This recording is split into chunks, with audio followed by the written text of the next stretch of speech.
Korin always believed that in this world, everything was decided by your skills and connections. He thought that good skills and social circle would lead him to success, but apparently he had neither. As a result, he became useless to anyone, and after a mysterious announcement, his life changed. Finding himself on the battlefield, he was surprised. A burning boulder fell next to him, crushing the man and splashing his blood.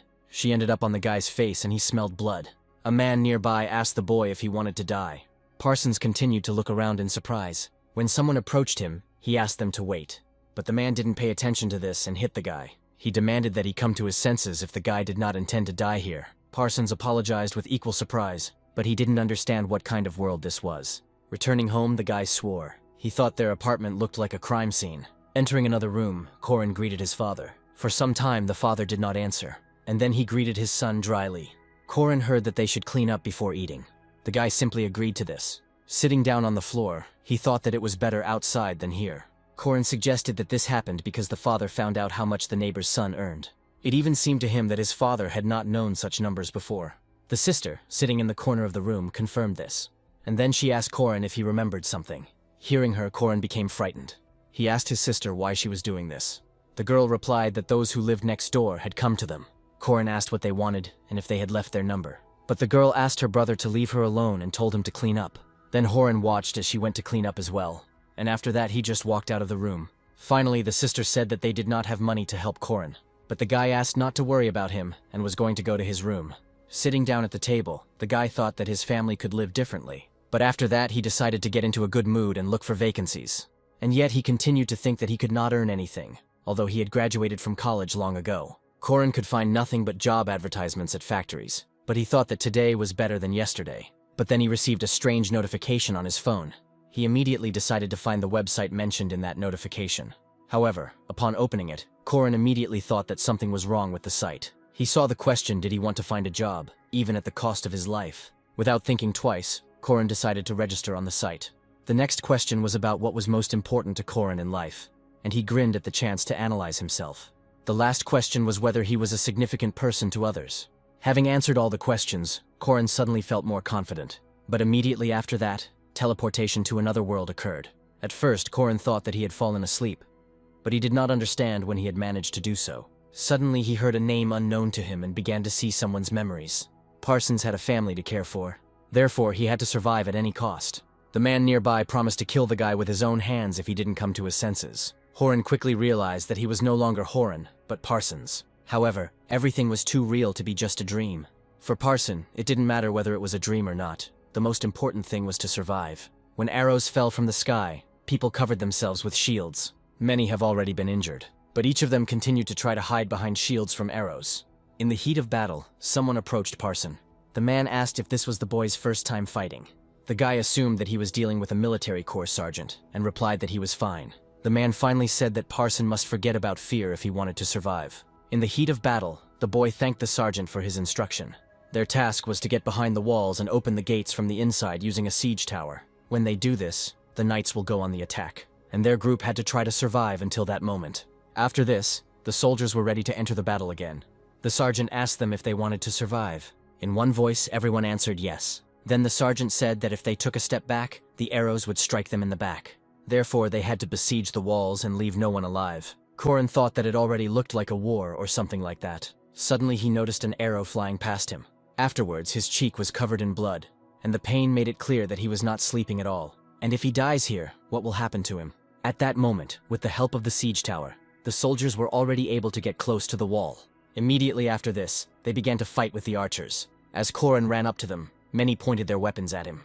Having pierced the man with a spear, he thought that he could not die here. He couldn't afford to die in a place where he couldn't tell truth from fiction.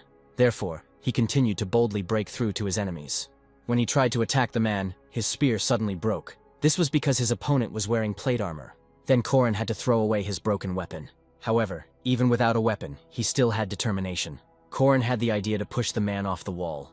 The man's body broke through the wall fence and fell towards the ground. Having fallen on the stairs, the man rolled down them.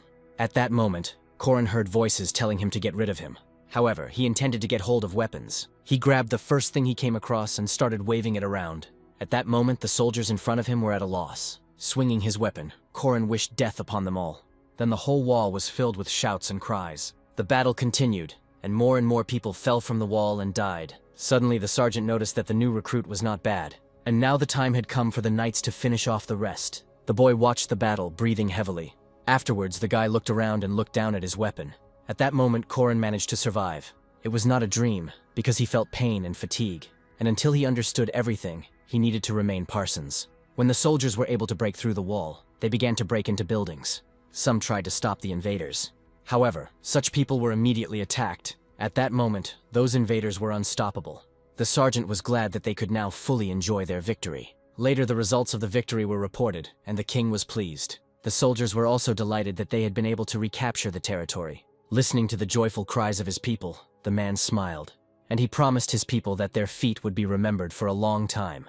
Korin thought they had lost a lot of men, but it seemed like this victory was very important. It was not just a victory, but also a chance at life for many people. Turning to his soldiers, the sergeant asked them to introduce themselves. Obeying, Parsons stepped forward, but then he suddenly exhaled in surprise. It seemed that Korin was the only one who understood commands, and that was what made him stand out. In the Korean army, Korin would have to work for 2 years to achieve anything. However, he was noticed here on the very first day. But despite this, the guy wasn't particularly eager to contact the stranger. The sergeant ordered the boy to take a step forward. Obeying, he stepped forward and introduced himself. The man noted that this was the boy's first battle, but he still managed to stand out among the fighters. Korin knew that this was the most pleasant thing he had ever heard.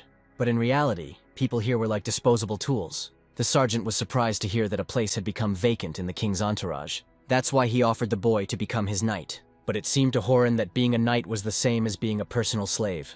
The guy replied that this position was too high for him. The king heard that the boy was an ordinary farmer. Since many people were applying for the position, Parsons felt it was wrong to choose him. But the king was only surprised by the boy's good manners. Then Korin thought that he shouldn't have shown manners. Then he smiled and asked the man for silver. The man looked at the sergeant surprised, but then he frowned and asked the guy if he only needed money. Looking at the guy, he decided to drive him away.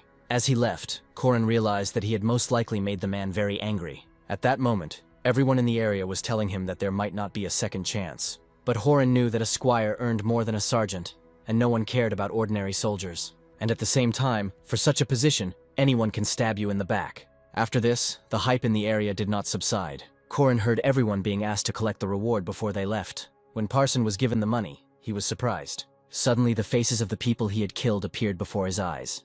In his hands was money that he earned by killing someone. Until now, Korin did not know what to do. He wasn't sure if he should live here like Parsons. But suddenly, the guy's body began to fall, and when he opened his eyes, Korin found himself in his room. Looking around, he couldn't understand whether it was a dream, or maybe he ended up in another dimension where he was a boy. However, it was all too realistic for him. At that moment, he looked around, hearing some kind of knock. Some coin appeared in his room. Looking at it, Korin realized that it was a gold coin. The next day, the guy was looking through his wallet. However, he was not happy with this situation. Korin never thought he could make money this way. The coin fetched just over 1,000,000 won, but he was in a world where he could not distinguish truth from lies. Even so, he was grateful that he was able to earn at least one coin from that world. But it also meant that it wasn't a dream. So, Korin really did kill people. As he thought about this, he noticed that his hands were shaking. But then his phone rang. He noticed this with a little surprise. Korin didn't know who could be calling him at such a time. And taking the phone, he saw what kind of person it was. He remembered that it was that person who recommended that site to the guy. After that thought, Korin decided to calm down. And the next moment he answered the call. Korin asked what the call was about and how they knew his name. Having replied that the guy had left all the information himself, they invited him into their office. Korin agreed to the meeting, but was unsure whether he should come. He felt like he was making a deal with the devil. But despite this, he wanted to know more about yesterday. When the elevator arrived at the desired floor, Korin was met by a girl. Smiling, she greeted the guy. Confused, Korin asked if he had come to the right office. The girl confirmed this and asked to follow her. Horan thought that this girl's voice was similar to the one he heard on the phone. When the guy called the secretary cute, she asked who he thought he was meeting.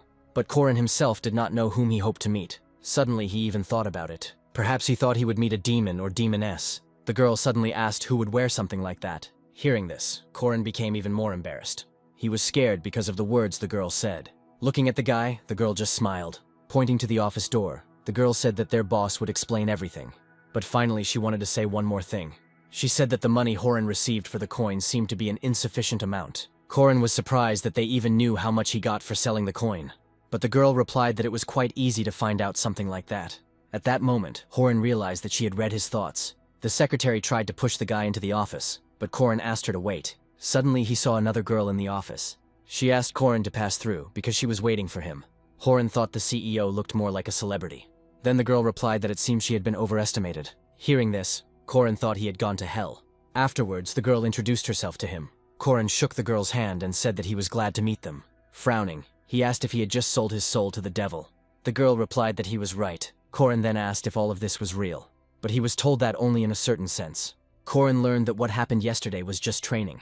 And since Korin only had the first level, they refused to tell him more. However, at that time, the guy did not understand what she was talking about. He asked if he had been chosen for this purpose by chance. The girl asked if they were like those who choose randomly. The girl said that Korin's best friend had accumulated debts on his behalf, and at the same time his mother was admitted to the hospital, and their company found Korin at that moment to help. She asked if the guy felt better after that. Getting up from his seat, Korin asked what they needed. The girl did not answer his question right away. Korin wondered if they would cut him off from communicating with his family, but the girl smiled and asked him to calm down. And then she said that they had never intended to do that. Then Korin asked again what they wanted. The girl replied that at the moment they just wanted him to level up, and they wanted him to go to that world again. He was also told that those worlds were similar to what happens in the games. The girl said that they didn't want him to get his hands dirty with blood either. Hearing this, Korin frowned. However, for all his efforts, Korin was offered a reward.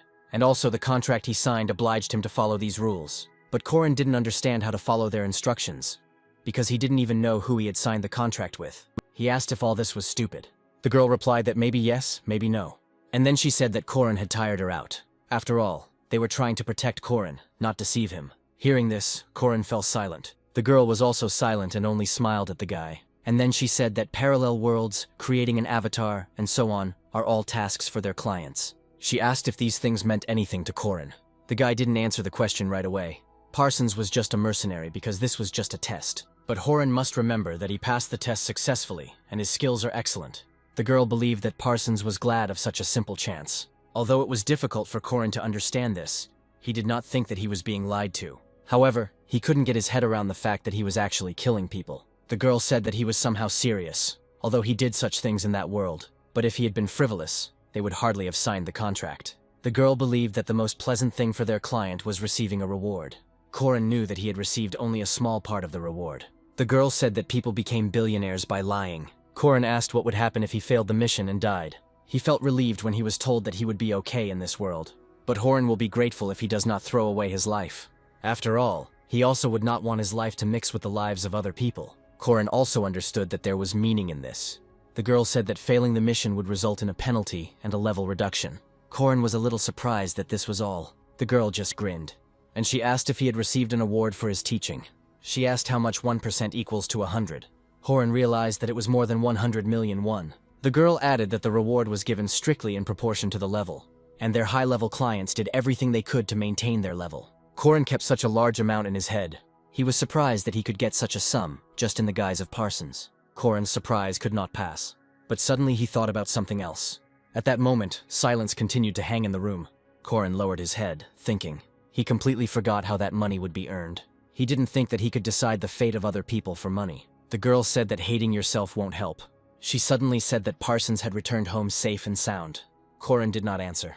Turning away, the girl asked him to think about it. After all, to kill another, or to give oneself up to death is his decision. Korin was also told that he could refuse and go home, as no one would force him. However, the guy continued to think.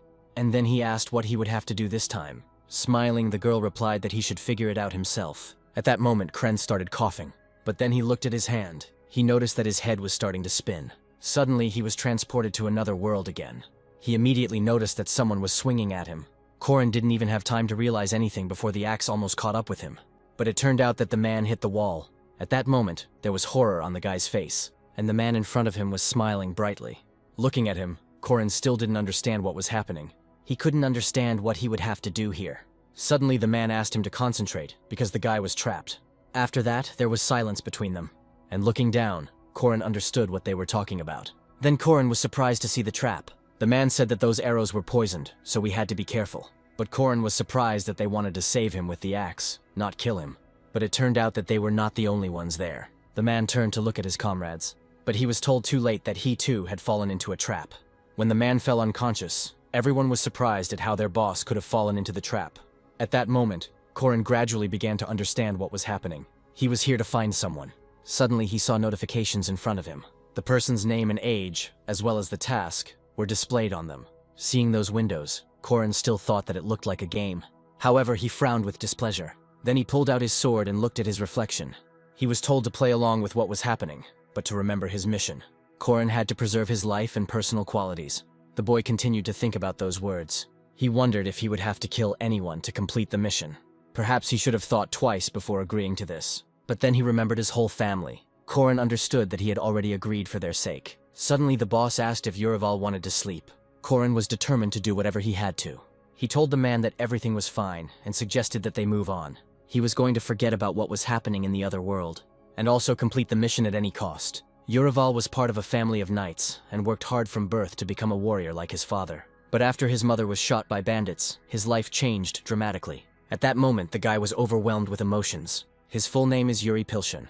After my mother's death, my father drank constantly, and his sister became completely weak, and the guy didn't understand how to help her, but he intended to save their family. In order to obtain at least some profit, Yuriwal entered into wars, but things didn't go the way he wanted. All his achievements were stolen by others.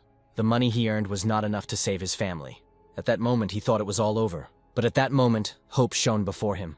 Yurival was told that the king's son had still not returned, and Yurival was asked to return his son home. The guy thought that since he was assigned this task, he was obliged to complete it. At that moment, he thought this was his chance. He thought that now he could do something for his family, and now he was glad that he continued to believe. Korin remembered those events, and then he opened his eyes. It turned out that he was lying on the ground.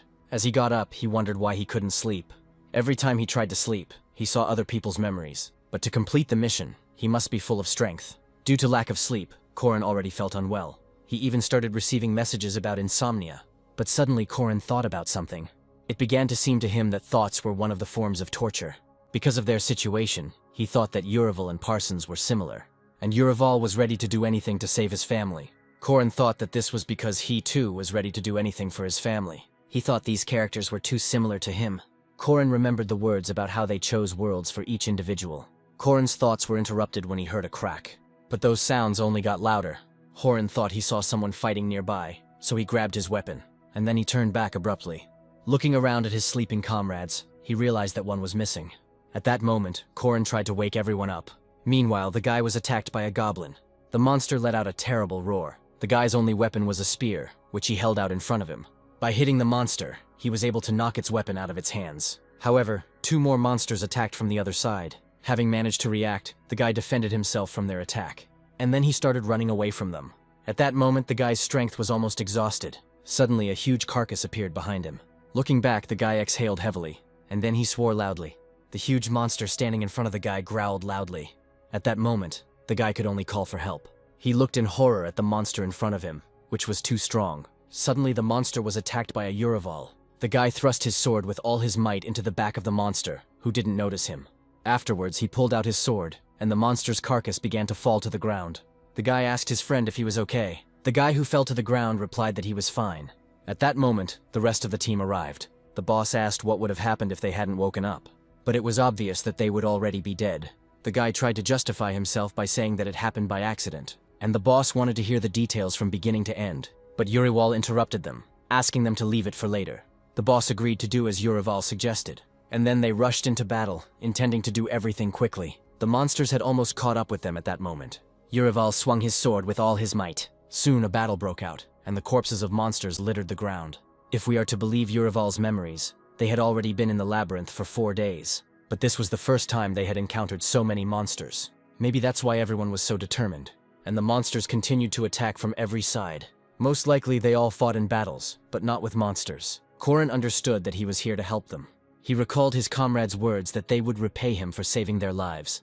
And thinking about this, the guy continued to fight. Suddenly he turned to the side. Afterwards I noticed their surroundings. And then he turned to their archer, and he said that he would throw the guy higher. But the archer did not immediately understand what Yurival was talking about.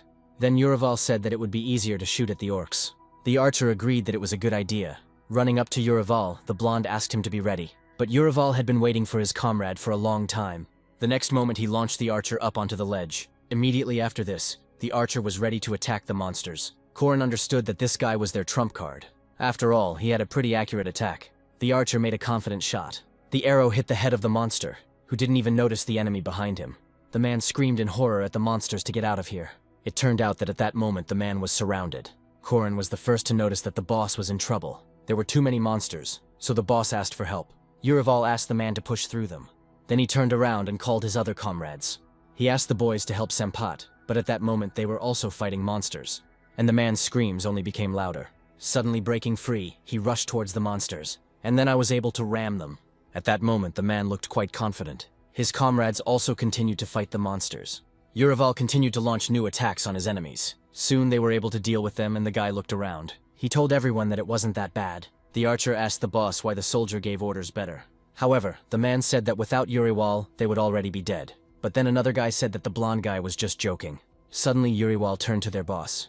The worried leader looked at his soldier, and then he asked what was wrong with the guy, because he looked too serious. But Urival was worried about the man who looked like a ghost. The man replied that everything was fine, and then collapsed to the ground.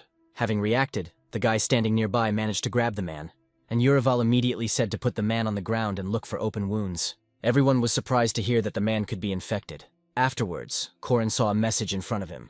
After reading it, he was very surprised. After all, he suddenly received an additional quest. The guy was surprised that he not only had to protect himself from the monsters, but also keep an eye on the others. Afterwards, he sighed with displeasure. He asked to bring their supplies, because they were supposed to have medicine. Meanwhile, the archer discovered the wound. The man was hit by an arrow, but there was nothing good about it. After this, the man rolled over onto his side, and the archer prepared to suck out the poison. But suddenly Urival stopped him, and he asked if the blonde was going to suck out the poison. He explained that this could be dangerous. At the same time, he understood that an open wound could lead to blood poisoning. The archer was surprised that they could only try to squeeze out the poison. Urival asked to turn the man over, and then he put his hand to the wound, and with all his strength he began to squeeze out the poison. Because of this, the man felt terrible pain. The next moment the man screamed in pain. At that moment, another guy came up, buying medicines and alcohol that they could use for disinfection. Urival asked for a bottle of alcohol to at least somehow clean the wound. He immediately poured its contents onto the wound. The archer suddenly said that when he tried to save someone like that, all those guys ended up dying. After this, Urival was going to administer the antidote, but suddenly his hand stopped, and he looked at the contents of the bottle. For some reason, the guy had a feeling that something was wrong. Korin wondered if it was an antidote. Suddenly he remembered someone's words that he was in too much of a hurry, and that's why the man died. Remembering that moment, Korin froze. He understood that these were Urival's memories. The archer asked worriedly why he had not administered the antidote. However, Korin knew that he was in control of the situation now. And then he asked everyone what kind of antidote it was. Upon hearing this question, no one answered. Only after a moment did the archer reply that they had bought the first thing they saw, and it was cheap too. Korin began rummaging through his bag, hoping that Urival's memories would tell him something. Then he found medicinal ivy in his bag, and that was what was supposed to help them. He explained to everyone that this plant had medicinal properties. Hearing this, everyone was surprised. Soon the herb was applied to the wound. After this, the archer helped the man up, and Urival intended to bandage the wound. He promised the man to be as careful and quick as possible. Taking the bandages, the guy began to bandage the wound. Soon the wound treatment was completed, and all that was left for everyone to do was wait for the boss to get better. But Urival told everyone that Senpat should recover soon. Everyone breathed a sigh of relief, because they knew the boss was strong. Suddenly Urival looked at Paisel. The surprised guy asked what was going on, and then he asked to tell how they got into such trouble. And everyone was wondering why he was leaving alone in the middle of the night. Having heard so many questions, the guy hesitated, and then he began to take something out of his clothes with displeasure. Seeing the dungeon map in front of him, Horan was surprised. Paisel told everyone that according to the map, there should have been a staircase not far from here. But Paisel said there was no ladder there when he checked the area. Then everyone understood why they had felt like they had been walking in circles all day. Paisel told everyone that he had tried everything. Besides, he had poor orientation. After some time he was very tired, and he didn't notice that monsters began to watch him. When he noticed them, there were already too many of them, and they were all approaching the guy. At that moment he finished telling his comrades how it all happened. There was silence for a moment after that, but immediately everyone started beating Paisel, demanding that he warn them about his adventures next time. Afterwards, Korin took the map in his hands with displeasure, and he suggested to everyone that he and Paisel would go there to explore the area. He decided to leave the camp to the other two guys. Soon he and Paisel were walking deeper into the caves. At some point, Korin noticed that they would soon come across a staircase. Paisel suggested that the map was lying to them, since the cartographer could have made a mistake when drawing it up. Then the guy asked Paisel where he got it. Paisel replied that it was in the backpacks, along with the supplies. Hearing that Count Raleigh gave it to them, the boy thought about something. At that moment they came to a place where there should have been a staircase that would lead down. Paisel decided to remind again that this is what he was talking about, because he checked this place. However, they understood that the ladder could not run away somewhere. Suddenly Horan turned to Paisel. The guy asked if he found anything interesting, but Corin only asked if anything seemed strange to him.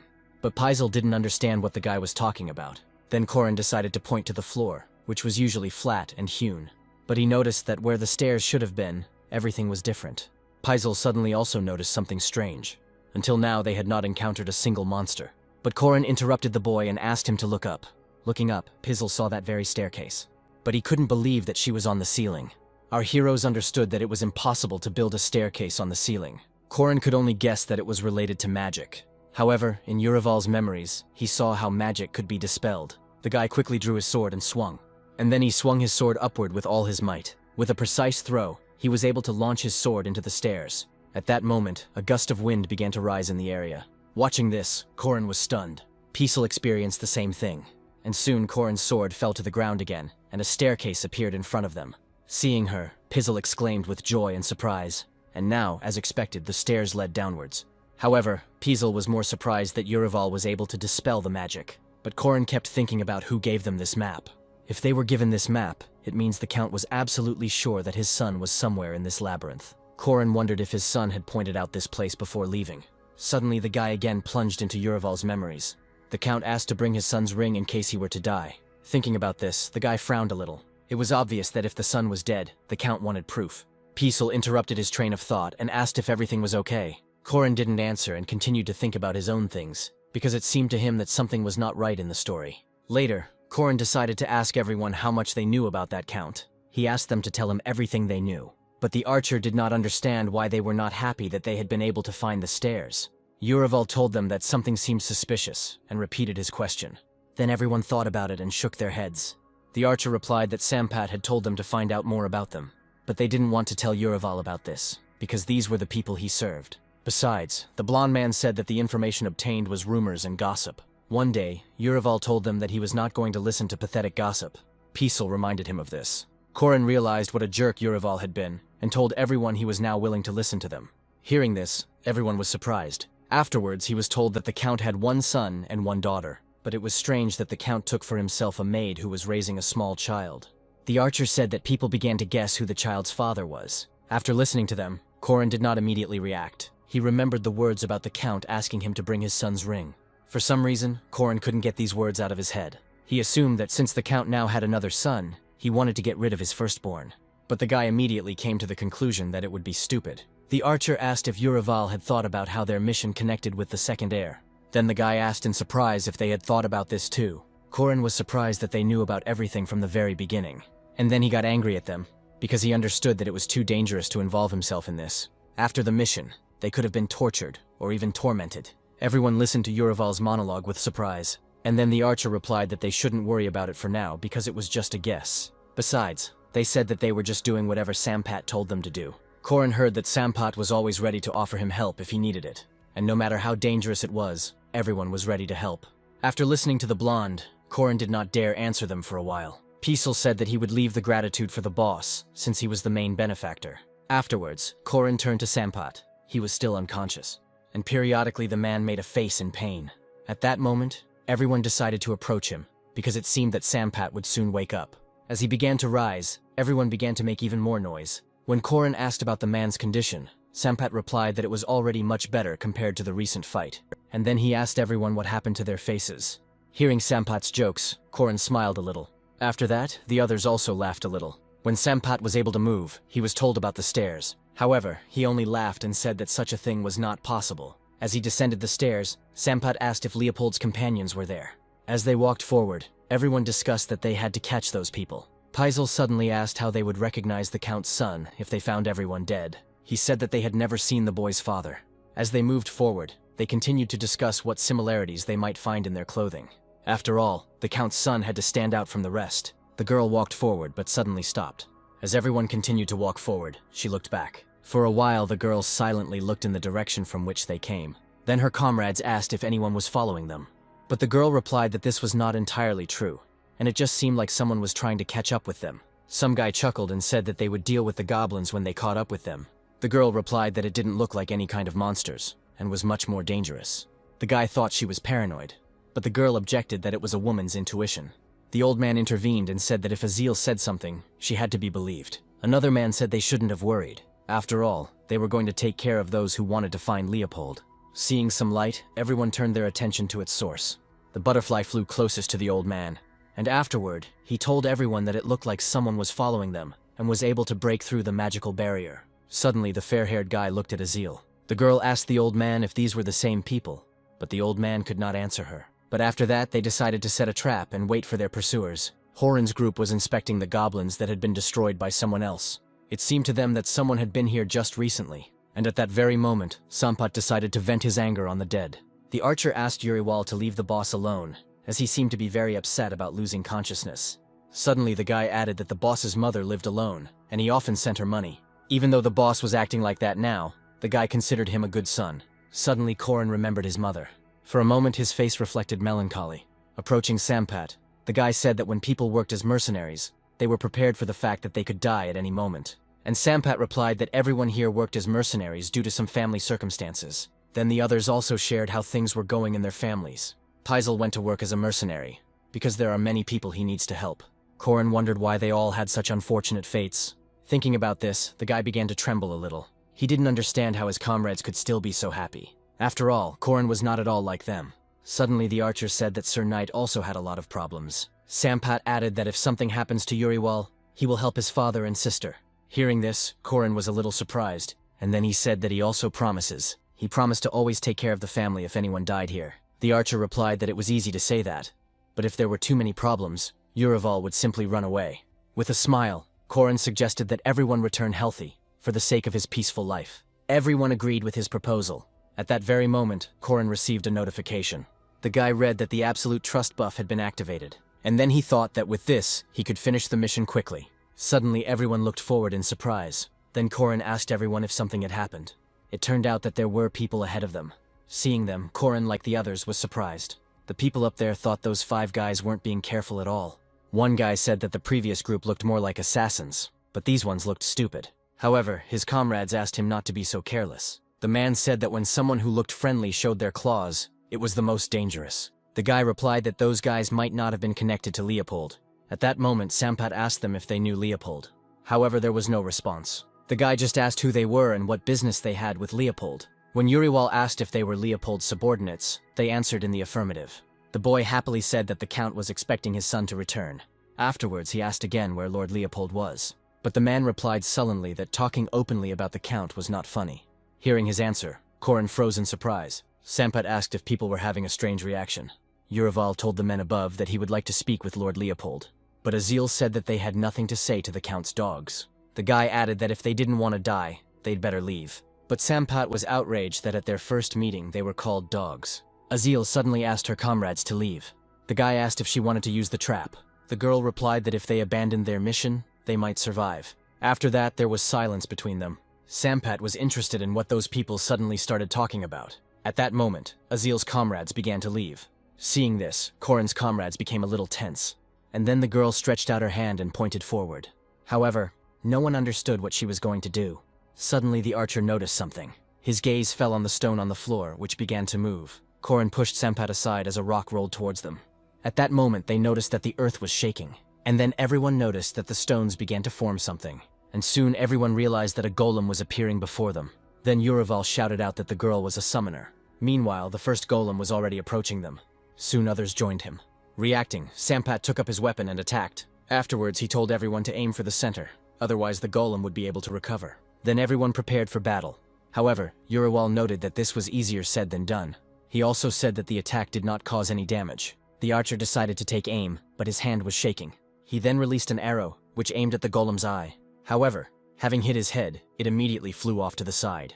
At that moment, Sampat also received a blow to the chest. Seeing their boss fall to the ground, the archer lost his fighting spirit. Hearing alarmed cries behind him, Uriwal turned around. Suddenly, Uriwal decided to approach the girl. He said that she attacked them without reason. However, Azil did not answer him. Uriwal asked again why she did it, but the girl said they just had to disappear. Her answer made Korin a little tense. The golems parted, and the girl said that the guys needed to hurry and leave. Putting the sword on the ground, Urival said that there was some misunderstanding here. He didn't want to fight her, because everyone was on Leopold's side. But the girl smiled and asked if they should go to the Count, who was diligently trying to kill his son. Hearing this, everyone was surprised. And then Urival thrust his sword into the ground and asked the girl to stop. He asked if she was telling the truth about the Count. And Azil asked if they were pretending to be idiots, or if they really didn't know. Ignoring these words, Urival asked if Lord Leopold was safe. The girl replied that he was fine, but because of killers like Urival, she didn't know what would happen to Leopold next. Then everyone exclaimed that they were not murderers. The girl replied that the previous group said the same thing, but when they relaxed, they attacked. Hearing this, Korin wondered how many times they had tried to kill Leopold already. He couldn't believe that the Count wanted to kill his son, and these people wanted to protect him. Azil asked to leave and tell the Count that Leopold was on their side. However, Sampat refused to do so. Then Urival intervened and stopped him. And immediately after that, he began to take off all his armor. The girl was surprised when she saw this. Everyone else also watched the guy in surprise, but immediately everyone began to raise their armor behind Urival. The guy asked them what they should do to make them believe them. Azil did not answer him right away, and Sampat asked the guy what he was doing. Urival asked sharply if they trusted him, and Sampat asked the others if they would have come here if they didn't trust the guy. Hearing this, Urival raised his hands high up. He again asked whether Leopold's life was in danger, and then he said that the least he could do was put his life on the line. But at that moment, the girl disappeared from her place. Korin couldn't even notice the moment when she disappeared from sight. At that moment, something pushed him back strongly. It was Azil who suddenly approached him. But Uriel again said that they had no evil intentions, and he only asked to be allowed to talk to Leopold. But Azil asked if he really thought he could win their trust with such nonsense. Having said that she didn't like them, the girl prepared to fight them personally. She promised to kill them all, but suddenly all their weapons fell to the ground. Noticing this, Azil was taken aback. Then everyone said that Urival explained to them what loyalty is. At that moment, Sampat asked the girl to trust Urival. Hearing this, the guy smiled. Then he received another notification that full trust had been activated. Having closed it, Urival turned his attention to Azil. The girl stood still and looked at them all in surprise. Sampat asked what Urival would do now. But at that same moment, the guy turned around at a sharp sound coming from behind them. For some reason, all the golems suddenly started moving. Azil's comrades also heard the roar. Surprised, they all turned to where Azil should have been. Grabbing their things, everyone immediately started running away, and the bodies of the golems continued to move in the sky. Sampat told Urival to run faster, because if the golems crushed them, they would die instantly. Only Azil continued to stand still. It turned out that there was a huge monster right in front of her. Bending down, he looked closely at the girl, and then he opened his mouth and growled at her. But at that very moment, someone attacked the monster in the eye. Then Azil saw in front of her Urival, who had returned. Having hit the monster, the guy fell to the floor and rolled to the side. Looking back, Sampat was horrified to see Urival running straight towards the monster. Then Urival asked them to help, because they could not leave the girl in trouble. Reacting quickly, Sampat ordered everyone to change space. He divided the roles between everyone who would distract and who would attack. Meanwhile, the monster continued to stand in front of the girl. Running up to her, Urival asked her to pull herself together, otherwise they would all die. The rest began throwing stones at the monster and attracting its attention. But when he turned towards them, fear made the bodies stop. When the monster tried to attack them, they had to dodge. While he was distracted, others tried to attack him. At the same moment, Urival was informed that the monster was beginning to come to its senses, and now it was necessary to take Azil somewhere where it was safe. At that moment, she told Urival that she was okay, but she wondered if she was scared. Immediately after that, she summoned the golem again. Sampat was surprised when he saw him grab the monster's leg, and then he swung and was about to attack. The next moment, the monster's blood was spilled. As soon as he got wounded, he immediately started screaming. At that moment, the archer decided to take aim at him, and his arrow hit the monster right in the eye. When this happened, the guy was glad that the monster was now deprived of both eyes. However, Sampat sensed something was wrong. At that moment, the archer became afraid for his boss. Sampat was told to run away, but it was too late. At that moment, the monster's paw almost covered the man. But suddenly the monster stopped and noticed the emerging light. It turned out that the fire attacked the monster. This was the work of Azil's comrades, who rushed to her aid. Then the magicians continued to attack from afar. More and more fire arrows hit the monster's body. Azil was glad to see her comrades. At that moment, Urival asked everyone to continue attacking. Everyone was determined and was going to kill the monster. One after another, Urival's comrades pounced on the monster, and soon the monster collapsed without strength.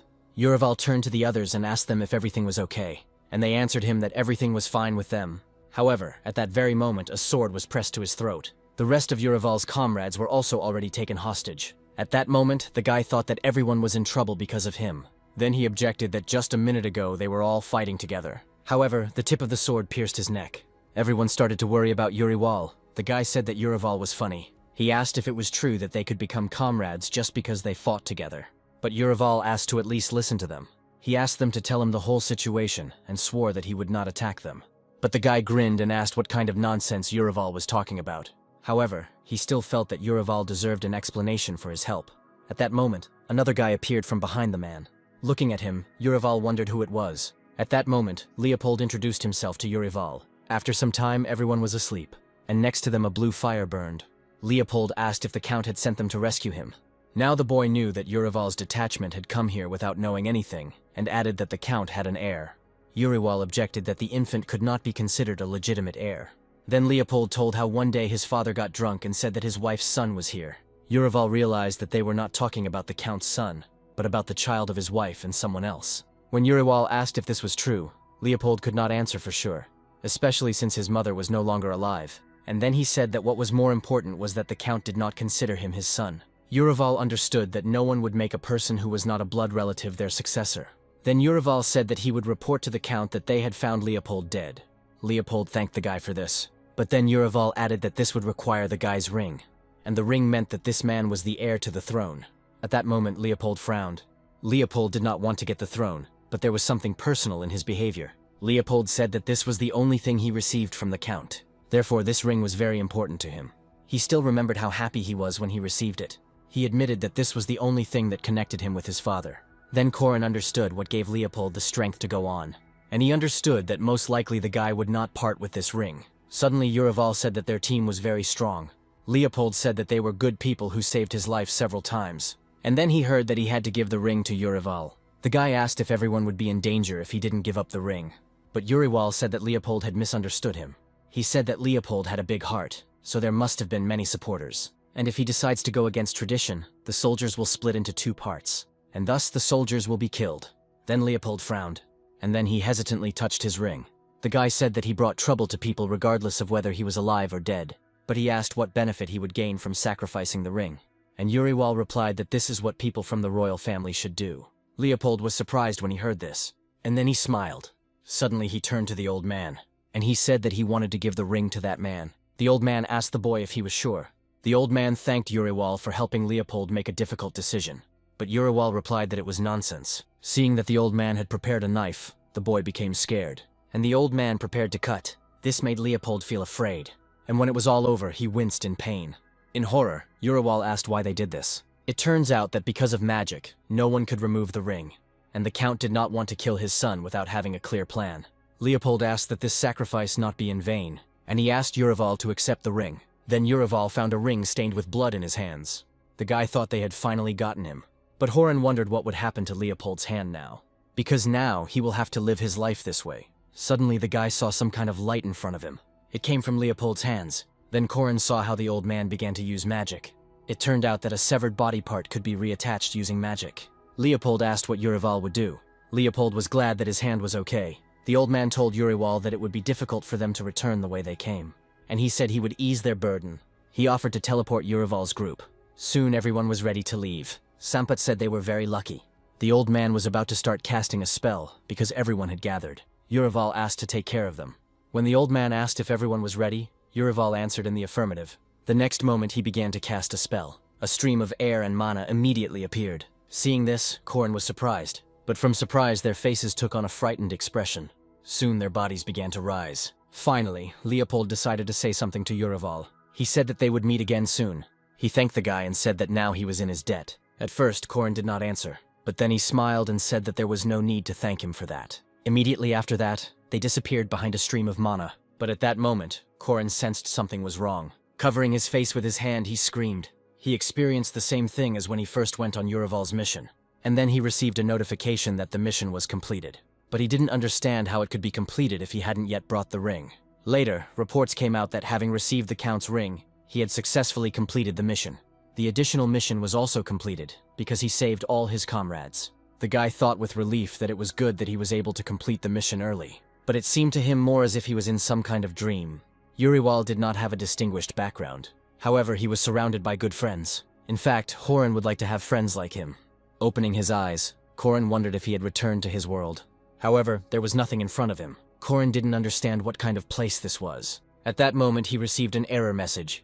At that time, Korin did not understand what this meant, and then the movement into the spiritual world began to occur. Then Korin hung in the air. Opening his eyes, the guy was very surprised. It turns out that Korin was floating in the sky. At first, he thought it was due to a system glitch.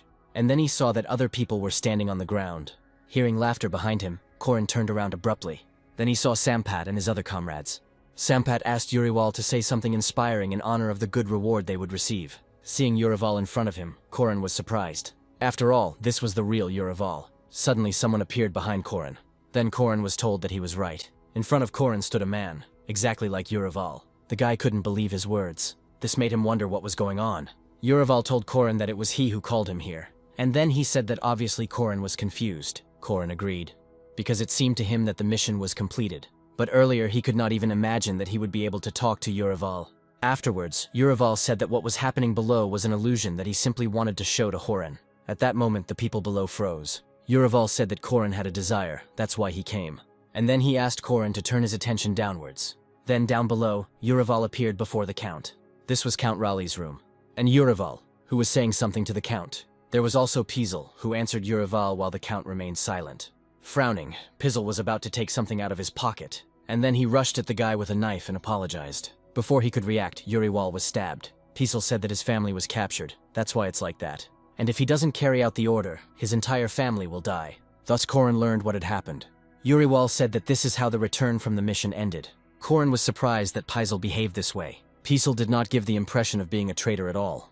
Uriwal said that Korin completed the mission shortly before his death. It turned out that Uriwal also had his own mission. Caden and Rob died in the labyrinth, but they still managed to capture Leopold.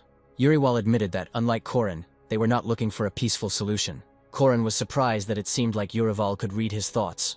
And Uriwal said again that after he became a soul, he was able to do a lot. Korin said that in order to take the ring, it was necessary to at least cut off a finger. Uriwal suddenly said that he never met them. It turns out that when Uriwal arrived, Leopold's comrades were dead. This happened before they encountered the orc. Korin began to understand what Uriwal was talking about. All the people he knew were dead. Uriwal was surprised that in Korin's case, no one died. And Korin asked what Uriwal wanted after his death. The guy replied that Korin had obtained the ring through negotiations. But could he convince the Count and Pizel?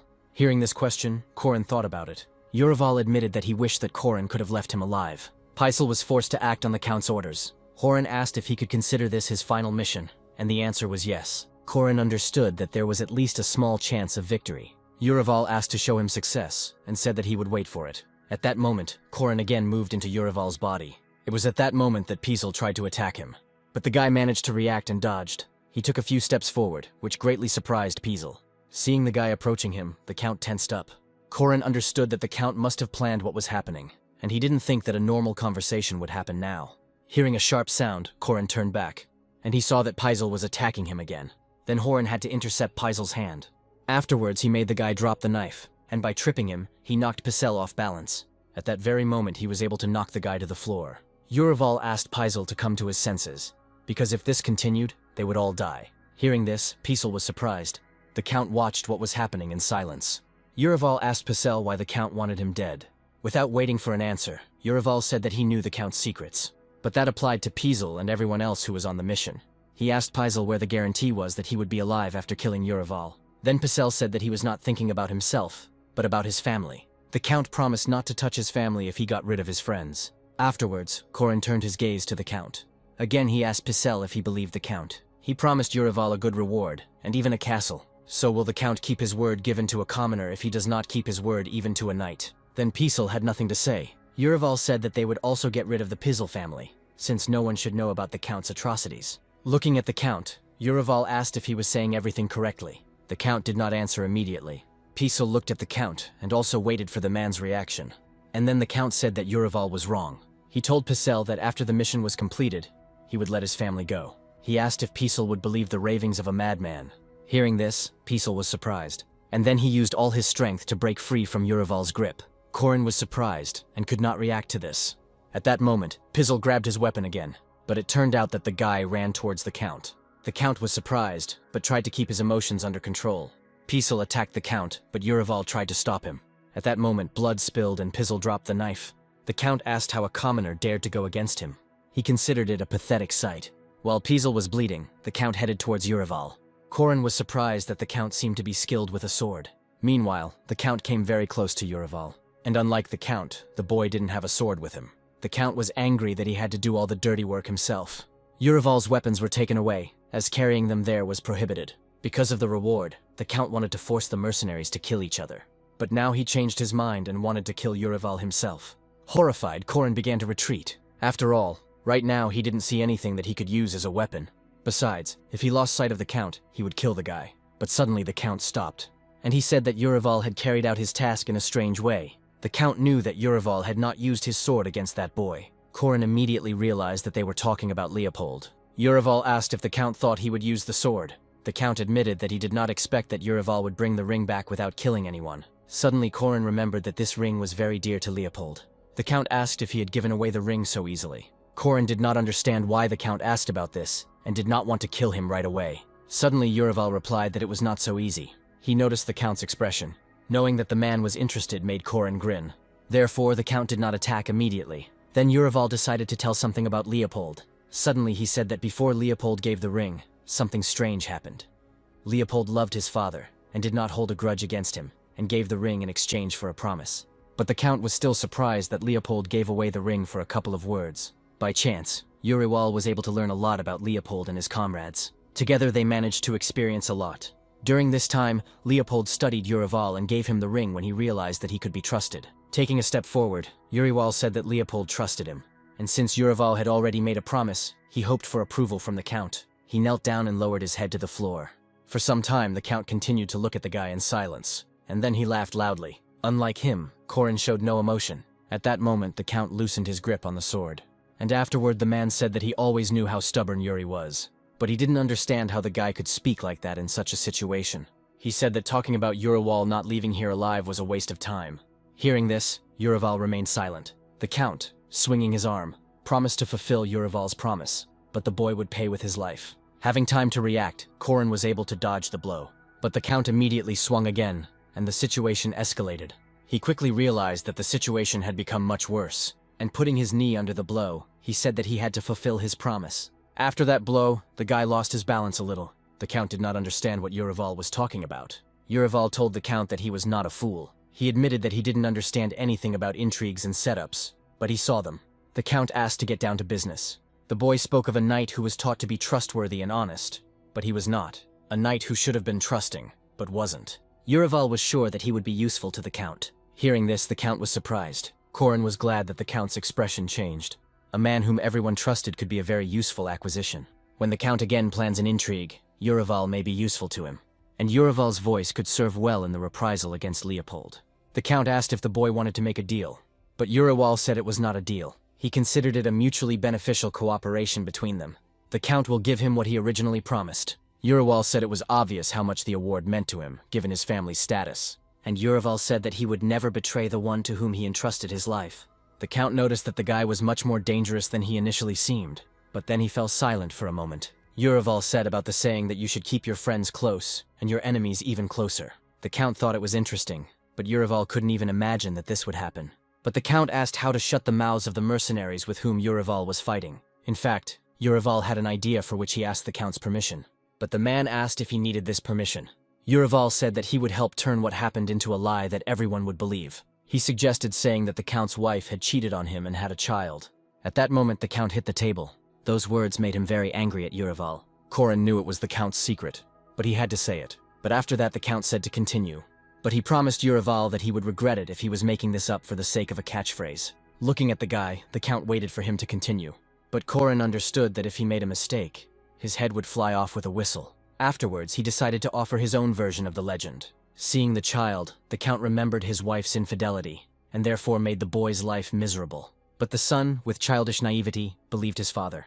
This only increased the Count's heartache. Then he decided to make a tough decision. And if he can find the family ring, he will get rid of all his problems. Urival knew about what happened only from the testimony of the Count and Leopold. The Count was angry that with such a legend, as Urival believed, the mercenaries would keep their mouths shut. However, he asked where there were guarantees that the mercenaries would remain silent. Corin realized that judging by the reaction, it was all true. Afterwards, he told the Count that the mercenaries left home for a whole year to earn money. These people did not know the fear of death, but they were still afraid. They always had the fear that their wives would cheat on them. It will be difficult to shut people's mouths with threats, but in the case of a man's tragedy, everything is different. After all, they will be able to put themselves in the Count's place and will empathize with him, so they will remain silent about what they know. The Count was surprised that simple mercenaries could sympathize with him. At that moment, his hand began to shake. He continued to mutter the question of whether the common mercenaries would sympathize with him. Watching the Count, Corin thought the man was showing an interesting reaction. Then he thought with hope that this was a good sign. The Count said that Leopold would be killed if he returned here and asked how Urival would decide this. But Urival said there was nothing to worry about, because he would not return here. The Count noted that Urival was sure of this. In fact, Leopold tried to care for other people and was very kind-hearted. Urival was sure that he would not return because he would take into account the possible consequences. Hearing this, the Count was surprised, and then he agreed with Urival's words about Leopold. The man looked down and said that it should make a good legend. But after that, he wanted to ask Urival about something. He asked what was most important for a knight on the battlefield. Corin didn't understand why they were asking him about this, but he answered that the most important thing was probably the spirit. The Count agreed that this was also important.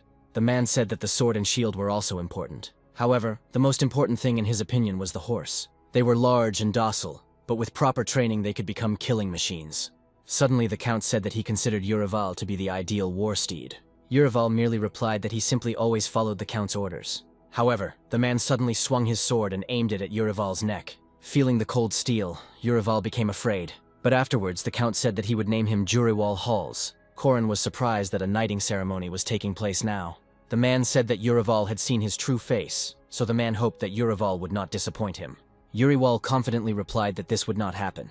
When he asked if he could take Pizel to a doctor before it was too late, the Count said that Urival could do as he pleased. After this, the guy thanked the Count, but it was at that moment that Urival noticed that time had stopped. Then he thought the mission was complete. Since he was able to convince Pizel and the Count, it turns out that Urival's request was fulfilled. Then the Horan joyfully exclaimed that he had done everything as the Urival had wanted. He asked the guy if he liked the ending. However, there were many mixed feelings on Urival's face, so Corin realized that something was wrong. At that moment, Urival bowed his head and pursed his lips. And then he screamed loudly. Corin watched from the side and did not understand what had happened to the guy. For some time, Urival continued to release emotions. Corin asked him to calm down and asked what had happened. Then Urival finally asked himself why he hadn't done it. The guy began to blame himself for the fact that he had a chance to save everyone. Corin watched as he said that it was entirely possible to save everyone. And then the guy's screams filled the void again. Urival admitted that he thought that if he did everything possible, he would be rewarded for it. However, he later realized that the world was not so simple. At that moment, he thanked Corin. Urival hoped that Corin would be able to learn from his mistakes, but Corin asked him not to slander himself because, in Urival's place, he wouldn't even be able to gather everyone. He was able to win hearts and trust, and only thanks to Urival was Corin able to achieve success. Corin believed that Urival had not lived in vain. Corin thought it would be cool if Urival was more gentle and listened to the advice of others. Urival chuckled and said that Sampat had always told him this. He thought that it was precisely in his heart that he differed from Corin. When Urival wanted to get something from his pocket, Corin noticed his movements. Showing Horan an unknown item, the boy said that he would like to give it to him as a gift. The boy said that it was a piece of his soul that Corin was worthy of possessing. Corin didn't know where he could use it, but he thanked the guy. But when he accepted the gift, he felt strange. Suddenly he was transported to a new place and wondered where he was now. Ordinary people took a break from their work and were happy to greet the Lord. They called Urival, who also greeted everyone Lord. He looked carefully at all the people who greeted him. People of all ages were always glad to see him. They also greeted the girl who was riding in the carriage, and who also greeted ordinary people. After some time, she got out of the carriage and began distributing food to people. Corin realized that it was Urival and his family. Urival explained that in exchange for his soul and life, this was the reward he was promised. Urival had to wait a long time for that mission to be completed. However, in the end, Corin managed to complete it. However, Corin understood that what was happening was not reality, but just a lie and a dream in which the guy would be fine. He asked for such a scene for his soul. Urival did not crave wealth and power. He just dreamed of his family living in peace, but he lost everything. Corin thought it was cruel that all this had forced Urival to suffer for many years, but he didn't understand why a man like Urival would agree to sell his soul. At that moment, Urival admitted that he wanted to ask Corin something. He asked why a man who could read people's hearts decided to take on such a job.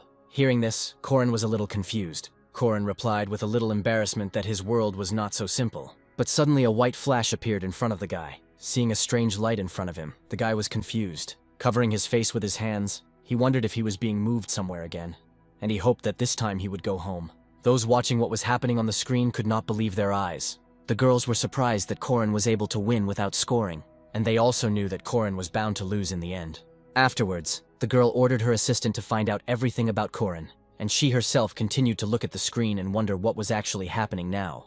Afterwards, the girl congratulated the guy on his successful completion and said that he was like a wizard. She also said that Uriwal's soul was grateful to him from the bottom of its heart.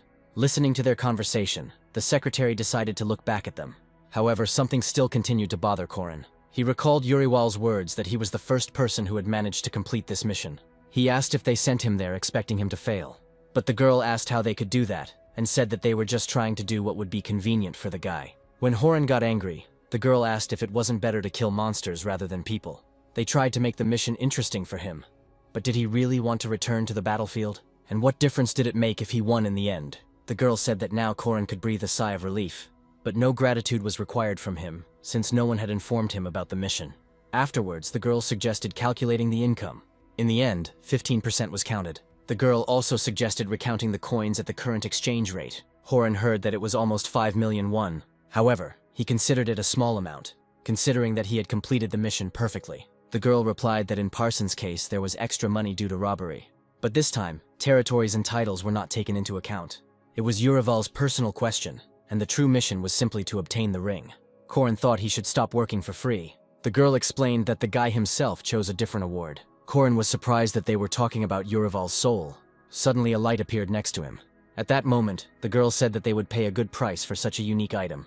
She offered 8 million. Korin understood that this was almost twice as much as during the entire mission. But Korin had the feeling that Urival had given him the most precious thing he had. Then he asked if he was obliged to sell the item right away. And they told him that he could do it whenever he wanted, and he could also use it at his own discretion. The girl explained that it was possible to use the item's properties such as strength and courage, which would be useful on missions. Hearing this, Korin became thoughtful. Suddenly he asked if Urival would stay in that world, and the girl replied that until the next contractor appeared. But thanks to Horan, he will have a very pleasant sleep. And when someone starts a new mission, the world will return to its starting point. Hearing this, Korin felt a little sad. This agreement forced Uriwal to relive his mistakes and death over and over again, and he was constantly forced to endure that pain. Korin thought that he would go crazy in such a situation. For example, if the situation from 3 years ago was constantly repeated. Suddenly the girl asked to listen to what she was about to say. Korin noticed the sudden change in her mood. The girl said that they decided to launch the simulator based on the information about it. Korin was surprised to hear that they felt as if someone was playing with Korin. The girl said that he needed to do something about his karma, otherwise a great tragedy awaited him. Then Korin asked what would happen to him. However, they couldn't give him a definitive answer. However, it was assumed that a situation too tragic could have arisen, leading to death. Hearing this, Korin thought it was nonsense. He asked if it was possible to predict the future using the simulator, and could they really change his level of failure at will. The girl said that she could explain it again, but there was no guarantee that he would understand. However, he could be told how to change his karma. Frowning, the guy asked how to do this, and he was told that he needed to reach level 10. Income and reward will be on a different level, and it will become a different life. And with those resources, he could easily change his destiny. The guy was a little surprised when he heard this. He thought that this was quite possible to achieve, since in just 2 missions, he had risen to level 3. Then he agreed, and asked when the next mission would be. Hearing this, the girl also smiled and said that they would contact him in a couple of days. After their conversation, the Horan headed to his home. He thought that the simulator had affected him after all, because he was very tired. He kept thinking about the gold coins that were converted into money. Korin was surprised when he saw the messages about the funds being credited. In just a few days, he was able to earn almost 6 million, and then more. Korin thought that even if problems arose in the future, he could try to solve them with money. Because of this, Horan kept thinking about the 10th level. The girl asked if this was not the ideal bearer of misfortune. She was told that if the failure rate was so high, the person could even commit suicide. She continued to reflect that they had run the simulator with human capabilities in mind, and the girl could not afford to abandon such a valuable asset. Parsons and Urival were passed perfectly. Afterwards, she asked to calculate how much experience the guy would earn in 12 missions, and what level he would reach if he completed them perfectly. The secretary asked in surprise whether Korin would be able to pass them at all, but the girl again asked to count for her. According to the calculation results, he will receive 30 million experience, and will be almost at level 17. Hearing this, the girl thought that the 17th level was too high. Then she wondered what they should do. Finally, an idea came to her. She asked to add karma, raising it to 3 million. The secretary was surprised that instead of lowering her, the girl was going to raise her. She was afraid that the guy might not be able to cope and commit suicide, and as a result, the company would have consequences. But the director immediately calmed the girl down. She asked the girl to calculate what would happen if karma increased to such a level. She also asked to add family and friends to Corin. The secretary said that the guy's luck had suddenly run out. The girl answered her that this should be enough.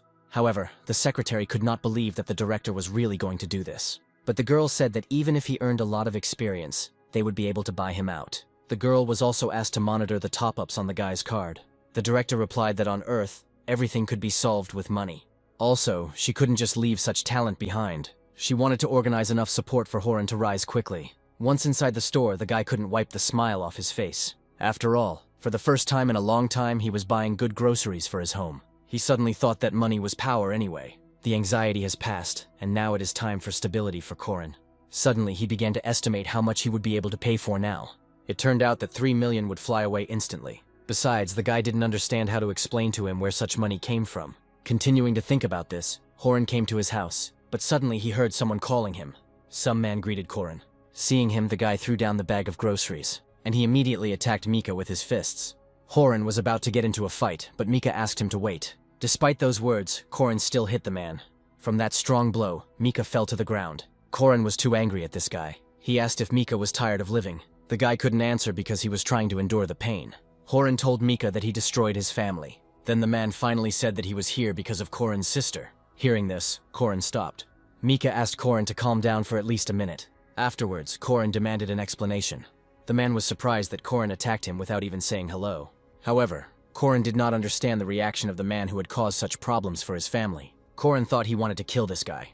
At that moment, he grabbed a bottle of alcohol, and then he broke it. Corin asked me to quickly tell him what was going on and get lost. Mika said that the news is not very good, so it is better to throw the bottle first. But Corin demanded to know what the matter was. Then the man said that he went to the club for work and met Corin's sister there. Then Corin became even more angry. The man said he didn't know that he worked there and didn't even touch her, simply asking her to go home.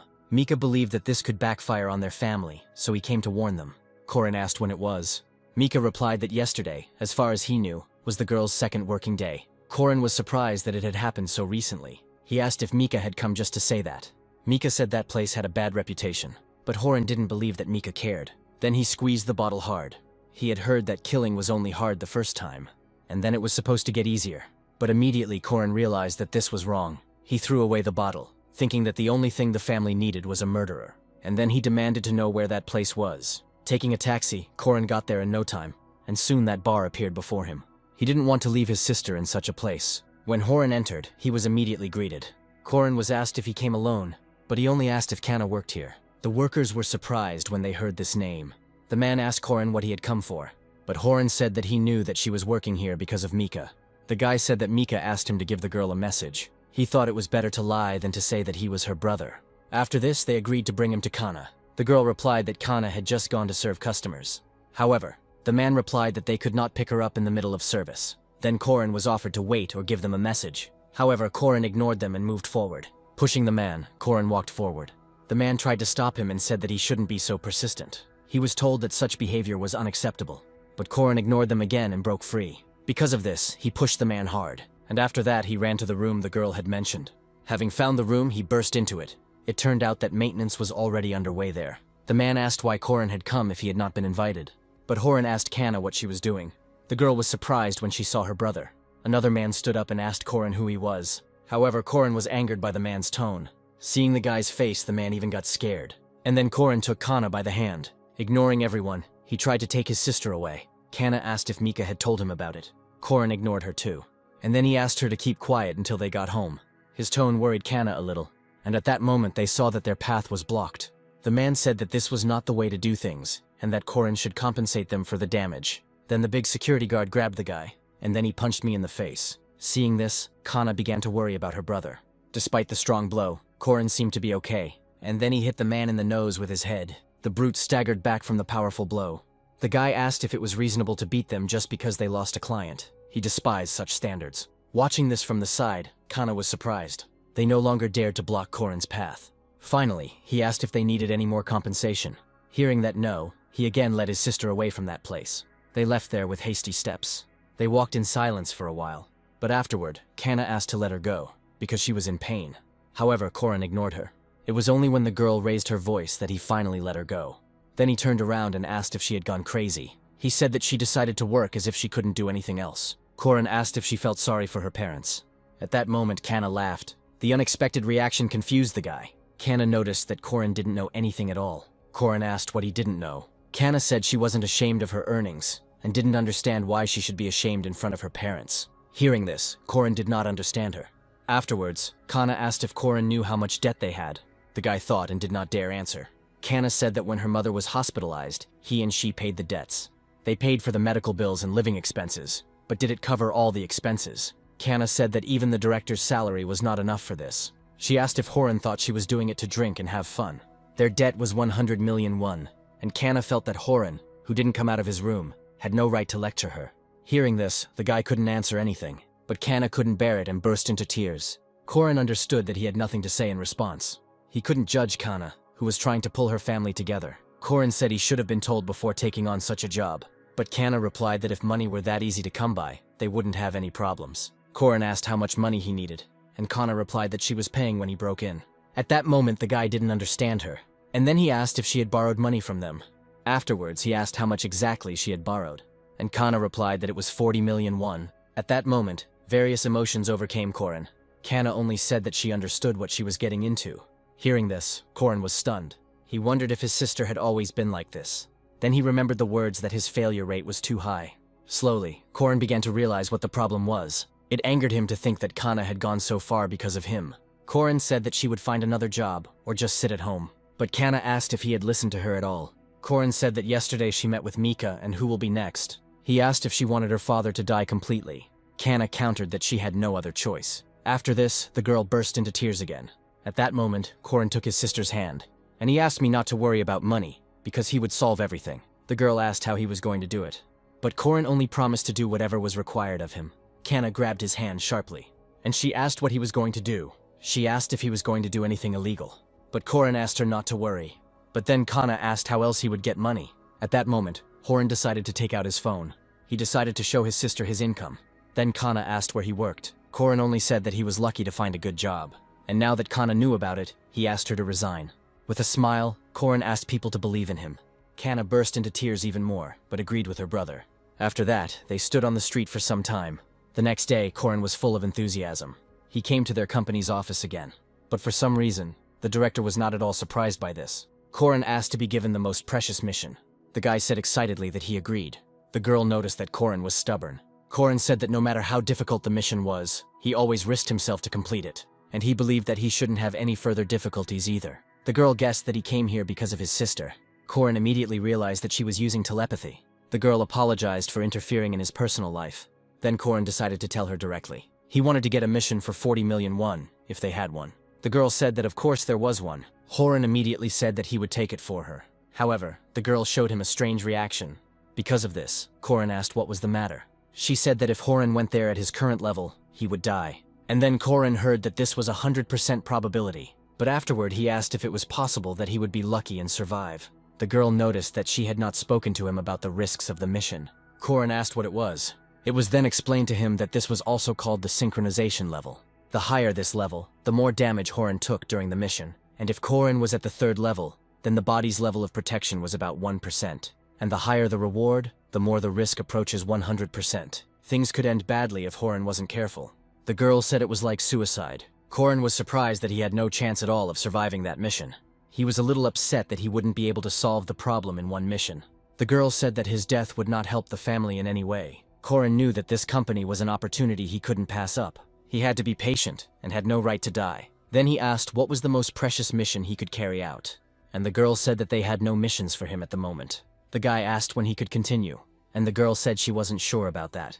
But Korin wasn't sure that there really were no missions. Afterwards, the girl said that they would contact him if anything was found. After this, Korin walked down the street. He tried to persuade his sister because he thought he could earn money, but he was refused. He didn't understand where he could get such a large sum. Korin thought he could borrow. But I realized that this was too much money. However, he still thought it was worth a try. Korin believed that there was always a chance. But at that very moment, he refused this. because then all his friends would turn away from him. Korin knew that loans could be obtained in many places. It would be best to go to a bank, but they won't give him a loan due to his bad credit history. Korin wasn't sure he should borrow money from places like that. At that moment, he felt desperate. Because of this, he had to return. The girl immediately greeted the guy. Embarrassed, Horan asked her to lend him 40 million won. Hearing about this, the girl was interested. She chuckled at the fact that first he promised his sister to repay the debt, and now he was getting into debt himself. Korin replied that this was the only place where he could get money, and he didn't care whether they refused him or forced him to do something. The girl agreed with a grin. Korin was delighted, but she wanted to tell him about one condition. She admitted that she had thought about entrusting Horan with one mission. Hearing this, the guy became interested. Then he asked what this mission was. He was told that it was a mission of increased complexity, and such missions were only available to a few. Korin asked if they would give him money if he did this. Then the girl admitted that at the moment, only missions of increased difficulty remain. Korin immediately felt that this was some kind of setup. The girl said the standard price for the mission was 1 million won, but if he did well, she would raise the price. Hearing this, Korin's eyes lit up, and if Korin passed the bonus level, he was promised to double the amount. The guy immediately realized that this was more than all his previous missions. Although it's not 40 million, it's still a huge amount. But then the girl reminded him that he was currently being charged, and that he would only receive 10% of the amount. At that moment, Korin returned to reality. And then he cursed under his breath. Korin was angry that the task was already difficult, and they were stingy. Then the girl proposed a deal. Korin asked under what conditions this would be. They told him that the risk would be increased, and that Korin would have to endure more. Korin decided to check if there would be more pain and injuries. Although this was true, the guy became interested in the fact that the amount would rise by 50%. He agreed to it almost immediately. The girl admitted that she liked the guy's assertiveness. But when they immediately decided to send Korin on a mission, he was outraged by this. But finally, they wanted to tell him something else. Korin didn't understand when he was told to try not to lose himself. The girl added that she hopes he will return in one piece. Korin wanted to ask what it meant, but didn't have time. There was silence in the room when he disappeared from it. But at that very moment, the secretary burst into the office. She asked why the president raised the synchronization from 30 to 50%. But the girl replied that Korin himself had agreed to this. But the secretary was angry that the guy had not been told about the high risks. But the president responded indifferently that if Korin remained crippled after this, then that was his limit. But the question followed, what if he really does become crippled? The girl couldn't even find a word to describe the president. But suddenly someone said that the president had no heart. The guy who came in asked if that was what she wanted to say. The secretary was surprised when she saw him. And the president replied that this guy recommended raising the synchronization level of Korin. The girl objected that Korin was a newbie and could even die. The man replied that he wanted to understand whether Korin could withstand the mental pressure, and whether it was worth working with him in the future. The president agreed that this mission was to completely change Korin.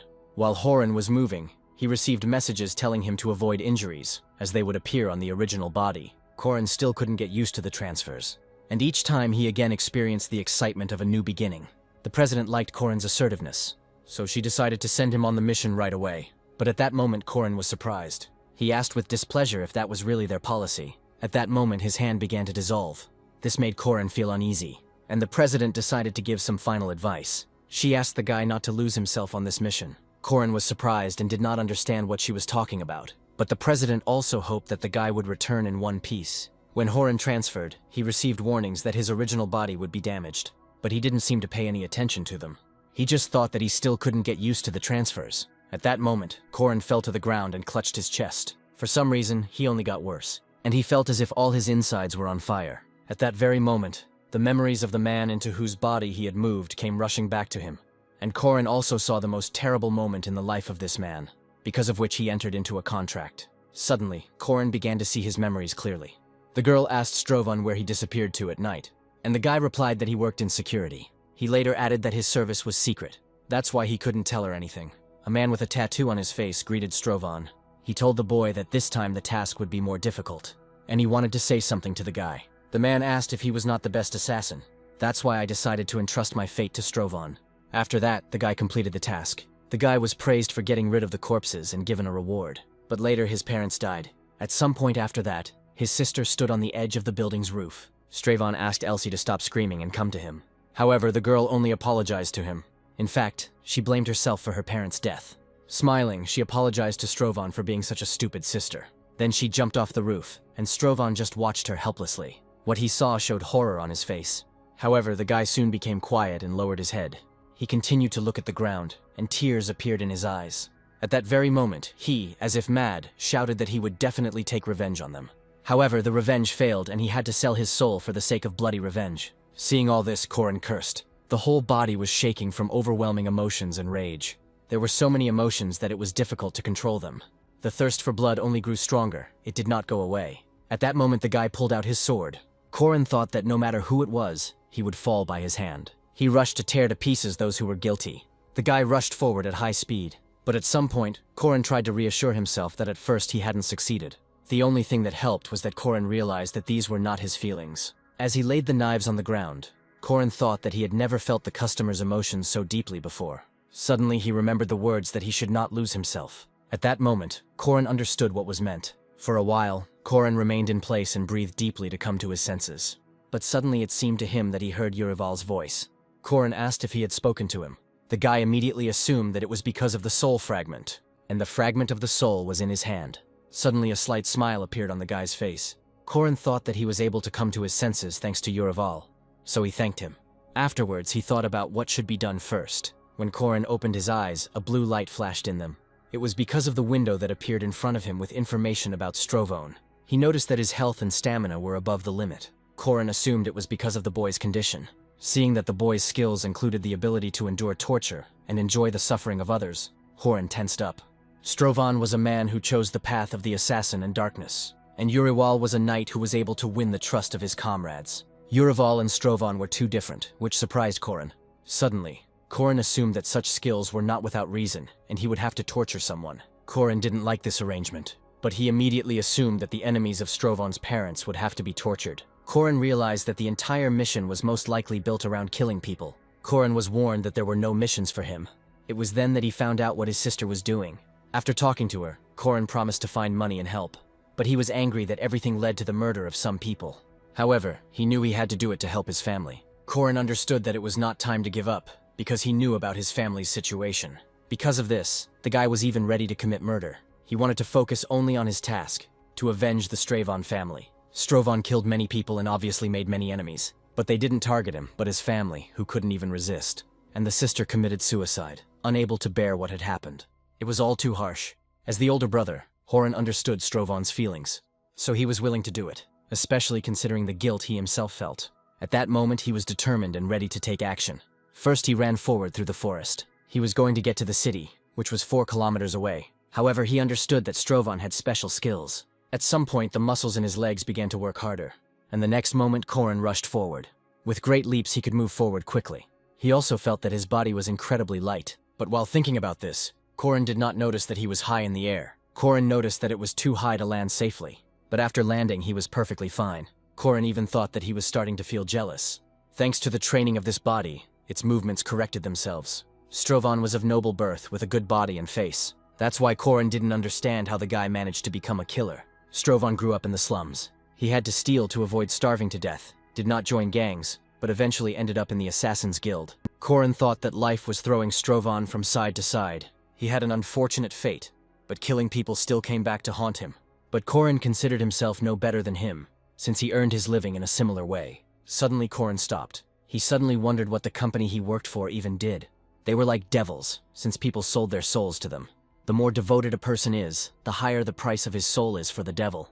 Even the Bible mentioned that a sinner who came to God was more valuable than the righteous, which means that for the devil, it should be the opposite. Korin thought that he was taken because he was a good man. He didn't understand why they chose him, because he wasn't ideal, but he had never done anything too bad either. Korin recalled the words that a contract can be called a silent agreement on both sides. When Eve was tempted with the forbidden fruit, it was based on the free will of both parties. Because of this, Korin thought that in order to agree, a person must actually want it. Suddenly he remembered that he had been asked questions before the contract. Korin wasn't sure, but it seemed like there was a flaw in the contract signing. He wondered if it was possible to put this contract into paper, but he also understood that it was not worth it for an ordinary person to speak out against them. At that moment, Korin thought it was time to stop thinking about it. He already knew that his thoughts could be read, so it was worth stopping. Besides, what he needed now was money, not knowledge of who owned his soul. Korin decided to focus on the task again. Soon the guy came to some place. It turned out that the bodies of the Strovon family were supposed to be here. Wanting to find clues, Korin activated his keen eye skill. Then he looked down at the ground and examined it carefully. It turned out that some tracks led inside the building. He decided to take a closer look at them, since it was not clear whether they were left by a person or an animal. But suddenly something made Corin tense. It seemed strange to him that the area was so quiet. As soon as the guy turned around, some object flew at him. Without hitting the guy's body, the dagger stuck into the stone wall. After the attacks continued, but Corin had already moved forward. The guy jumped, and then a knife was pointed at him. Because of this, Corin thought that he wouldn't be able to dodge. But unexpectedly for himself, Corin managed to avoid the knife. Afterwards, he landed on the ground. Corin was surprised that he could do a double jump. Drawing his sword, Corin rushed forward. Now he was ready to attack back. He swung his sword and was ready to strike. But then the guy shouted to Strovan that he didn't know Strovan was here. Hearing this, Corin stopped. He asked Kesha what he was doing here. Looking at the guy's sword, Kesha suggested putting it away first. As soon as Strovan did this, Kesha was able to exhale. Kesha was Strovan's partner, and now the guy admitted that he thought he was finished. But Strovan merely repeated his question. After all, neither Kesha nor the guild should have known about this place. Hearing this, the guy fell silent. And then he asked if Strovan really didn't trust him, even though Kesha had been cleaning up after him for 5 years. To this, Strovan merely said that he didn't trust anyone at the moment. Having said this, Corin gripped his weapon tighter, and then he began to wait for Kesha's answer. Seeing that Strovan was clutching the hilt of his sword, Kesha became frightened. But then he threw away his own weapon. Kesha said that he came to help, and if Strovan doesn't believe him, he can just kill him. He was ready to give his life for Strovan, so he would have died at his hand without regret. Corin wasn't sure if he was being told the truth. At first glance, it seemed that Kesha was sincere, but Corin did not want to let his guard down. After all, Kesha was Strovan's comrade, and therefore also an assassin. Seeing Strovan swing, Kesha was ready to accept death. However, the guy only put the sword behind his back. Because Kesha could help Sampat Uriwal, Corin decided to let him live. However, he still treated the guy with suspicion. Despite this, Kesha understood Strovan, because he knew what had happened. He knew what happened to Strovan's family, that's why he was here. Even on the previous mission, Kesha remembered how the wounded Strovan came from here, so he remembered this place. Strovan asked who else knew about this place, but Kesha replied that no one from the guild knew about him, and then showed Strovan his hands. After examining them, the guy realized that it was Kesha who had put his parents' bodies in order. Kesha replied that it was so. Kesha did this because he thought that Strovan would not be able to do it himself. Hearing this, Strovan grabbed the sword again. He was angry that the evidence on his parents' bodies was erased by Kesha. Kesha even trembled in front of Strovan out of fear. Strovan was angry that given what had happened, Kesha was surprised that Strovan didn't believe him. Then Kesha fell silent. But the next moment he got angry and told Strovan to stop. He said it was too much even for Strovan. Lowering his head, Kesha repeated that it was too much. He said that even if Strovan's heart was encased in steel, he would not have been able to perform an autopsy on the people who raised him. So he decided to do it for him and drew every wound. Feeling his heart breaking, Horan realized that these were Strovan's emotions. Putting away his sword, the guy said that it looked like he had caused trouble. Kesha admitted that for a second he thought that he would actually be killed. From Strovan's memories, Corin knew that Kesha never lied to him, and apparently the guy could be trusted. Or rather, Corin was forced to trust him, because without outside help, nothing would work. Then Strovan asked Kesha for help. The boy looked at Strovan's hand for a moment, and then he shook the outstretched hand and said that he had been waiting for this for a long time. Soon, Kesha showed Strovan what he himself had been able to discover during the autopsy. Corin read about massive weapons and piercing wounds. Kesha said that judging by the wounds, a mace was most likely used. Strovan knew that the mercenaries preferred axes, so it was either the knights or the soldiers that were to be suspected. Kesha thought that it was more worth suspecting the soldiers, because he questioned an old woman, and she said that she saw a group of soldiers that night. Hearing this, Strovan became angry and asked why the soldier would do this. Kesha asked the guy to calm down and said that he was shaking from the thirst for Strovan's blood. Corin thought that his partner was right, and he shouldn't let Strovan's emotions control him. Afterwards, he decided to classify the mission as in a game. It is a riddle or a hunt. Games were more often focused on finding riddles or hunting monsters. He could get a reward for a successful decision, or just run after monsters. The mission with Urival was more like a riddle, and Parsons' mission was a regular hunt, where he had to kill everyone in sight. But Corin didn't understand where he should take Strovan. He asked Kesha to find out which unit the soldiers belonged to, but the guy had already found out how many of them there were then. Strovan was surprised that Kesha had already collected all the information. Kesha said there were about 15 soldiers, and at that moment Strovan started shaking. Because at that moment, Corin realized that this was a hunt. 15 soldiers had to be killed. Soon they arrived in the city of Eldine. From the rooftops of buildings, they watched a group of soldiers. Kesha suddenly said that Strovan's parents were not the only victims of these people. From Strovan's memories, Corin knew what had happened. Not long ago, There was a war for territory in the city, and a new lord was appointed. Then, disarray and unrest began throughout the city, and it was all suppressed by the new Lord Harrison. Soon, people became accustomed to forgiving the crimes of his men, and began to turn a blind eye to everything, and the guardians of the law became the most brutal criminals of Eldane. There was a noise below, but Strovan also began to watch carefully. Having burst into someone's house, the soldiers dragged an old man out of there. Bending down to pick up the pebble, the girl demanded that he let go. Afterwards, she threw a pebble at the head of one of the soldiers. The man turned to the girl with displeasure. The girl said that they did not steal anything, and the soldiers just wanted to make fun of someone. The man heard the girl asking to take her instead of her father. At that moment, the guard released her father. Having said that she was a good daughter, the guard swung his spear. At that moment, Strovan understood what would happen next. His fears were justified, because the girl was pierced by a spear. Strovan immediately decided to go down, and Kesha was unable to stop him. The man chuckled that her father would soon join her, so the loneliness would not last long. When Stravan landed, everyone turned their eyes to him. Instantly, everyone tensed up and looked sternly at the guy. The guards immediately asked who he was. Strovan didn't answer, but lowered his head and laughed. The guards only had more questions, but then one of them suggested stabbing the guy to shut him up. Approaching the guy, they told him not to move. Strovan continued to laugh, and to the guards' surprise, thanked them. He thanked them for being such scumbags. Hearing this, the guard gritted his teeth. The man pulled out his sword and told him he was crazy. At the same moment, he swung at Strovan, who continued to stand motionless. For some reason, he was unperturbed. With a grin, the guard called Stravan a presumptuous fool. But at that moment, he noticed that his sword was already broken. Sensing something was wrong, he turned sharply to look at the guy in front of him. He didn't even notice that Strovan kicked him. At that moment, the guy pulled out his sword. After that, he was going to get to the other guards. But before that, he inflicted many wounds on the one who was in front of him. The man was killed instantly, and then he was thrown back to his comrades who were standing behind. The first to tense up was the one to whom the dead man was closest. But immediately his reaction was adopted by everyone else. The silence was broken only by Strovan's laughter. The guy thought he might be crazy, but he wasn't the only one here. Finally, the guards came to their senses and got angry at Strovan. One man called everyone over and said that the guy in front of them was crazy. At the same moment, Kesha came down to Strovan. He told Strovan that they needed to retreat, as the guards were calling for reinforcements. However, Strovan didn't care. On the contrary, he was even glad that he wouldn't have to look for each guard separately. Afterwards, he rushed into battle and again ignored Kesha. As the boy approached, the guard held out a spear in front of him, and then he lunged, trying to pierce the guy. However, Strovan easily dodged the blow, and then he turned around and cut off the man's hand. Seeing that the limb was missing, the man screamed in horror. While he was confused, Strovan struck him in the neck. At that moment, there was a creepy grin on his face.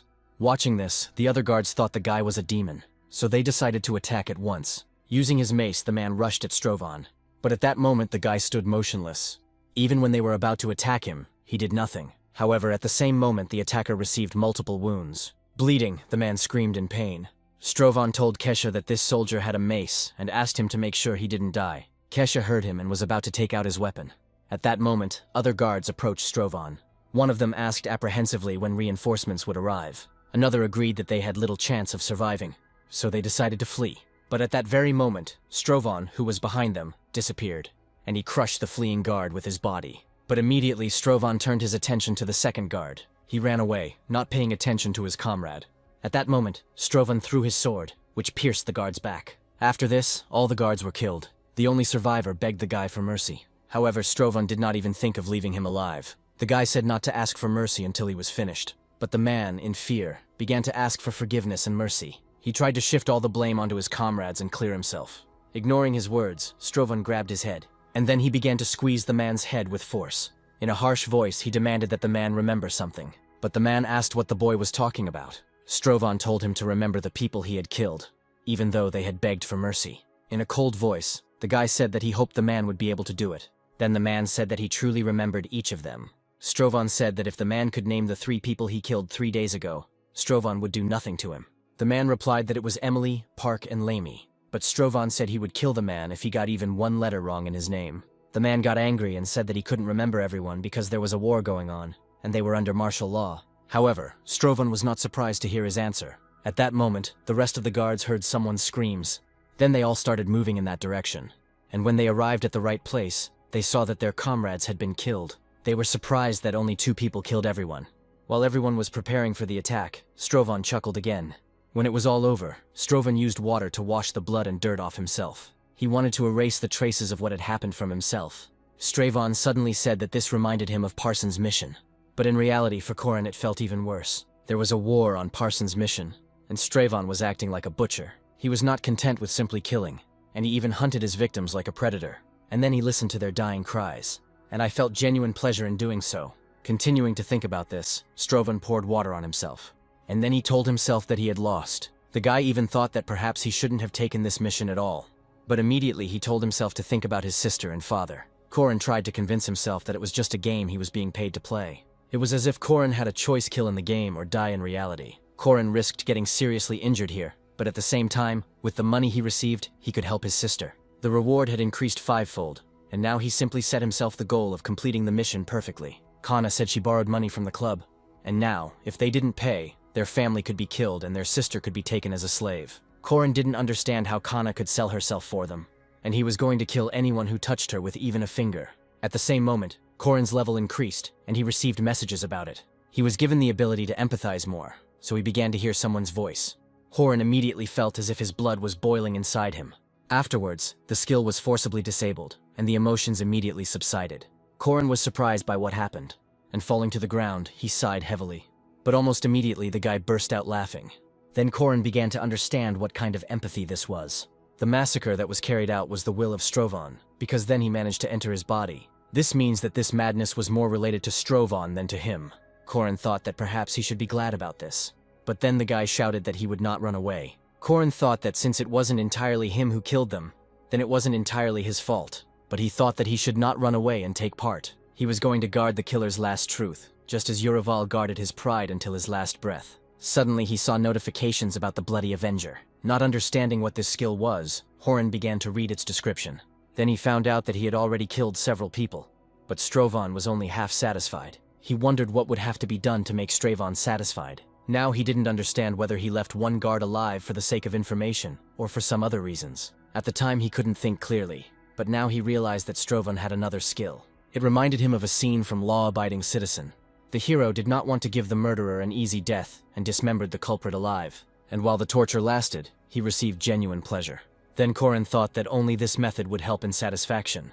After Kesha brought Stravon to someplace, he asked why the guy decided to keep them alive. Kesha thought he wasn't going to kill them, and the guy confirmed it. Corin also noticed that after the last fight his health was almost at zero. When Stravon asked about their condition, Kesha replied that they were breathing, but not for long. Stravon replied that then we must hurry.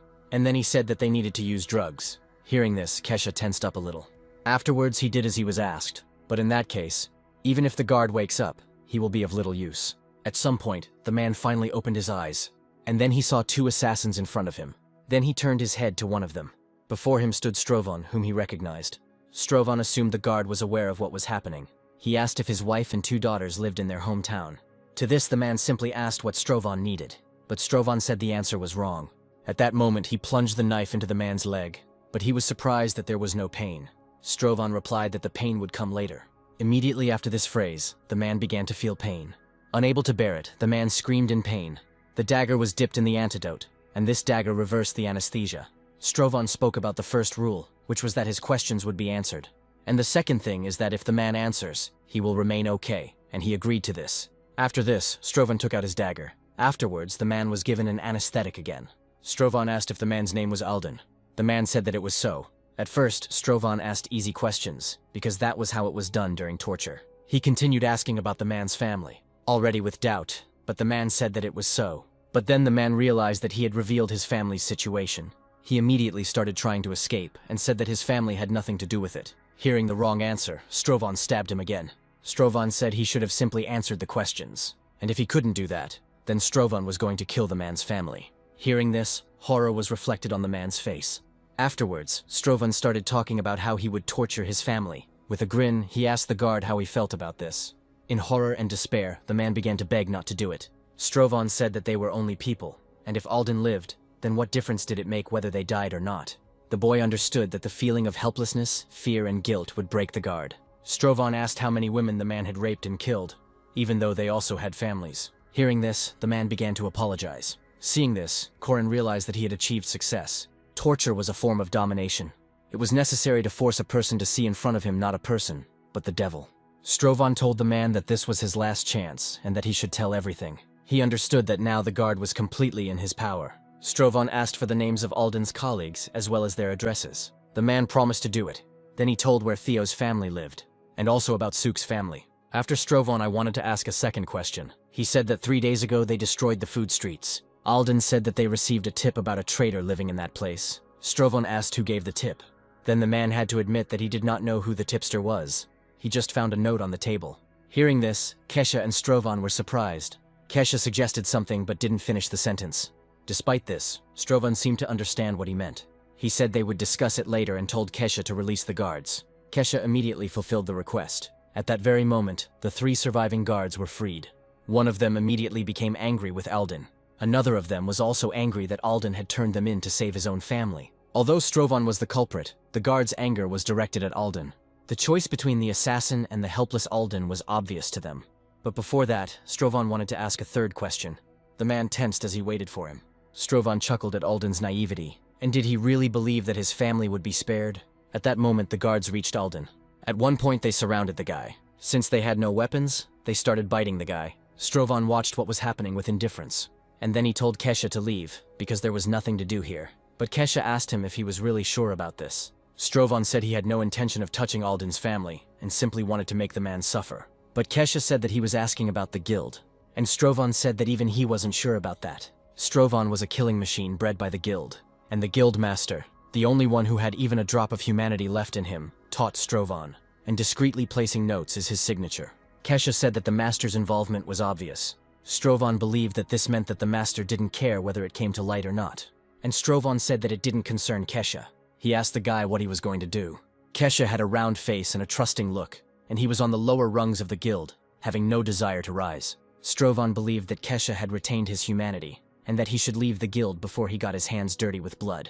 Kesha said that the guild will not simply watch this, but Strovan said they would have to do it. Hearing this, Kesha tensed up, and Strovan said that if they hunt for Kesha, he will destroy their entire guild. Kesha was silent for a while.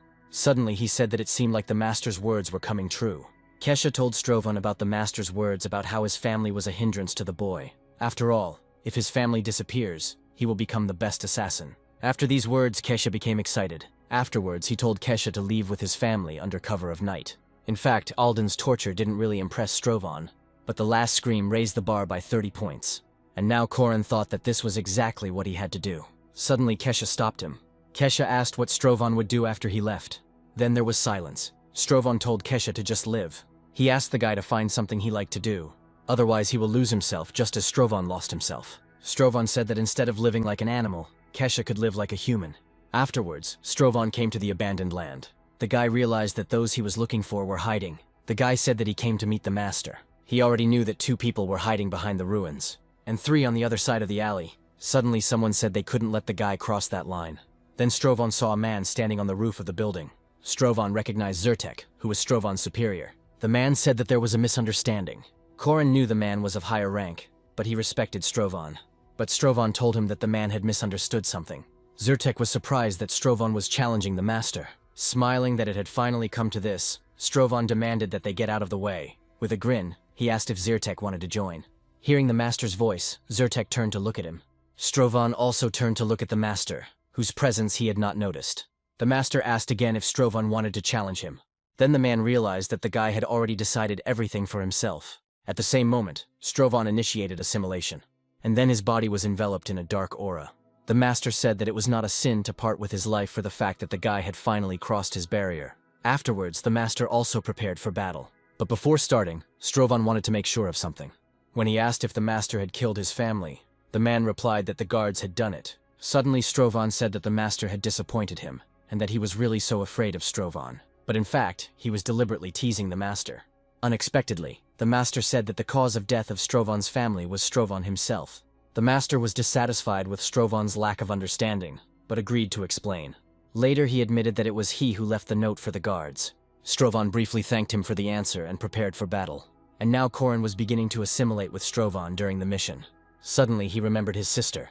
The guy's whole body tensed up, and rage no longer made his heart beat. It seemed to Korin that time had stood still around him, and his body was screaming in pain.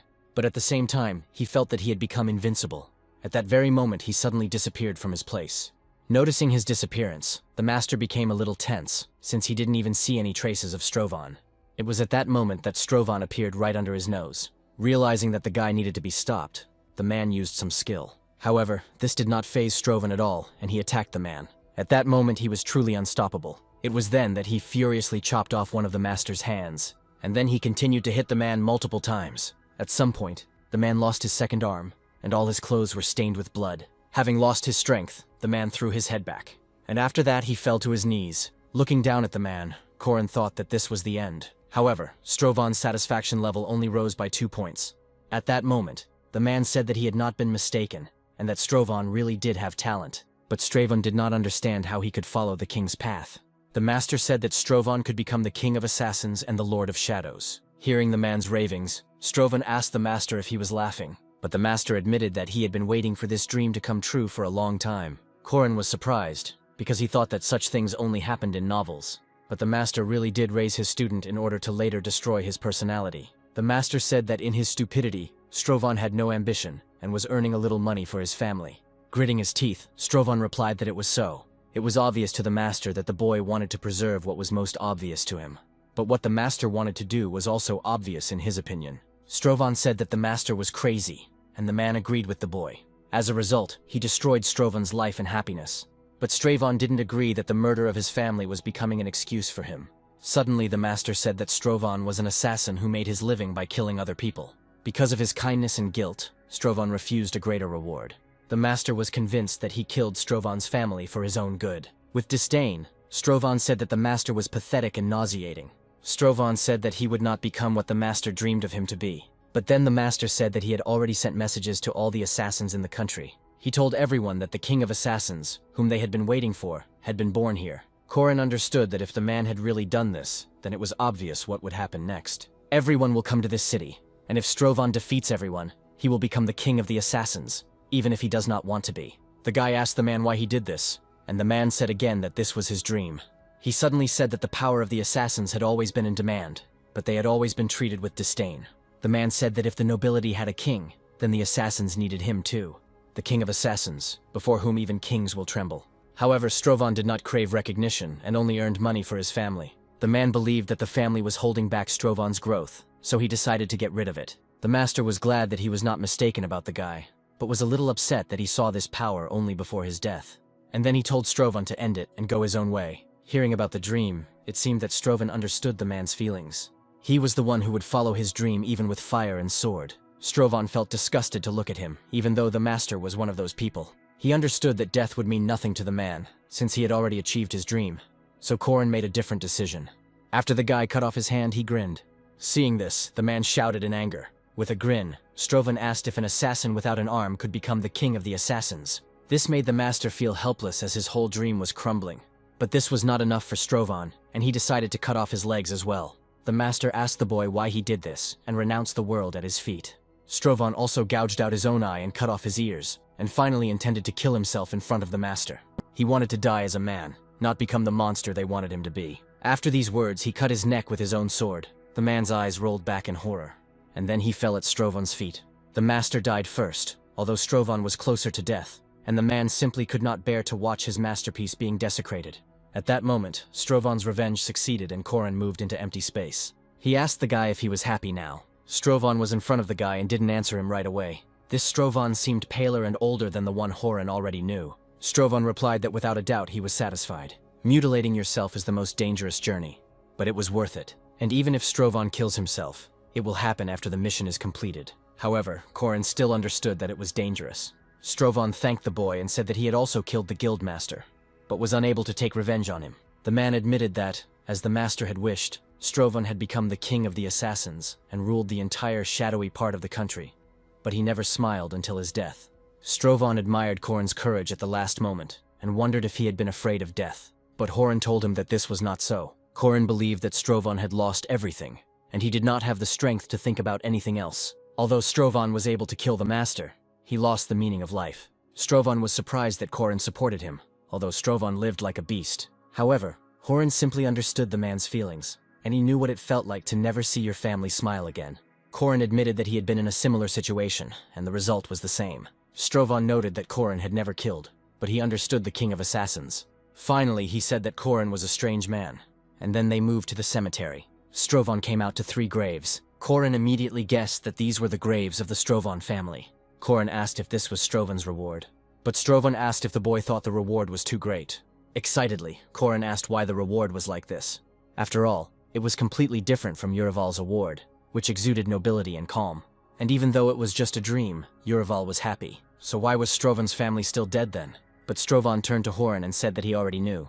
Korin guessed that it was a matter of awareness. How the king of assassins, Strovan, killed hundreds and thousands of people, while their families suffered from helplessness. Therefore, Strovan considered himself unworthy of family happiness, and left for himself only the bitterness of loss. However, Korin became angry, and said that he did not want to receive something like that. After all, Strovan could have wished for a happy and well-fed life in a golden palace with his family, and if he was so disgusted by killing people, then why did he do it? After listening to all of Korin's anger, Strovan unexpectedly thanked the guy, and afterward, Korin said that he would never live like Strovan. Strovan agreed with this, and said that Horin did not need such a thing, and then he decided to grant Korin his power, and asked him to accept it. Seeing the object in Strovan's hand, Horin thought that it was familiar to him. Horin thought about how Stravan had experienced many losses, and although he felt sorry for Stravan, he did not want to get close to him. Strovan said he didn't want Horin to have to use it, but life could be unpredictable. After listening to Strovan, Korin agreed to accept his power. Finally, Strovan told the boy to protect his family and what is dear to him. After all, this is the only way he will become a man to the end, even if he sells his soul. The next moment, Korin was transported to his world.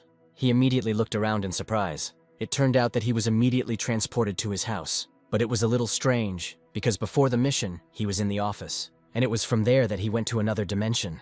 Suddenly, through telepathy, he heard that the teleportation had been successful, and they had little time. The guy was told that they thought something important was about to happen at his house. At that moment, the front door swung open. When he left the room, Korin saw some men trying to take his sister away. Upon seeing Korin, Kana immediately became worried. At that moment, the guy rushed forward. He tried to get to his sister as quickly as possible, and as soon as he was able to do this, he grabbed her hand. Having defended Kana, he asked the men who they were. The men were surprised that there was someone at home, and it was their brother at that. One of them asked if the boy's name was Korin, who was the wayward brother. Frowning, Korin asked them again who they were. The man apologized and noted that this was only their first meeting, and threw Korin a business card. Afterwards, Korin asked what such people were doing in their house, and where they wanted to take his sister. The man replied that Kana had financial problems, and she said that she would work off the loan and even add on top. But after that, she didn't come to work, which became a serious problem. Korin noticed that the man spoke slowly and in a businesslike manner, which only frightened him more. The man asked if Korin knew what kind of trouble his sister was in, and Korin admitted that he found out about it yesterday. The man chuckled and said that Kana borrowed money from them and received 30 million, and then did not show up for work, which is a big problem for them. So they were going to bring Kana back to work. Korin said that since Kana took out a loan, she just needed to pay it back. But the man just laughed and asked who would return them if Korin didn't even have a job. And then he threw some document at Korin's feet. Korin was surprised to see the contract to give up his body. Kana only said that she couldn't do anything and was too scared. Korin guessed that Kana was first calmed down and then threatened into signing the paper. But then Korin said that this contract was incomplete. The man remarked that Korin must have known the law well. Korin replied that even if so, he was far from those people. And then he said that he would return their money. But the man refused to wait. He didn't understand how he could trust someone with a bad credit history. Then Korin promised that he would return it tomorrow. Then another man intervened and said that the guy could have been hit by a car. Pointing to the Kana, he said that she owed them 30 million. But Korin was angry that his sister was being threatened again. The man began to provoke Korin and told the guy that he could hit him. Korin only said that they needed to contact the company for labor discipline. This angered the man, and then he was the first to decide to hit Korin. Korin did not dodge and took the blow. After the blow, the man grabbed the guy by the collar of his clothes, and then he said that Kana wasn't even fit for a hostess bar, and maybe she should have just sent him to a brothel. Angered, the Horin asked to repeat it. Seeing how the guy's gaze changed, the man fell silent. Korin understood that in his usual state, he would not be able to win, so he should have remembered what Strovan was like. And at that moment he hit the man's head against the wall. The blow landed right on the forehead, and after that the man slowly rolled down. Afterwards, Korin turned to look at everyone else. The sister was surprised that he knew how to fight, and the man also did not expect this from Korin. While everyone was silent, Korin exhaled heavily. The men asked Korin if he wanted to get into a fight. Korin said that he was hit first, and he was only defending himself. Afterwards, he said that they could call the police and sort everything out. However, the men remained angry. Then Korin realized that everything was as Strovan had said. He didn't want to use that power, but he had no choice. Korin was going to kill anyone who could harm his family. Suddenly, the man turned to his subordinates. To the surprise of the others, he asked to take away the one who was lying unconscious. Afterwards, he said that this family was different from what he had heard. Korin continued to watch the men closely. They were muscular, and if he missed even one blow, he would be finished. Strovan gave him the power of an assassin, but will his body be able to withstand it? But even with half that strength, Korin was confident that he could kill those people. The man said that they really needed to talk like civilized people. Hearing this, Korin was surprised, and the man said that Korin knew how to kill. He said that people like them saw it in their eyes, and Korin killed more than once. The man said that he always has openings for employees, and if they fail somewhere, he will not be able to run the business. The man said that the compensation for their arrival would be 10 million won. Korin was told not to even try to break the agreement if he couldn't pay. Afterwards, Korin replied that he would deal with this issue right away. The guy immediately dialed someone's number, and then he asked the person on the other end if they remembered his situation. The guy asked to send money to his account, and they immediately agreed to do so. However, Korin was surprised that they were ready to do this right away. The man asked if anything had gone wrong, but Korin said that the money should arrive now. When the men checked their account, they discovered that the money had indeed arrived. The man praised Korin for being able to get 40 million so quickly. After that, he took his people and began to leave. As soon as the door slammed, Korin immediately fell to the floor. Exhaling heavily, the guy thought that this was wrong, and then he turned his gaze to his sister. Then Korin asked Kana never to get involved with those people again, because it was too dangerous. Feeling a little guilty, Kana said she would never do that again. Korin said not to even approach the club, and if she noticed them, she should run away immediately. He also asked her to buy her pepper spray and install location tracking apps so he could always know where she was. But Kana asked him to calm down, because everything was already behind him. Korin agreed when Hannah said she simply wouldn't go out, and then Kana demanded that he tell her everything. She asked to tell where Korin got such a large sum of money so quickly, but the guy only replied with a smile that he had promised it. He did this regardless of how the money was obtained. Korin was even ready to sell his soul to protect his family, but his sister still demanded to know, and this began to spoil Korin's mood. The girl said that if it was a small loan, then next time they would come for him, not for her. However, Korin did not understand how to explain how he earned this money. At that moment, he asked anyone to help him, even if it was the devil. Suddenly, he heard someone's voice offering his help. After a brief telepathy, Korin learned that an office worker would soon arrive to help him sort out the situation. When there was a knock on the door, Kana thought the bandits had returned, but Korin was surprised that the worker had already arrived. When the guy opened the door, he saw a man in front of him. The man immediately told Korin that he had not been here for a long time. Korin hesitated a little, but then agreed with him. The man apologized for coming unannounced. Then Korin asked Kana to make them coffee.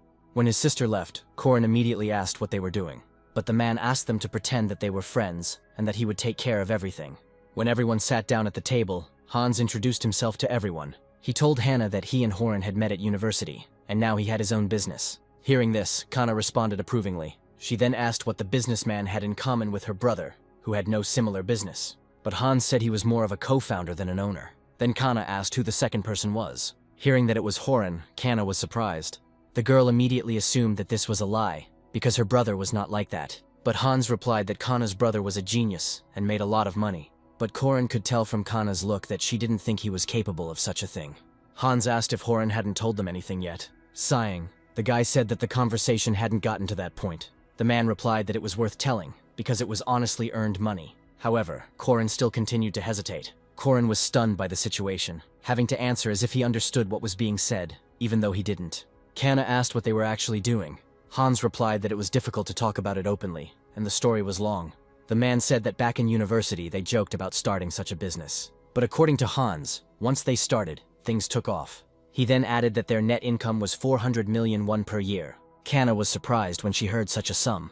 It was such a big amount for her that she couldn't believe it. Hans said that they were the ones they were looking for in Korea, and there were also a lot of competitors. But Kana couldn't believe it, so she thought that she was being played, and even then her brother would have behaved differently. But Hans replied that things were going well, so Horan relaxed. Hans also believed that Horan was always depressed, but the boy understood that his sister would not believe that. But surprisingly, she agreed. But their company only started to turn a profit this year, so they are paying off their investors. The girl asked why they came so suddenly then.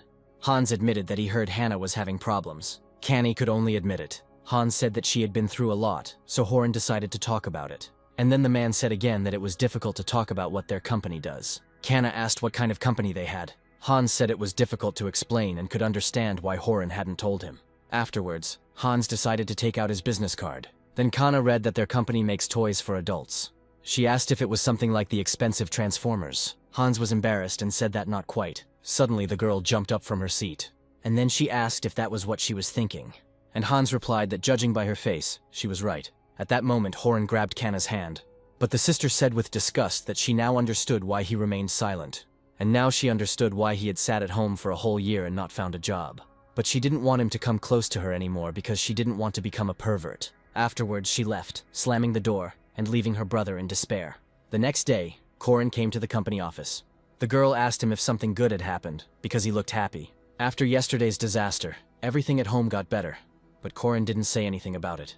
The family now looked to Corin as a co-founder of the business. At home, he said that their company was currently experiencing financial difficulties, so he would not be able to help his family for now. Corin knew that this might sound unconvincing to them, but he promised it anyway. He was going to make their family better because she was in his heart. But Horan was surprised when the secretary reminded him about adult products. Horan awkwardly replied that he thought it worked. At that moment, the president appeared and said that Horan looked better than she expected. However, Corin admitted that the mission was a bit scary. The girl admitted that she was ready to get a slap from him when he came to work. But Corin said that hitting was too much for him. Then the girl said that she meant Strovan's mission. Then Corin understood what she meant. At that moment, the guy felt dizzy and grabbed the table. Corin suddenly thought that he was being too careless. After all, he killed so many people and forgot about it. The girl noticed that Horan seemed to be concentrating hard and was difficult to distract. Then Corin asked why this particular mission was chosen for him.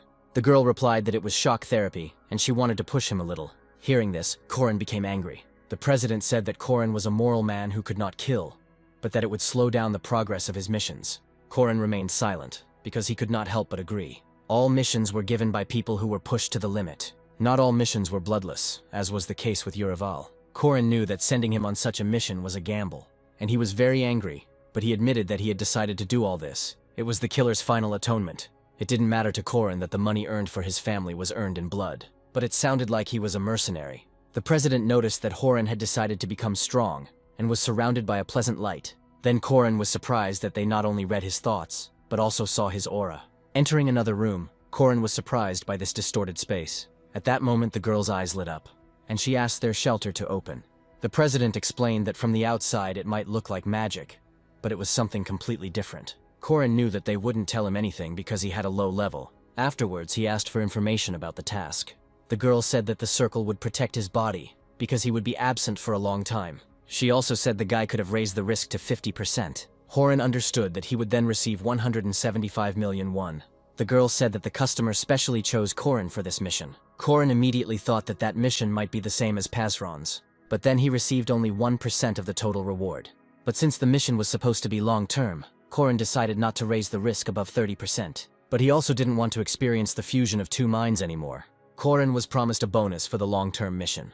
He could exchange the points he received for experience points. Horan liked the opportunity to advance quickly, but he was more inclined towards money. The girl said that it was a good opportunity to prove herself to interested clients. If Corin successfully completes the mission, he will be able to pay off all the family's debts. Afterwards, he was thanked for listening to the long instructions, and at that very moment, Corin began to be teleported. Immediately after this, the merger with Kisane took place. Soon, Corin arrived in the new world. He immediately noticed that it was too hot there, and it turned out that he was on the castle wall. At first, Corin decided to focus on Kisane's emotions. At that moment, he began to see some memories. Kessin reported that they had discovered a group of orcs, and if they do nothing, the city could be destroyed. Therefore, it was decided to gather troops. But suddenly, Kessin was informed that the king and the soldiers had disappeared. Kessin was angry that Gauss had escaped and left everyone to be eaten by the orcs. The man continued to say that Gauss took not only the soldiers, but also the money. Kessin was informed that the food warehouse was also empty, and now it was unclear whether the orcs would eat them or whether they would kill themselves. Corin knew that Kessin was fair and noble, and he was the leader of the city's guard, but his burden was much heavier. When the city was surrounded and soldiers stopped patrolling it, people began to attack their neighbors. The Kessanes reported that they found out what those people were cooking. Human bones floated in the cauldrons. They had to do something because people were becoming cannibals. The guards were forced to kill the townspeople they could not control. But Kessin saw something cruel. One woman was cooking soup for her child, but she prepared it from the neighbor's child. Kessin had to kill her, who was unable to lift the sword. Kessin said that if he could survive all this, the devil could take his soul. Corin felt uneasy at these memories. He suddenly realized that he was on the castle wall again. But unlike the first mission, now he did not attack the city, but defended it. But Korin immediately noticed that the situation was hopeless. They had no money, no food, no soldiers, and the city was surrounded by monsters. Korin knew nothing at all, so he needed help. At the same time, additional tasks to the main mission appeared, and now Korin had to think about everything calmly. If the guards are stronger, they will be able to restore trade routes, but they still didn't have any money. While Korin was thinking about everything, a guard approached him. He reported that there was unrest in the central village. Korin was angry that he was not given time to think, but decided to deal with the problem. He also thought that if he saw the real situation, he might get more answers. Soon Korin saw that one of the houses was being robbed, and the guards were simply watching.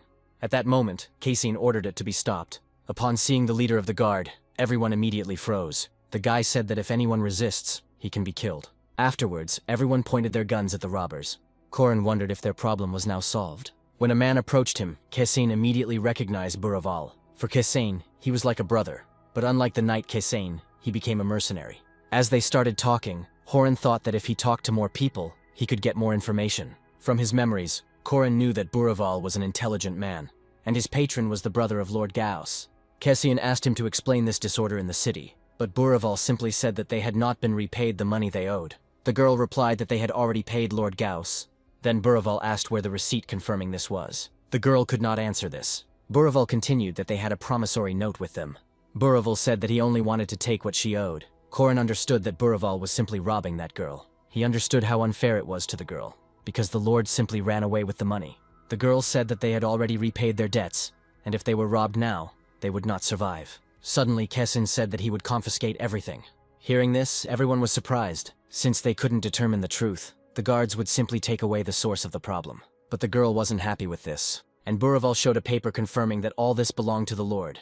Casein replied that Gauss's name was there, and Chios had no right to collect money. And although he was Gauss's brother, according to Casein, he was an outsider. And if Chios tried to take over Gauss's property, then it was treason. Casein said that Gauss was still the lord of the city until his death was confirmed. Then Buraval fell silent, and Casein told the guards to confiscate the things. The girl began to cry because she considered them all thieves. Buraval said that Casein shouldn't do that, but Casein said that while the lord was not in the city, he, as the head of the guard, was his representative. Buraval could not deny this, and then he just had to leave. The girl's family was in trade, so now Casein had food. He thought something good could come out of this. Although he felt sorry for that girl, he could now feed his guards. There was only enough food for the guards, and the residents only saw how the guards robbed the house. And then the mood of the townspeople began to deteriorate. Korin noticed that there were significantly fewer positive citizens. The guards were the only ones who could do their job, so they were Korin's priority, and he couldn't allow the mission to fail. Afterwards, Casein decided to come to someone. Casein came to the vice lord of the city. Casein thought he knew how to solve the food shortage problem. Zapiro asked how to do this, and the guy said that under the guise of war, they should take food from the residents. Zapiro was surprised. He was angry that the guards would steal from the townspeople. Casein said that he had just met Buraval, and he tried to rob the store using the name Chios. And if this continues, the remaining food will disappear. And Casein wanted to take this food from Chios, but Zapiro thought this was complete madness.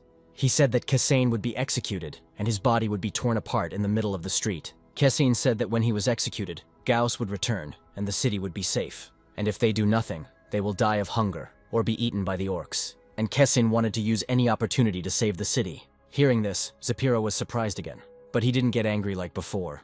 Casein was determined, so he agreed to help. All legal acts had to be approved by Zapiro, so his support was indispensable. Then Korin saw a message that Zapiro had succumbed to Casein's suppression. And then the skill of understanding the situation was activated. Zapiro immediately listed the places where there would be the most food. Korin chuckled as Zapiro sorted through the documents as if he were only 20 years old. Afterwards, he gave Casein a complete list of shops in the city. He said that this would make it easier for Casein to find everything he needed. But Casein said Zapiro could get into trouble too. But the man said that times of war require sacrifice. But Casein said that if they survived, they would be taken to the scaffold. Suddenly, Hepiro wanted to tell him something. Zapiro said his parents and his son lived here, and when he saw that a foreigner was risking his life, he could not stand aside. Casein said that if Zapiro wanted to help, he'd better stay close. But the man said that he was not close, but much ahead of him. Seeing the seal of Gauss, Casein raised a cry. When the sun rose, he gathered all the soldiers. Gaius took all the good soldiers with him, so these were in bad shape. Casein immediately showed everyone the permission signed by the Vice Lord. But in the Middle Ages, few people were educated, so people didn't even understand what it was. And even if Casein says that he is the new Minister of Defense, he will not be understood. Suddenly he asked if they wanted to die. Everyone will answer this question the same way. Kasane wanted to live, but asked everyone to look at what had become of their city. He said that they would die of hunger or become food for the orcs. In their situation, they had to think about death, and Kasane was going to let the soldiers' hidden fear come out. The speech before the battle raised morale. The soldiers were indignant and asked if Kasane wanted to send them to fight the orcs. Kasane said they had a way out. Then there was silence. Kasane said that he had declared a general mobilization and had the right to do so. He wanted all the men to lift spears and the women to cook. Hearing this, everyone thought that Kasane had gone crazy. Kasane noticed that everyone thought so, but he said he was prepared to die so that their families and children could continue to live. He was confident that he could reach these people. Suddenly someone agreed. After that, everyone else also picked up the mood. Then Kasane asked everyone to repeat after him. He said that they would live if the people of the city united. All the soldiers repeated this with one voice. The phrase that they wanted to live continued to spread throughout the area. When fear gave way to the desire to live, the guards became true warriors. Afterwards, all the guards headed into the city. Kasane walked at the head and set the rhythm for everyone. They finally came to the right place. Buraval stopped them, because they had come to Shiros's estate. But suddenly he was surprised. He asked what the head of security was doing here. Instead of answering the question, Kasane repeated the phrase that he wanted to live. Instantly, the entire security picked up this phrase. Surprised, Buraval asked what they were doing. Kasane said that if the people of the city unite, they will live. Everyone also picked up this phrase. Watching this, Buraval continued to be amazed. Afterwards, he got angry and was ready to draw his sword. Kasane replied that they would take the food. Hearing this, Buraval became a little angry, and then he put his sword to the guy's neck. He asked Kasane if he wanted to die, but he didn't answer right away. Only a moment later, he took a step forward and said that Buraval could kill him. But he asked if Buraval would be able to resist all those soldiers. Taking a step back, Buraval asked why he needed all this. But Kasane only took the man by the shoulder. He said that Gauss had run away and left them, and they could all have died. Kasane needed food and weapons, as well as leather and wood. He said that it remained in the city, but Shios owned it, and he wanted Buraval to know this. But Buraval was confused by this, but immediately he began to think about it. At that moment, someone was watching from above. The man asked the mercenaries why they were stuck there. Buraval said Kasane acted as if his life was on the line, and although the situation was serious, he could not kill Kasane. But the man was outraged that Buraval was simply going to watch while the house was robbed. But Buraval objected that without Kasane the guards would be useless, and with the 50 men that Shiros had, they wouldn't last a day against the orcs. Afterwards, Buraval asked if Kasane would feed them if they helped. Buraval said they were given just enough to keep them from dying, even though his warehouse was full of food. Kasane agreed, and promised to give Buraval twice as much, since he was an experienced mercenary. Afterwards, Buraval ordered his men to disperse. Seeing this, Shios became furious, and Kasane ordered the man's arrest. When the order was carried out, the man said that God's punishment would descend upon Kasane, but he didn't understand what kind of punishment they were talking about, because they had obtained a lot of food. Even though it was a robbery, Korin felt better, and then he started giving everyone food. A bowl of food was placed on the man. Suddenly, a message appeared in front of the guy saying that the number of people starving was decreasing. Korin solved the problem of hunger, but he still could not give new hope to people. It was understandable that people were upset, as the city was still isolated. While everyone was having dinner, Kasane stood to the side. Suddenly someone called out to him. Buraval asked where they should patrol, but Kasane said he wanted to ask for something else. He said they needed coaches. Then Buraval said that he would choose 5 people for this. When Kasane asked what Buraval was going to do, the man said that the Lord had a white horse. Kasane understood that having a scout on horseback would be an advantage. Korin was glad that Buraval was on the same side as him. Buraval asked if Kasane was worried that Buraval might escape on this horse, but Kasane only grinned. And then he turned around and said that Buraval wouldn't have to run away. Buraval asked why this was so, and Kasane replied that he could save this city. Suddenly, Kasane crossed paths with one of his men. He asked the man if something had happened. The man reported that they had collected the metal and the blacksmiths were already working. Kasane was glad that the weapon would be ready, and the guards obtained the tree by destroying rich areas. Even though the rich people complained, it was worth it. The rich were fools, because they did not understand that if the city fell, everyone would die. When Kasane asked what they did with the dissenters, he was told that they slept in the basement. The man said they were arrested and had to surrender. Kasane said they have strong walls, so they should be able to protect everyone. But later he was also told that they were distributing food to everyone. However, Korin could not reduce the portions, as this would destroy the people's optimism. The man added that they now had coaches, so if they had time, they should be able to handle everything. But Kasane replied that they had as much time as they had food. But Korin knew that the situation was better now than yesterday. He always felt like he was moving in the right direction.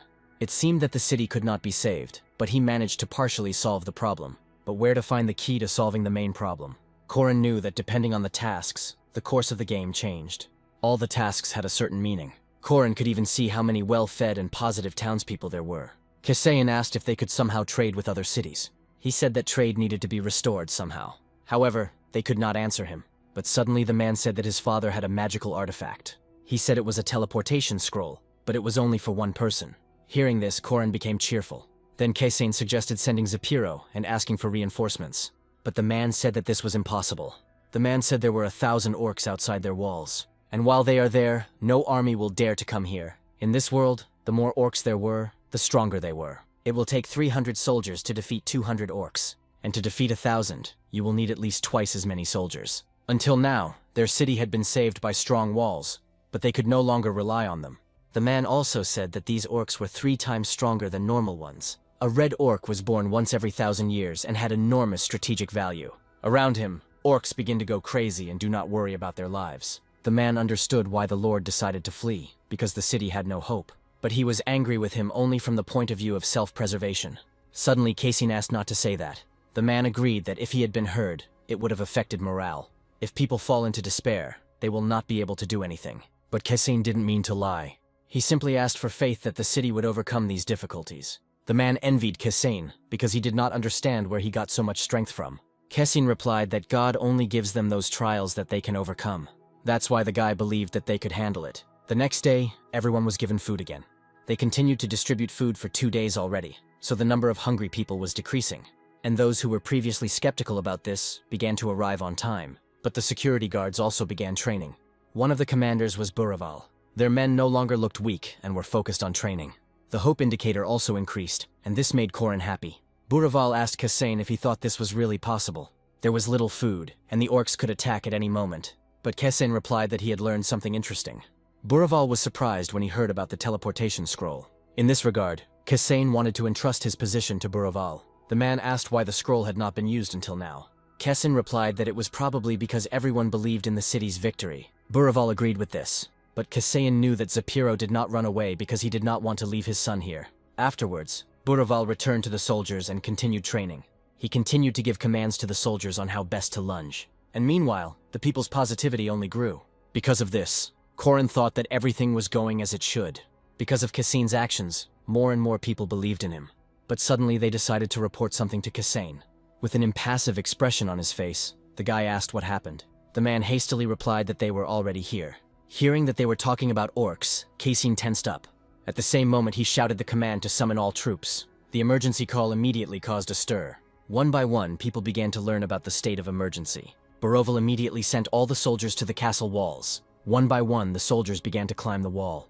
The archers were the first to take the stage. Kasayan immediately checked that all the soldiers were in their positions, and they all began to repeat what Kasayan had told them earlier. Suddenly, Boroval said that he had not experienced such a feeling for a long time, and Kasayan said that thanks to him they became real soldiers. Boroval replied that he was glad to help Kasayan. Zapiro said the soldiers were determined and it was like a miracle. At that very moment, the enemy appeared on the horizon, and his appearance raised a cloud of dust into the sky.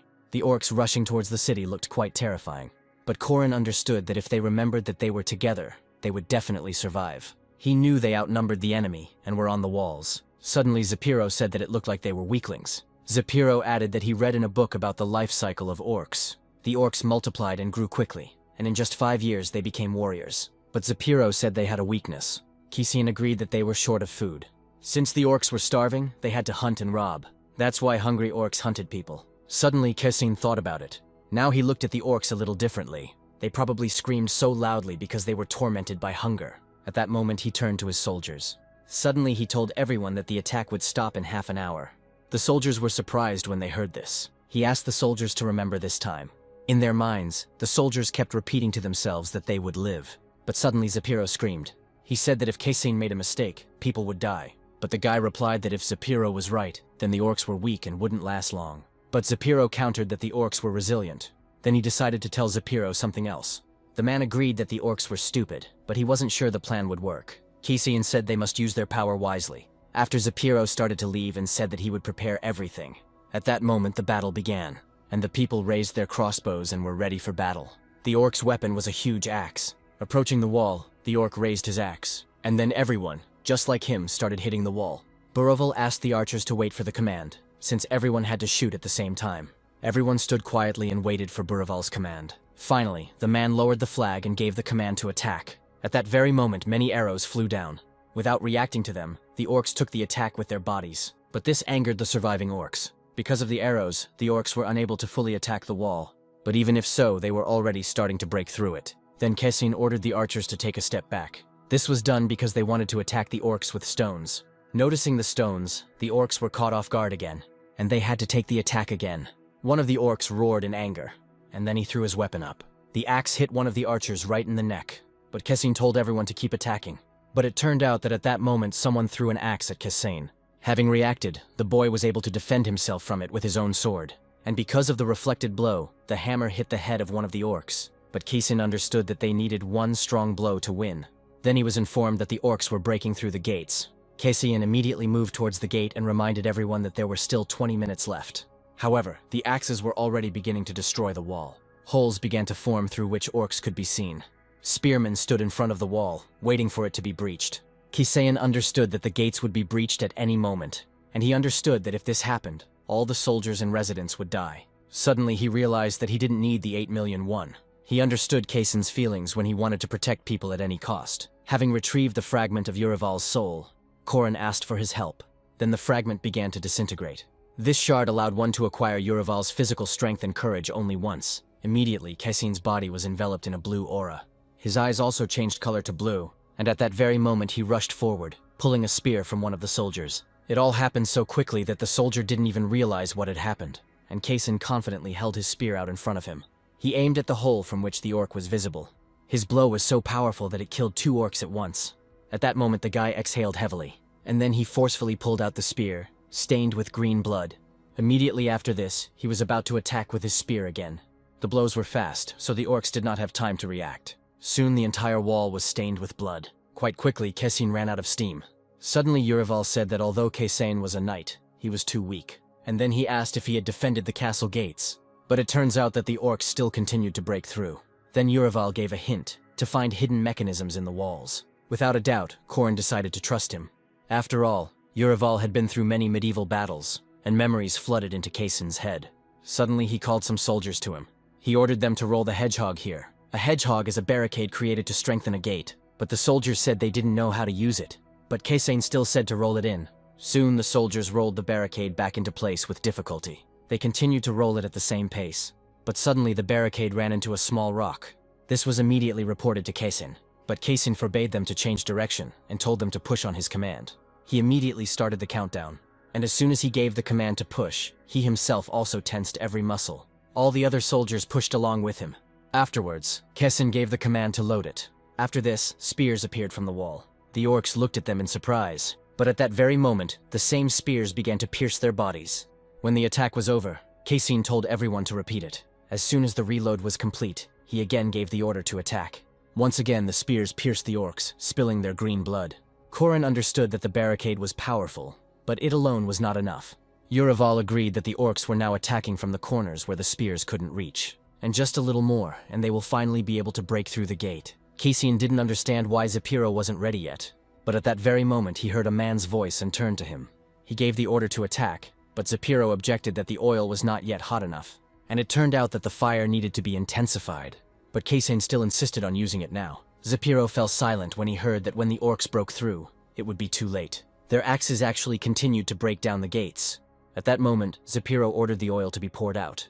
A loophole is a mechanism built into the castle's defensive structure, and is a through-hole above the gate, and this was the most effective way to kill those who were breaking down the gates. Zapiro told everyone to handle the oil with care, but the oil was heavy and difficult to carry. Everyone tried to lower him down carefully, but at some point one of the soldiers' feet slipped. The man screamed in horror and surprise. Seeing that the cauldron of oil was about to tip over, Zapiro was also surprised, and the other soldiers who were nearby were also scared. But at that moment someone picked up the cauldron. It turned out it was Kesin. It was too hard for him to keep it alone, and he immediately asked someone to help him. At that moment, another soldier approached him. However, it was also difficult for him to hold the cauldron with his bare hands. Very quickly his hands began to get burns, but Buraval and Kesin were full of fighting spirit. With all their efforts, together they were able to return the boiler to its place. Cassine's hands were also damaged, but he didn't notice it right away. Afterwards, he and Buraval exchanged glances, and they exchanged slight smiles. But at that very moment, Cassine was informed that there was a gap in the gate, and it was growing. Turning to Zapiro, Cassine said that it was time for them to use the food. At that moment, Zapiro, alarmed, told everyone to pour the food into the loopholes. Responding to the order, the girls ran forward. The soldiers were surprised that there was a battle going on right now, but for some reason they were bringing food here. Approaching the loopholes, the girls did as required. Their enemy was the orcs, who came here in search of food, and now they poured out a tasty thick porridge from where stones had recently been thrown at them. The orcs froze in great surprise, but mechanically they licked their lips, tasting the porridge. Having tasted it, their eyes lit up with a greedy sparkle, and at that very moment, their despair turned into madness. Instantly, they all rushed to where the porridge was pouring out from, and when all the orcs were gathered in one place, Cassane gave the command to attack and told the orcs to die. Apparently, the food was just bait, and the oil came after it, and such an attack was called the demon's tongue. Anyone who falls under the oil is fried to death, and the orcs who stood outside the affected area were deprived of visibility due to the thick steam. That attack was capable of protecting the most vulnerable points on the gate, and brought death to all living things in its path. Frightened, the orcs began to turn around and leave. One by one, they lost their fighting spirit and no longer wanted to attack. Seeing that the enemy was retreating, Cassane could not help but rejoice at this. However, not every orc lost their fighting spirit. Some, on the contrary, became angry. Using his axe, one of these orcs cut the deserter in two. Seeing how brutally he was killed, the remaining orcs stopped their retreat. The angry orc screamed loudly, and a powerful aura emanated from his body. At that moment, one by one, the orcs began to turn towards the city, and then they changed their direction and rushed into battle again. Seeing this, Cassine froze in surprise and did not understand why they were returning. The orc who was able to redirect his horde turned out to be their leader. Hearing this, Cassane was surprised, and Urival told him to take the crossbow. After listening to him, Cassane immediately grabbed a crossbow from one of his soldiers, and holding the weapon in front of him, began to aim. At the same time, he asked Urival if he knew how to shoot a crossbow, and Urival replied that he knew a little, but at that moment, Corin noticed that the crossbow didn't even have a sight. Meanwhile, the irritated orc leader was also approaching the wall. Corin was reassured by the fact that Urival had skills, and Corin himself had fired a gun during his service in Korea. But suddenly all his thoughts were interrupted and Corin became afraid of something. It was only when the arrow was released that he realized he had lost his aim. But even if that were the case, the arrow still hit the orc's head. At that moment, the orc was instantly killed and his body weakened. After that, he fell to the ground, and his fall sent dust into the sky. Seeing this, Corin was stunned with surprise. But immediately after that, a joyful cry was heard along the wall. The guy happily said that he was still in uniform and said hooray to the Korean reserve soldiers. At that moment, everyone started chanting Cassane's name. Urival asked if he had missed, but Corin asked who cared now. Unlike the soldiers on the wall, the orcs had lost their fighting spirit. One after another, they began to run away with frightened screams. At that moment, Cassane asked if 30 minutes had passed. As he said, during this time the attack ended and now the orcs retreated. At that moment, the soldiers were able to defend their city from almost 200 orcs for the first time. On the 4th day of the siege, the battle ended in victory, and the people, surrounded by orcs for 2 months, were finally free. People couldn't get enough of the victory, but at the same time, Corin continued to work. He was filling out some lists, but suddenly his pen fell from his hand. Leaning back, the guy said he wanted to have some fun too. They had won, but Corin knew how much work still lay ahead. He had to report on the number of victims and the materials used. Report any problems and strengthen the castle's defenses for future battles. Urival agreed that the problems that arose after the battle were no easier than the battle itself, and said he disliked paperwork. Suddenly, Corin asked if he had been appointed to that position because he was not good at that kind of work. And then Horan thought about the fact that when he played similar games, he was not required to complete such tasks. When Zapiro came and said that this was not an easy task, Cassane agreed that for a warrior such work was hell. Then Zapiro said that since it was so hard for Cassane, he could give him another job. Hearing this, Cassane jumped up from his seat in excitement. Zapiro said he would do Cassane's work if he did Zapiro's work. The guy immediately asked what was required of him, but then he cautiously lowered his gaze in front of him. He noticed that Zapiro was holding some bright red object in his hand, and then he asked if Zapiro was going to give it to them personally. The man calmly replied that doing so would be a sign of respect. When Cassane asked if Zapiro had slept, the man replied that he had slept as much as he needed. However, Corin believed this was not true, and suspected that the man had been working all night. Cassane said that it was not a sin for Zapiro not to raise a sword in battle, just as it was not a sin for him to be a bureaucrat, and he asked her not to work so much, otherwise it would end badly. but the man replied that he found consolation in this. He admitted that when he tries to sleep, he feels like he is dying, but while working he can afford to take a nap. Hearing this, Cassine calmed down.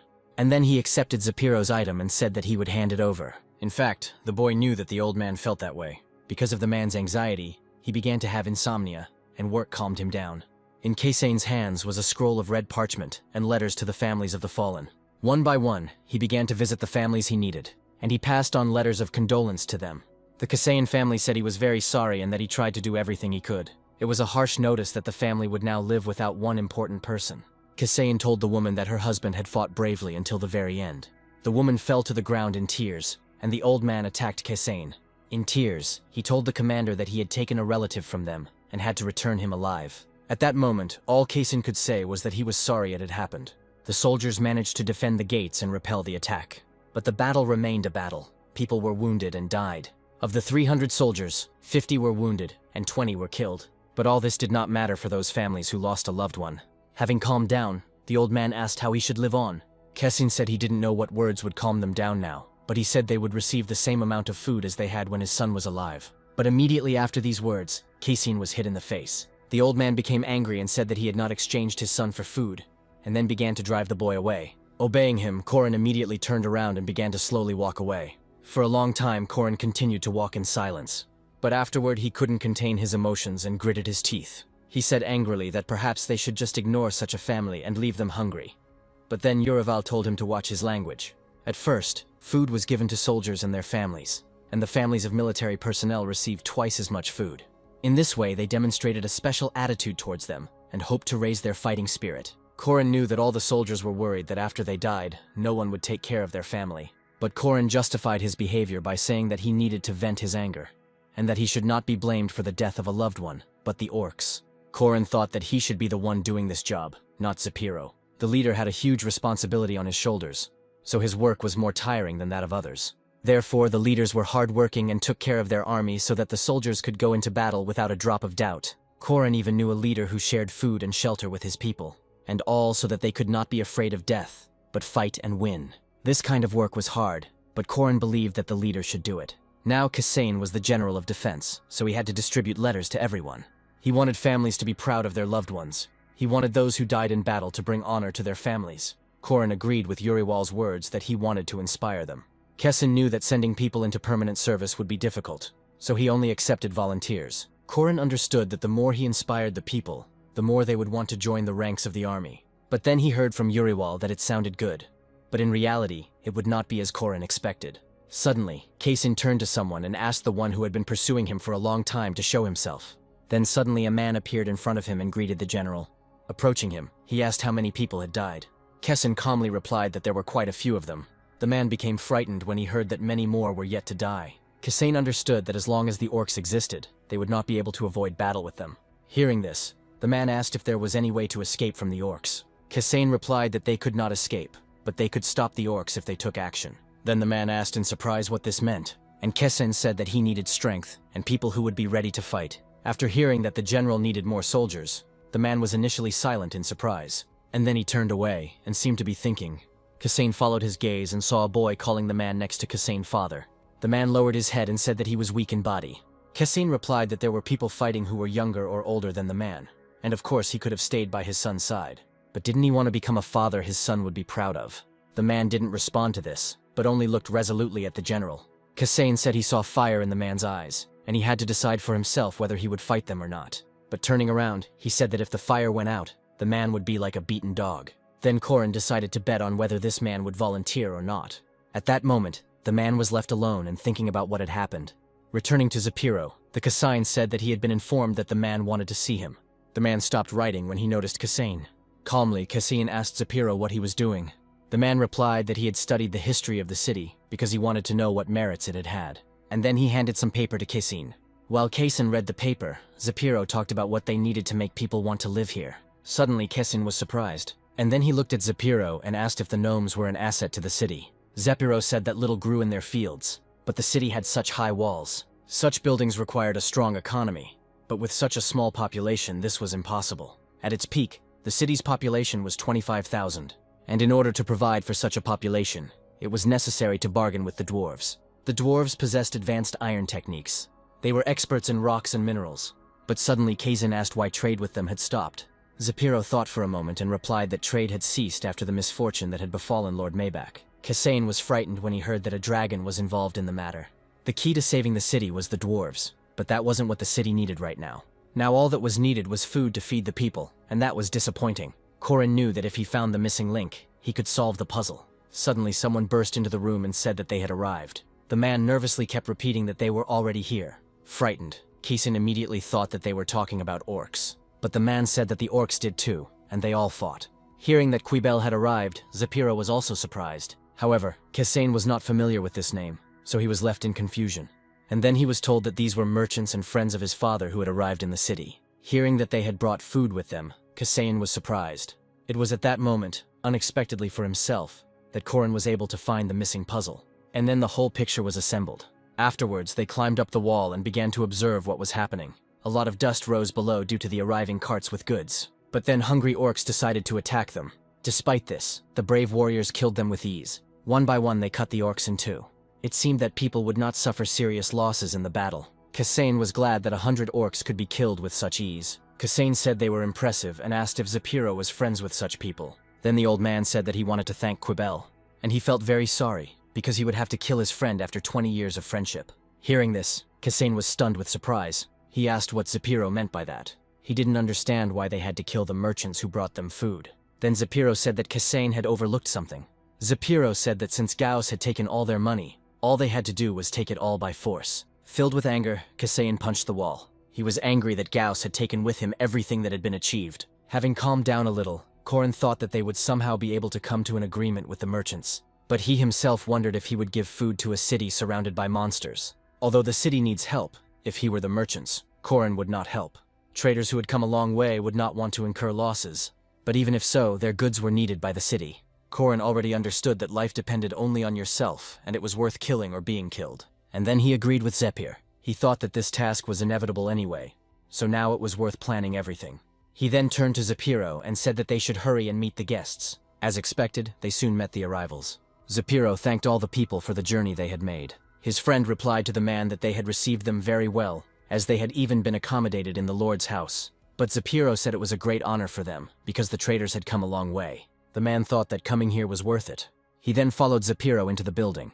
Suddenly, Kazin told Zapiro that they should not commit a massacre, but rather enter into negotiations. Corin knew he had to complete this mission, and those mercenaries were very strong. After all, they defeated 100 orcs without losses. This made Corin wonder what would happen if these people became their allies. Zapiro agreed with the guy's words, but didn't know how to do it. Kazin said that they had no food, but they had plenty of wine. The man thought it was a good idea, since even mercenaries wouldn't come to a feast with swords. Mercenaries are uncouth, so they don't carry weapons when they drink together. Also, the merchants, mercenaries, and their leaders slept in separate parts of the house. The man reported that everything went according to plan. The mercenaries went into the bathroom and removed all their weapons. Kazin chuckled and said that they were tired after all. After all, they had been on the road for a whole week and had been breathing in sand and dust the whole time, and swords were not needed for taking a bath. There was also alcohol in the room, which the mercenaries would not refuse. After a hot bath, they will definitely want some wine. And in the Lord's house, they will feel safe, so they will not suspect anything. But even so, Kazin believed they should remain on guard. Kazin's mission was to survive the food shortage, and also protect the city from the orcs. When Uriwal asked if there was another way, Kazin replied that he didn't have to help if he didn't want to. When night fell, Kazin and the rest of the guards set up an ambush. Kazin was asked to be careful, because one of the mercenaries was supposed to be very strong. Compared to Ironblood Morden, the others were weak. Kazin agreed to be careful, and then ordered everyone to be silent. After that, he started counting to 3, but he immediately fell silent when he heard voices outside the door. And then he ordered his men to enter the room. When they burst into it, the 3 men immediately turned around. One of them chuckled that the guards had burst in on them just as he suspected. The other man chuckled that Zapiro had betrayed their friendship. Corin was a little confused that their plan had been discovered, but he realized that one of those present stood out. Besides, that guy looked familiar to Corin. Suddenly, he thought that this guy looked like a Korean who could be an interdimensional traveler. He immediately asked if they had come to celebrate too. The guy also wanted to thank the guards, because thanks to them, he acquired 2 useful subordinates. Corin noticed that despite the fact that there were armed people in front of the guy, he did not try to defend himself. Boroval chuckled and thought that the guy didn't understand the situation. But at that very moment he was stopped by Kasane. Only Korin understood that the guy in front of them was too strong for them. Putting away his sword, Kasane asked if they understood why the guards had come here. The guy replied that he would try to understand. But before that, Kasane asked the boy if he was a dragon. Hearing such a question, everyone was surprised. But the guy was indignant and said that he was an ordinary person. Then Kasane asked if he traveled between spaces and if he had made a contract. At that moment, the guy was also surprised, but surprise was instantly replaced by anger. He grabbed Kasane abruptly and asked him what he knew. An evil aura immediately began to emanate from his body. The boy asked if the dragon had sent Kasane to him. Squeezing his throat, he demanded the truth from Kasane. But because his throat was squeezed too tightly, Kasane could not speak. At that moment, he was surprised that the guy in front of him was able to kill the dragon. Meanwhile, the brunette promised to make Kasane beg for death. Because of his anger and strength, there was tension in the room. Everyone present began to fall, experiencing pain. Kasane barely managed to say that it was difficult for him to speak now. While the guy chuckled at the fact that Kasane still dared to talk to him, Korin continued to be bothered by the fact that the brunette looked like a Korean. Because of this, he assumed that the guy had transported himself here with his body. But Horin won't be able to defeat the Dragon Slayer, because the difference between them is too great. The guy was angry that Kasane continued to stare at him. Then Kasane asked if the guy would really kill those very useful subordinates. And the guy looked away warily. He noticed that he had accidentally wounded his own people. At that moment, he threw Kasane aside. Scratching his head, the boy agreed that he was indeed too hot-tempered. Then he opened the bottle of medicine, and approaching one of his men, he was about to give it to him. Afterwards, he began treating the second person. He understood that the situation would not turn out very well if they died from this, and then he told his people to get up, because they should have been fine by now. Korin considered the guy a psychopath who behaved like a child, who in anger attacked both enemies and comrades. But he became interested in the medicine that the guy gave his people. After all, just one drop was enough to cure them. Kasane said they looked better and the guy agreed. But suddenly the brunette became interested in something. Only now did he notice that everyone had lost consciousness. But not Kasane. Although Kasane withstood the pressure, he was tired. The boy angrily asked Kasane again who he was. Korin was surprised that this question was asked of him only now, although he felt dizzy and nauseous. Only Uraval and the unyielding spirit of the Korin kept him on his feet. Kasane replied that he was there on contract, so he was able to withstand the attack. The guy asked if Kasane had also sold his soul and gone to hell, and then he said mockingly that the guard was pathetic. But Korin didn't quite understand what kind of hell the guy was talking about, and whether he meant that very company. However, he understood that the guy in front of him was somehow different. Suddenly, he suggested greeting each other again. Genix introduced himself and said that he led a group of traders. Horin was surprised to see the notification that Genix was the main character of the mission. Since Genix was so important, Horin would like to become his ally. But the situation was awkward, because just recently he had tried to attack Genix. Kasane also introduced himself and said that he did not have a last name because he was a commoner. Korin noticed that he had almost let slip his real name and origin. Afterwards, he added that it was an honor for him to meet Genix. He also said that he was the head of the city, although he was not worthy of such a title. Kasane said that if things in the city were better, he would repay them for their help. He had to choose his words carefully, because Genix was wary of him. Kasane wanted to explain the state of their city, but Genix interrupted him. He said that Kasane talked too much, although he did not seem talkative. When he told him to be quiet, Korin was glad, because now he had time to think. Genix seemed frivolous, but he possessed great strength. But suddenly he was surprised that the main character was neither Kasane nor himself, but Genix. This meant that only Genix could handle the mission. Trying to understand the guy's character, Kasane asked if the victims were okay. Genix replied that it was so, because the elixir healed everyone who died. Now Korin knew for sure that the potion was an elixir. Unexpectedly, Kasane asked to take care of his people too. Now they were all dying, but Genix didn't understand why he should help those who were trying to attack them. Then Kasane said that the city's residents were victims. Genix thought that by not knowing about Genix's identity, Kasane was trying to shirk responsibility. But Kasane only asked if Genix was to blame for what was happening around the city. The main character was not Horin, but Genix. Outside the city there was a city where a dragon lived. But despite this, the city was surrounded by orcs. Suddenly, the monsters that always remained near the mountain fled. He asked Genix why this happened. Kasane heard that Genix was able to kill the dragon, and he assumed that because of the guy's intervention, the city was surrounded by orcs. Hearing this, the guy became quiet, and then he silently handed the elixir to Kasane. Seeing the elixir in his hands, Korin could not help but rejoice. Genix immediately warned that if more than one drop was given, people would die. Kasane thanked him briefly, and then he approached his people. Almost immediately, he was able to notice how effective the elixir was. Turning around, he said that he was finished. But at that moment, he did not find Genix in the room. Thinking that Genix had not denied his responsibility, Horan realized that his guess was correct. The fall of the city began with the achievement of Genix. But for the city, this achievement turned into a disaster. At the same time, Genix acknowledged his responsibility. Smiling, Korin thought that he would be able to complete his mission. Sitting on the floor, Korin called the gold to himself. When Uriwal asked what he was doing, Kessin replied that he was digging for gold. He said sadly that while he was locked up, there was nothing to do, so he would think about gold. Due to his own failure, Kessin ended up in prison. Then he wanted to check the information about the task. And I noticed that after meeting with Genix, the task changed a little. The robbery was interrupted, but if it hadn't been for that attempt, he wouldn't have met Genix. According to the assignment, Genix was looking for 4 comrades, one of whom was supposed to be Kasane. The guy mentioned that Kasane helped him find 2 subordinates. Horan assumed that the 2 had previously refused to join Genix. But this made Korin smile, because if they helped him, then he would help them. The next day they came to Kasane. The man said Genix wanted to see him. Standing up, Kasane immediately agreed to go, but the man thought he was acting strangely. He assumed that Kessin was so frightened that he began to delirious. Suddenly he asked Kessin if he was okay. The guy replied with a smile that it was so. The man asked not to worry, and said that Genix was not too angry and should not kill Kessin. Korin guessed that despair must have clouded his mind. But unlike the tense Kessin, Korin actually behaved calmly, thinking it was better to act like Kessin. He said he felt relieved. He explained this by saying that Genix could help them protect the city. But suddenly he heard voices from the side. The guy saw that people were still being given food. Looking over the state of the city, Kessin said that Genix was probably not a bad person. When the man asked him to hurry, Korin seemed glad. It seemed to him that this man saw him in a good light. Deciding to try to get more information out of the man, Kessin asked what Genix was like, but the man himself didn't know. It turned out that they had met Genix only a week ago, when they were traveling in a caravan. Kessin was surprised that they moved this way. The man admitted that he also thought it was unusual, but everyone had been doing it lately. Kessin learned that the ecosystem had changed, and now orcs were in many places. Kessin understood that this was caused by the death of the dragon.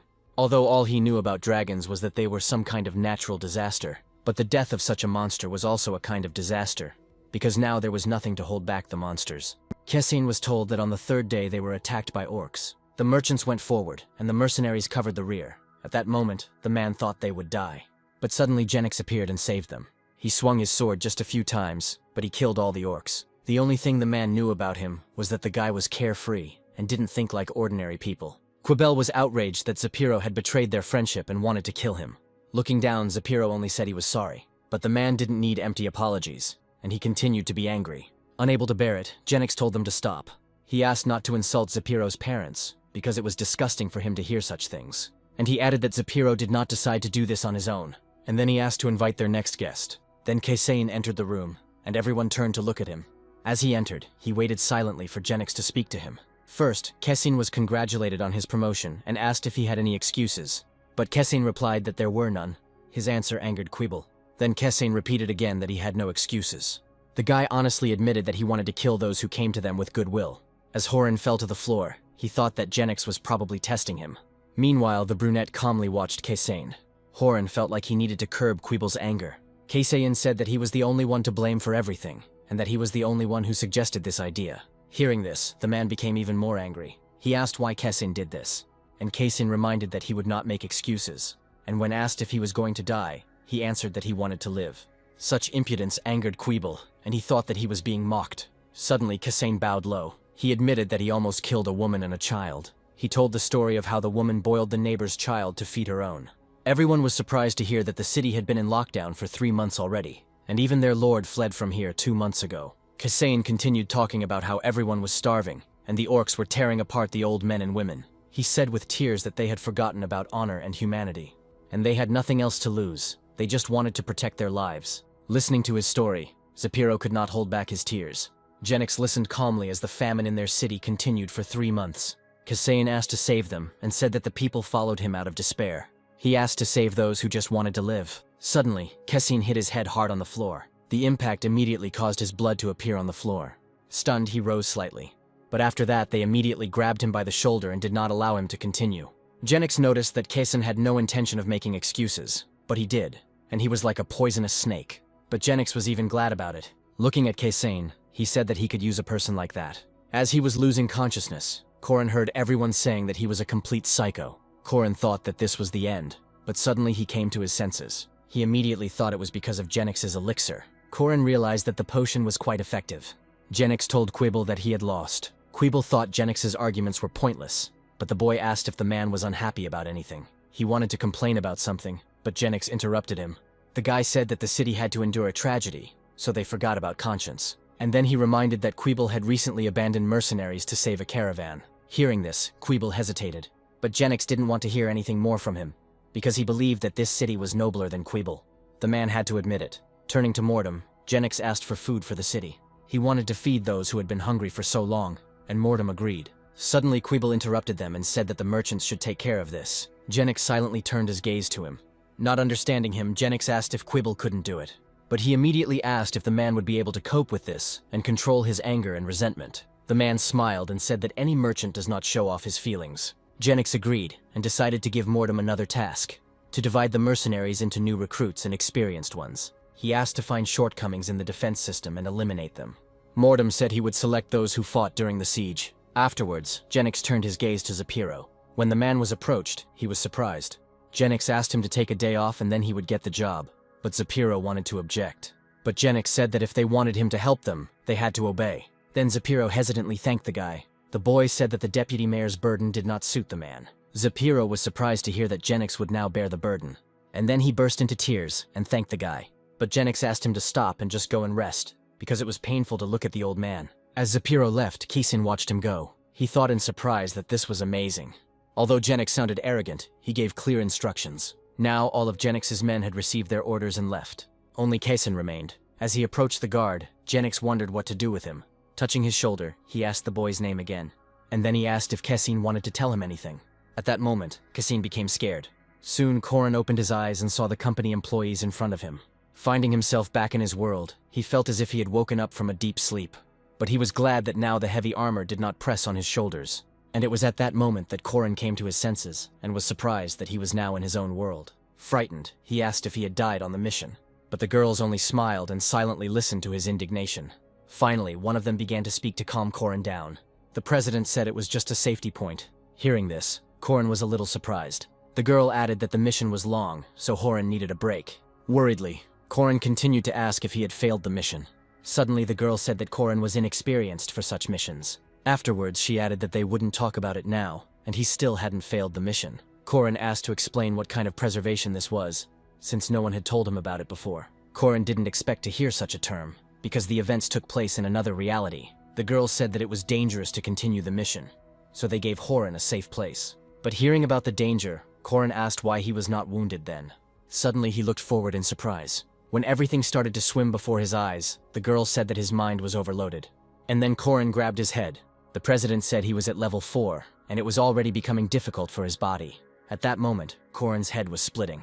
Kisin's past was very tragic. Because of this, Korin could not think of what was happening as some kind of game, because it was the reality of another world. The girls said that Korin and Kisin were in danger. Genix began to suspect him, and a little more, and the guy would have found out about everything. Korin agreed with this. The question Genix wanted to ask could affect not only Horin, but also the company. He suspected that was why they had suspended the mission. Afterwards he asked who Genix was. Horin suspected that Genix was a fellow traveler, but traveling with his real body. The president merely reminded that there is information to which Korin does not yet have access. The president heard the boys' dissatisfied thoughts that if they had secrets, they could at least explain why he couldn't know about them. Angered, she told Horin that he had played carelessly and was trying to find out what he shouldn't have. The girl's sudden anger confused Korin, and he realized that he shouldn't have talked about the contract and the measurements. The girl confirmed that this is exactly what was being discussed. Having let out her emotions, she took a deep breath. Then Korin asked her to explain what exactly his mistake was. The girl said that it was annoying that Horin immediately noticed such things. Korin understood that he was the type of person who would ask questions to satisfy his curiosity. But the president had to agree that Korin had achieved such success thanks to his curiosity. She then added that when he reached level 10, he would open access to such information. Korin replied that he would try. However, his game depended on thoughts and methods. Even if he needs to level up, he will continue to play the way he is used to. And the girl agreed that Korin is exactly who he is. Afterwards, Korin asked if he would continue working on this mission. While checking something on the computer, the girl said that they had no other options. Afterwards, she said that they were given permission. They could share some information so that Genix wouldn't catch Horin red-handed. Korin was surprised when they were going to give him myths from other worlds, but the girl explained that this would help prepare for the interrogation. Then the guy opened the folder given to him with interest. He was surprised to see references to hell and an evil god. However, thanks to this, he understood what Genix had meant then. If it would help clear suspicion from himself, Horan thought it was a good idea. The president said that everything Horan needed to know was written on the next page. After reading its contents, Horan thought that it looked like the plot of some kind of game. Elan supports the law of cause and effect, while Ad, on the contrary, tried to destroy this law. However, Horan considered it strange to consider this goddess evil just because she makes contracts in exchange for a person's soul. The girl suddenly said that their company was somewhat reminiscent of this goddess. But did they harm Horan? Horan himself understood that the company had always only helped him. The girl believed that the afterlife was important because the soul was the most valuable thing.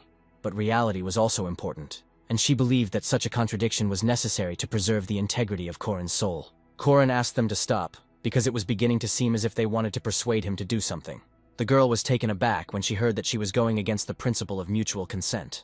With a smile, she suddenly replied that helping Horan was tiring, but he was quite intriguing to her. To Horan's mixed feelings, she replied that it was a compliment, and compared Horan to a spicy fried octopus. But this comparison seemed very bizarre to Horan.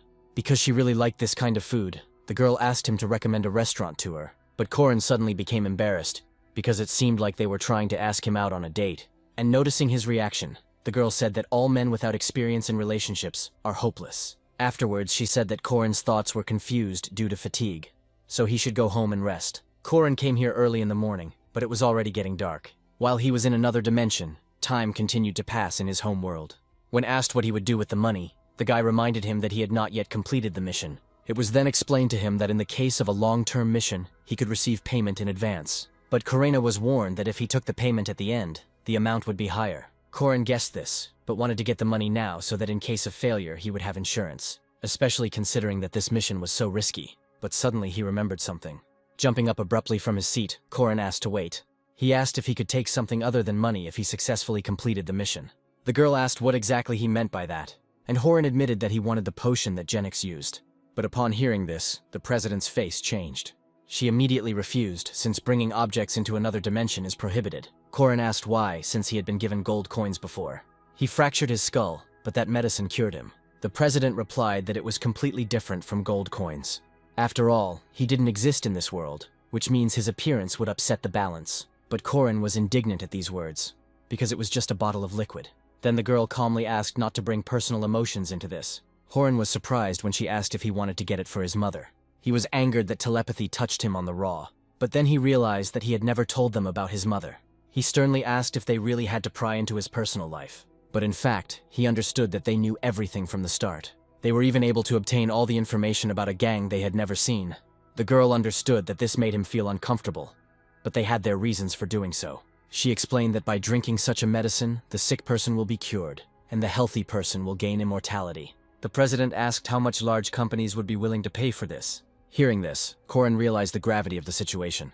If Horan sells such an elixir, he will become rich, and after drinking it, he will become immortal. This will no longer even be a man, but God. He agreed that this would make the world an unfair place in which no one would want to live. The president said that this is why such things cannot be transferred to their world. Horan asked if they had another way, and the girl said that there was one method. Hearing this, Horan immediately became wary. He asked impatiently what this method was. The girl said that there were other potions that worked. With such an elixir, he could cure his mother. But Horan guessed that with his current level, he wouldn't be able to use such items. The girl replied that access to them opened at the 25th level, but he could not abuse such an item. Horan realized that since the potion was available, it could be used to help loved ones and family. Once again surprised by his intelligence, the girl said that Horan had talent. She then added that she truly wanted to help him, but Horan needed to continue working hard, and she swore on her name, which she couldn't yet say. Horan tensed up at the fact that she was hiding her name. However, she still hid a lot of things from him, although it was temporary. Horan noticed that the president spoke sincerely, which meant it was true. The guy thought he could trust them, so he thanked her, but she said it wasn't worth it, because it was business. Overcome with emotion, Horan admitted that they were so desperate that they hoped it would all end quickly. Then he sincerely thanked the girl. For Horan, his mother was just a memory, because it was better that way. His reality was too cruel for him, so he did not want to accept it. He was afraid to hope again, because he thought he would fall into despair. Horan couldn't forgive himself for not wanting to drown in debt because of this terrible situation. But he himself turned out to be even more terrible. With a trembling hand, Horan decided to touch his mother's hand. When Horan came to her that day, he said that she could be cured, and then he thanked her for not giving up.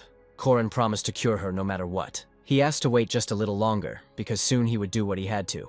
When Korin finally read all the information, he was happy. That information was supposed to help him convince Genix that he was not connected to Hell. He found it amazing how the history of that world differed from Korin's own.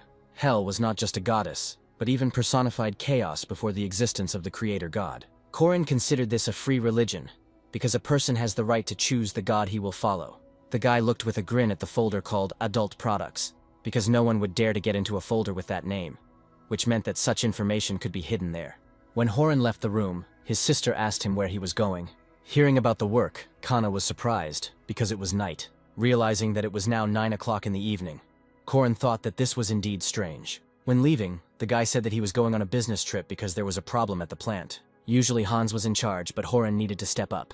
Looking at Korin, Kana suddenly fell silent, and then she asked him with displeasure if he had a minute. Turning around, Korin asked with displeasure what was the matter, and Kana said that with such an outfit no girl would look at him. Scratching his head, he thought that Kana was going a bit overboard. Kana was outraged that Korin, the president, would meet clients like this, and even his shirt was wrinkled. A little taken aback, Korin replied that he heard her, and Kana said more calmly that Horan should get himself in order. After Horan promised to fix it, she smiled. Returning to her sofa, she wished her brother good luck at work. Before leaving, Korin wanted to say something to Kana. Because of something more important, he won't be able to bring home money for a while. But in the end, he changed his mind and did not tell Kana anything. When Horan arrived at the company, he was immediately greeted. The boy said with a smile that he was not tired, so they should continue Cassian's mission. If Korin had such a desire, the girl agreed. When she asked what the rush was about, the guy's thoughts flashed through her head. Realizing that she had seen too much, the girl apologized. With a smile, Korin replied that he could not sit idle. After all, now he had a chance to cure his mother. But to achieve his goal, Horan needed to level up. The first 2 levels were easy to overcome, but the further he went, the more difficult it became. Korin knew that access to the potion would open, but he didn't yet know how much he would have to pay for it. It was a business, and obviously the company would not be involved in charity. But suddenly the girl asked not to worry about anything. Korin was surprised to hear that leveling up was hard, but getting Dharma was easy. When he asked her what she meant, the girl realized that she had said too much. Korin had heard of a similar term, karma, what you are born with. Karma was a hole you couldn't get out of. Then what is Dharma? Listening to Korin's thoughts, the girl suddenly asked not to tell the president about this. She said that there is no point in talking about karma and Dharma. Her answer interested Korin. It seemed to him that the girl was panicking about this situation. Korin asked what difference it made what he was thinking, since he was unlikely to guess. And the girl cried out that the problem was precisely that Korin had guessed correctly. Panicking, the girl asked what she should do now, and Korin grinned, because it was too easy with this girl. Korin said it was bad, but even if he remained silent, the president would read his thoughts. Then the girl said that if he drew a line between the conscious and the subconscious, it would be more difficult for them to read minds. Korin thought that the point was whether he would express his thoughts in words, or leave them as an abstract idea. Having read his thoughts, the girl said that everything was correct. She then added that if you think with your subconscious, the speed of your thoughts will be too great. Korin was surprised to hear this. Then he suddenly remembered the meeting with the president after Strovan's mission. That day, the president misread his mind. During that conversation, Korin's head was filled with a fictitious job, but the president thought he was thinking about his final mission. This meant that they did not read thoughts directly, and only received them in the form of messages. Even though their company traded souls, they weren't perfect. Reading minds is an amazing skill, but if Horan can learn to bypass it, he will have an advantage. Suddenly he asked if this information was not prohibited. The girl said that when Horan reached level 10, they would stop reading his thoughts, because they didn't do that with their official employees. Korin thanked her, and was surprised that the girl was always very talkative. Afterwards, he asked where the president was, and was told that she was absent. But at that very moment, the girl screamed that it turned out that the president had just returned, and Korin needed to be sent on a mission immediately. It was the right decision for both of them, because until Horan learned to control his thoughts, it would be better for him to have less contact with the president. Sending the guy on a mission, the girl wished him good luck. Korin noticed that the girl wanted to send him away as soon as possible, and he kept thinking about his goal. He definitely wanted to get that medicine. As soon as he thought this, a white flash lit up his face, and at that very moment the president arrived. Approaching the assistant, she asked if the girl had sent it. The girl said that she sent it and did everything as the president said, and the president said that she was sure that Korin could handle everything. But the assistant was angry, because now her work evaluation was ruined. And then she asked why the president was making things more complicated. Looking at Horan, she replied that Horan was skeptical about this job, and even if they told her how to complete the mission, it would hardly help. She knew that Korin would trust the decision he came to on his own. Afterwards, she said that Korin was playing too unpredictably, and in order to predict his game, they should change the course of events. The assistant only agreed, since it was difficult to follow his train of thought. Unexpectedly, she asked the president whether Korin would acquire new skills in the future. The girl was surprised to hear that the president really hoped for this. She then added that doing hard work gives you more joy. At that moment, the assistant realized that the president had deliberately set everything up that way. But the president asked not to be mistaken, because everything happened solely because of Korin's actions. After all, if he works a lot but does not receive a reward, then it will be a waste of time. After listening to the president, the assistant promised to contact Strovon. With a smile, the president replied that this should be done in the safest way. However, when the assistant was about to establish contact, she saw a message that someone wanted to intercept Korin. She immediately reported this to the president. Then she turned back to the message and wanted to read the username. And when she saw who the name belonged to, she was surprised. The president immediately recognized Chris, whom she considered abnormal, and she said that the guy should be reminded of the company rules because he couldn't do that yet. She asked me to convey on her own behalf that he should sit still. At that moment, Korin was already back in the world of Kasain. He thought that since he could now lose points and levels, the game was becoming more serious. Suddenly someone approached Kasain, and turning to the man, the guy was surprised. An exclamation mark appeared above Buraval's head. Korin realized that this was an automatic quest search, and asked if Buraval needed anything. He thought to himself that it was like a video game. He also believed that this gave him more opportunities to gain experience. Buraval said that recently their people were getting tired more quickly during training. When he said it was probably because of the food, Kasain asked if they were fed poorly. They paid special attention to the nutrition of their guards. Even before the traders arrived, they were well fed, and afterward the situation became even better. Buraval replied that they ate more, but their diet was unbalanced, and they did not want to eat vegetables. While he was speaking, Korin noticed that Buraval had an inflammation in his mouth. He then realized that the guard's diet was lacking nutrients. Buraval asked why this could be. Kasain replied that it was worth asking the elders for advice. But Buraval said he had nothing to ask of the old men who could not fight, and on whom, in his opinion, they wasted food. Kasain was disappointed that this was all that was in Buraval's head. He added that they were not born here, but the old people had lived here all their lives, and even if they needed to eat vegetables, they would not eat everything. After thinking about it for a bit, Buraval agreed with Kasain. Afterwards, he thanked me and went to solve this problem. After reading the quest completion notification, Horan thought he had managed to quickly solve the problem. Previously, he was worried that he might lose experience points, but the solution to this problem turned out to be simple. Approaching one of his men who looked unwell, Kasain asked how he felt. Upon hearing that he had diarrhea, Kasain recommended keeping his stomach warm. Having met an old man on the street, Kasain learned that he was worried about his son, who was weak but served in the guard. And Kasain promised to personally look after his son. Because of what was happening, Kasain's mission was starting to feel too much like a game. People with exclamation marks gave tasks of varying levels of difficulty. For each quest, Korin received very little experience, but this did not upset him. After all, some quests, like the one with Buraval, offered a big reward. When Uraval was outraged that the knight was doing such a thing, Korin replied that their city should be united. Seeing Kasain passing by them, the guards greeted the commander. Kasain did the same, and at the same time praised the guards. Korin had solved the problem of hunger, but now he was wondering how he could raise the spirits of the city. There was also the question of trade routes. The information about Genix said that he was the only one who could save the city. Seeing that Genix now perceived Kessin as an enemy, Korin was surprised. Last time Genix had more confidence in him. While Korin was wondering what he had done wrong, someone approached him. He turned around and saw Genix, but Horan wasn't surprised. Looking at him more closely, his gaze was filled with concern. Genix was covered in something, and that made Kasain ask what was wrong. The guy calmly replied that it was the blood of the orcs, not his. Kasain asked how many orcs he had killed, and the boy replied that about 100, but there were still plenty of them there. And then he asked Kasain to give him some time to talk. Horan noticed that Genix was looking at him with distrust. However, he calmed down and was ready to start a conversation, and he said that he also wanted to talk to Genix. After that, they silently headed towards the palace. Uraval had a bad feeling and assumed that Genix considered Kasain dangerous. When Genix said he had questions, Kasain replied that he would answer honestly. First he asked how Kasain knew that Genix was traveling between worlds.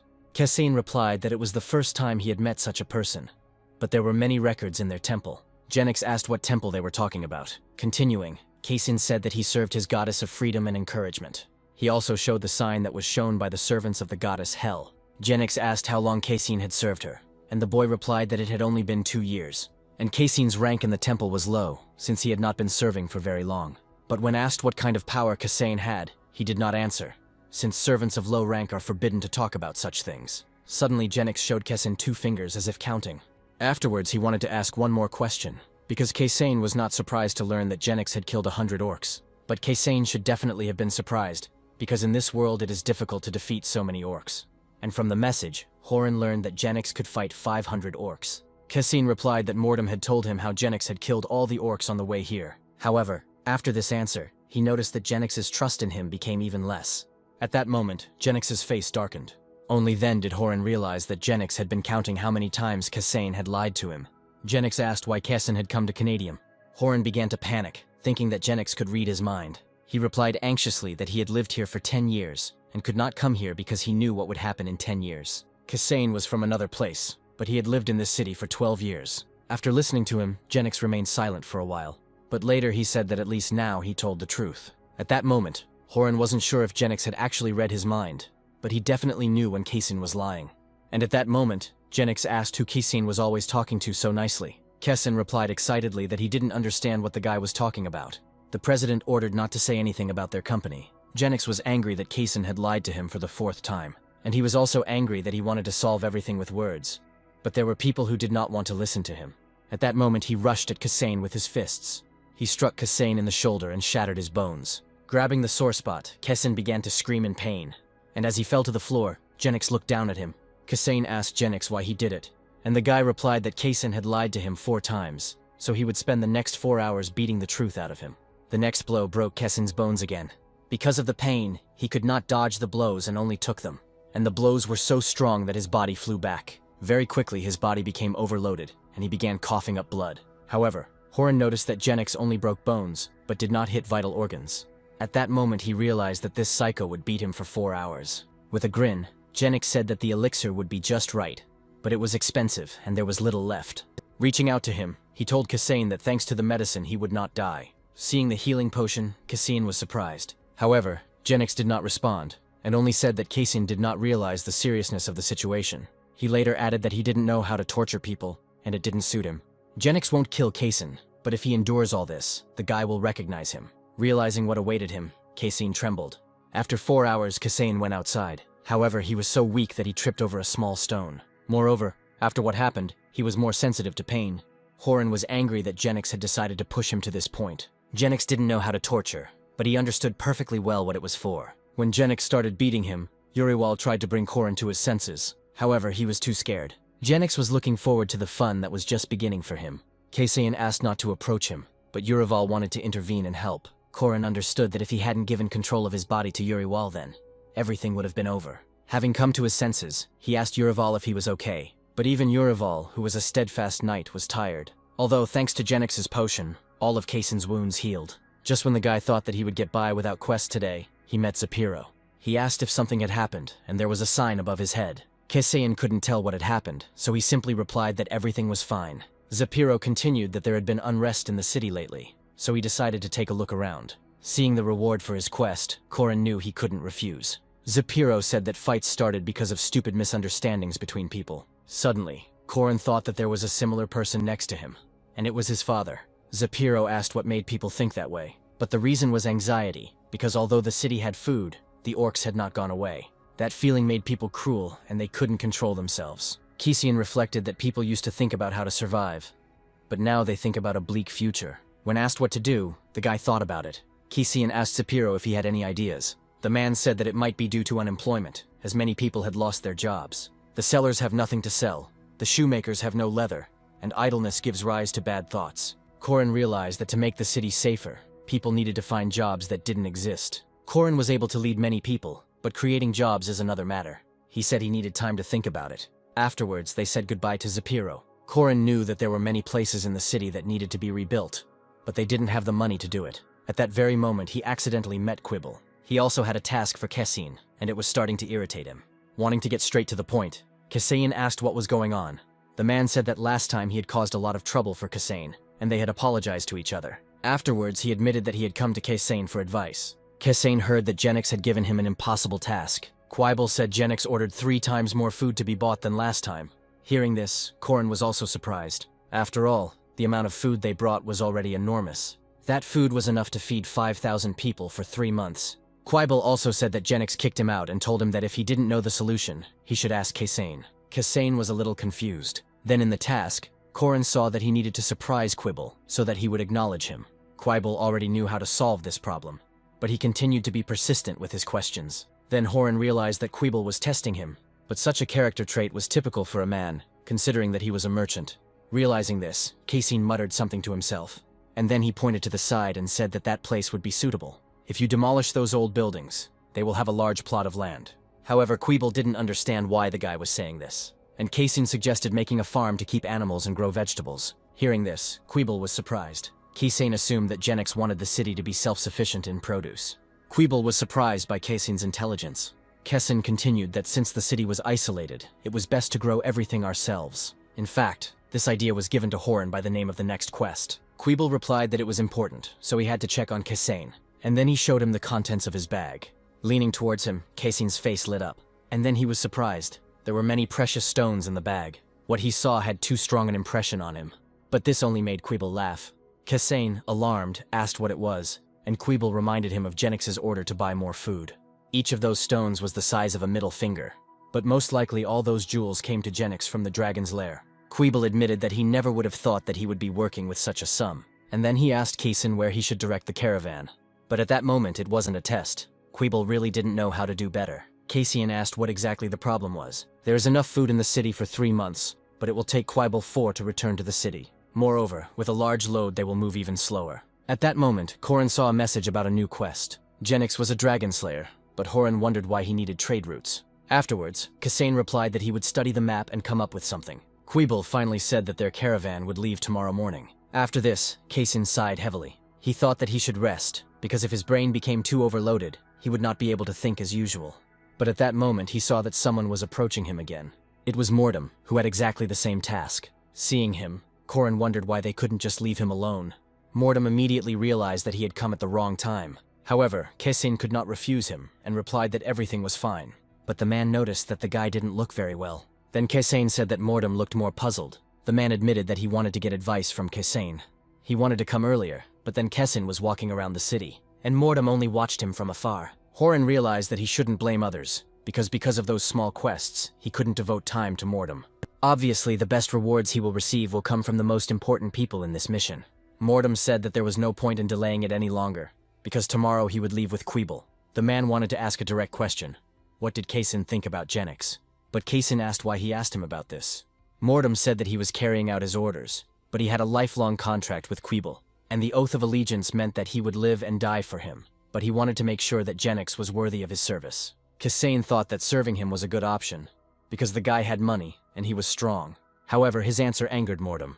He replied angrily that loyalty is not for sale. Kasane explained that he had not meant to offend him, but would simply take it into account. But Mordum found it strange to hear something so selfish from Kasane.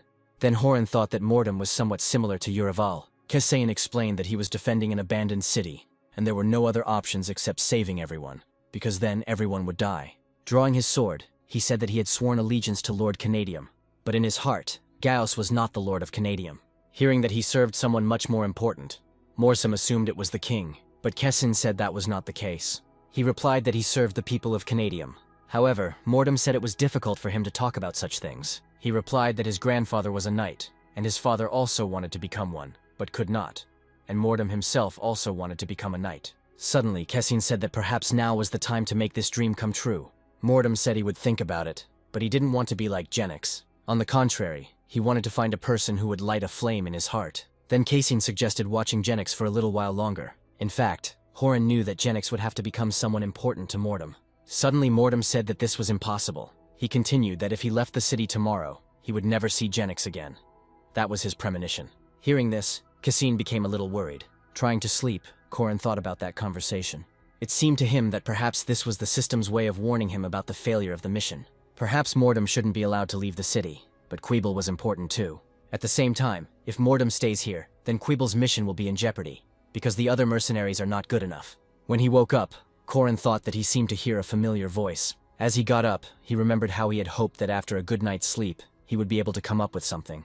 Looking at the map, he realized that there was still food left to buy in one city, but for some reason the name of that city seemed familiar to Kasane. Then he remembered what he had been told about a teleportation scroll that could transport them to Erdel. It seemed like he came up with a solution at that moment. He remembered the teleportation scroll for one person. He thought with a smile that the scroll was made for this moment. At that moment, the caravan was already about to set off. But Cassane, who suddenly appeared, interrupted the conversation between Quibel and Mordum. Quibel asked what had happened since Cassane hadn't even gotten dressed. Then Cassane asked Quibel if he rode. The man replied, embarrassed, that it was so. Cassane then asked if the man alone could negotiate and find mercenaries to replace Mordum. Quibel indignantly replied that this entire caravan was solely his merit. From his words, Cassane knew he could do it. Quibel said, dissatisfied, that he was an expert in everything Cassane asked about. Hearing the answer, the guy immediately smiled, and then he told the caravan to stop moving. Mordum wanted to ask what this meant, but Quibel stopped him. The man asked if Cassane would take responsibility for this, but Cassane was already prepared for this. Afterwards, Quibel turned to Mordum and asked him to sort everything out. Then he turned back to Cassane and asked what the boy had come up with. However, Cassane refused to speak at that place. When they arrived at Zapiro's, the man asked Quibel what had happened. Cassane said that they came to discuss the movement of the caravan. When the conversation turned to the teleportation scroll, Zapiro reminded that only one person could be transported. Then Cassane said that they would not only transport the person, but also the money. Quibel agreed that money was the merchant's weapon. Cassane said that the scroll would transport Quibel to Erdel, and from there he will head to northern Grasland. But Zapiro asked if Cassane was sure of this, since they risked using the scroll in vain. But Quibel said it would be a significant time for the caravan. Besides, Erdel wasn't surrounded by monsters, which meant that from there Quibel could safely travel to northern Grasland. There you just had to buy up everything you could get. Cassane said there was no point in wasting time on negotiations and quality control. Zapiro and Quibel countered that they would then face significant losses. Cassane chuckled at the thought that for them these actions were completely absurd. However, he explained that what is important now is not profit, but time. Quibel was surprised that he was told not to think about money and spending. But later the man agreed that he should think flexibly. If they pay attention to time, they can move forward. The smaller the caravan, the faster it moved. But even with less cargo, they might not make it in time.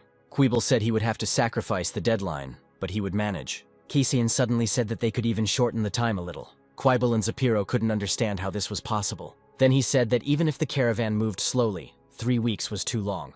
Realizing this, Cassane realized that it was not a matter of speed, but of procedure. The lords stopped the caravans because they feared that the food would go to their enemies, and Quibel knew this well. But Cassane said that not everyone checked the caravans, but only those responsible for it. Realizing what he was getting at, Zapiro became alarmed. Then Cassane placed Lord Canadium's seal on the table. Quibel was surprised by this, and Zapiro considered it a crime. However, Cassane was full of excitement. After some time, their room was illuminated by light. Using the scroll, they sent Quibel to another city. Zapiro sighed heavily. Cassane asked the old man why he was so worried. Zapiro angrily replied that they would definitely have problems. If you show the guards an official item, they will let the caravan pass without any problems. However, such a scroll will be delivered to higher authorities. Zapiro said that sooner or later Gauss would see this document with a forged signature. But Cassane believed that the most important thing was to overcome the difficulty that had arisen now. But Zapiro sighed because he had not broken the law since he was 30 years old. Then Cassane replied that he should consider this year the best, because he saved people. Zapiro agreed with this, but he wasn't sure that Quibel could handle it. He said that he knew the local lords better, and perhaps he should have used the scroll. Hearing that it was not up for discussion, Zapiro was surprised that he was not trustworthy. Cassane replied that Quibel was a better fit, and they had plenty of work in the city. He also added that he had come up with a solution regarding unemployment. He said that they would build a farm by the time Quibel returned. Zapiro noted that the construction work would only be a temporary measure. Cassane said that it was easy to provide temporary work, but Zapiro was convinced that the only benefit would come from building a farm. Then Cassane asked if he was sure about this. After all, their city was still surrounded by monsters. Soon all the city's residents were gathered in the square. They were a little surprised that they were told to work. Cassane understood that what scared them was that they were standing close to the wall where the orcs could attack. The man said he had heard that there was also work in the western part of the city. Then Cassane replied that people would be paid less for doing dirty work. However, the man didn't care about the payment. Pointing to the people, Cassane said they had nothing to worry about. A group of people was visible on the horizon.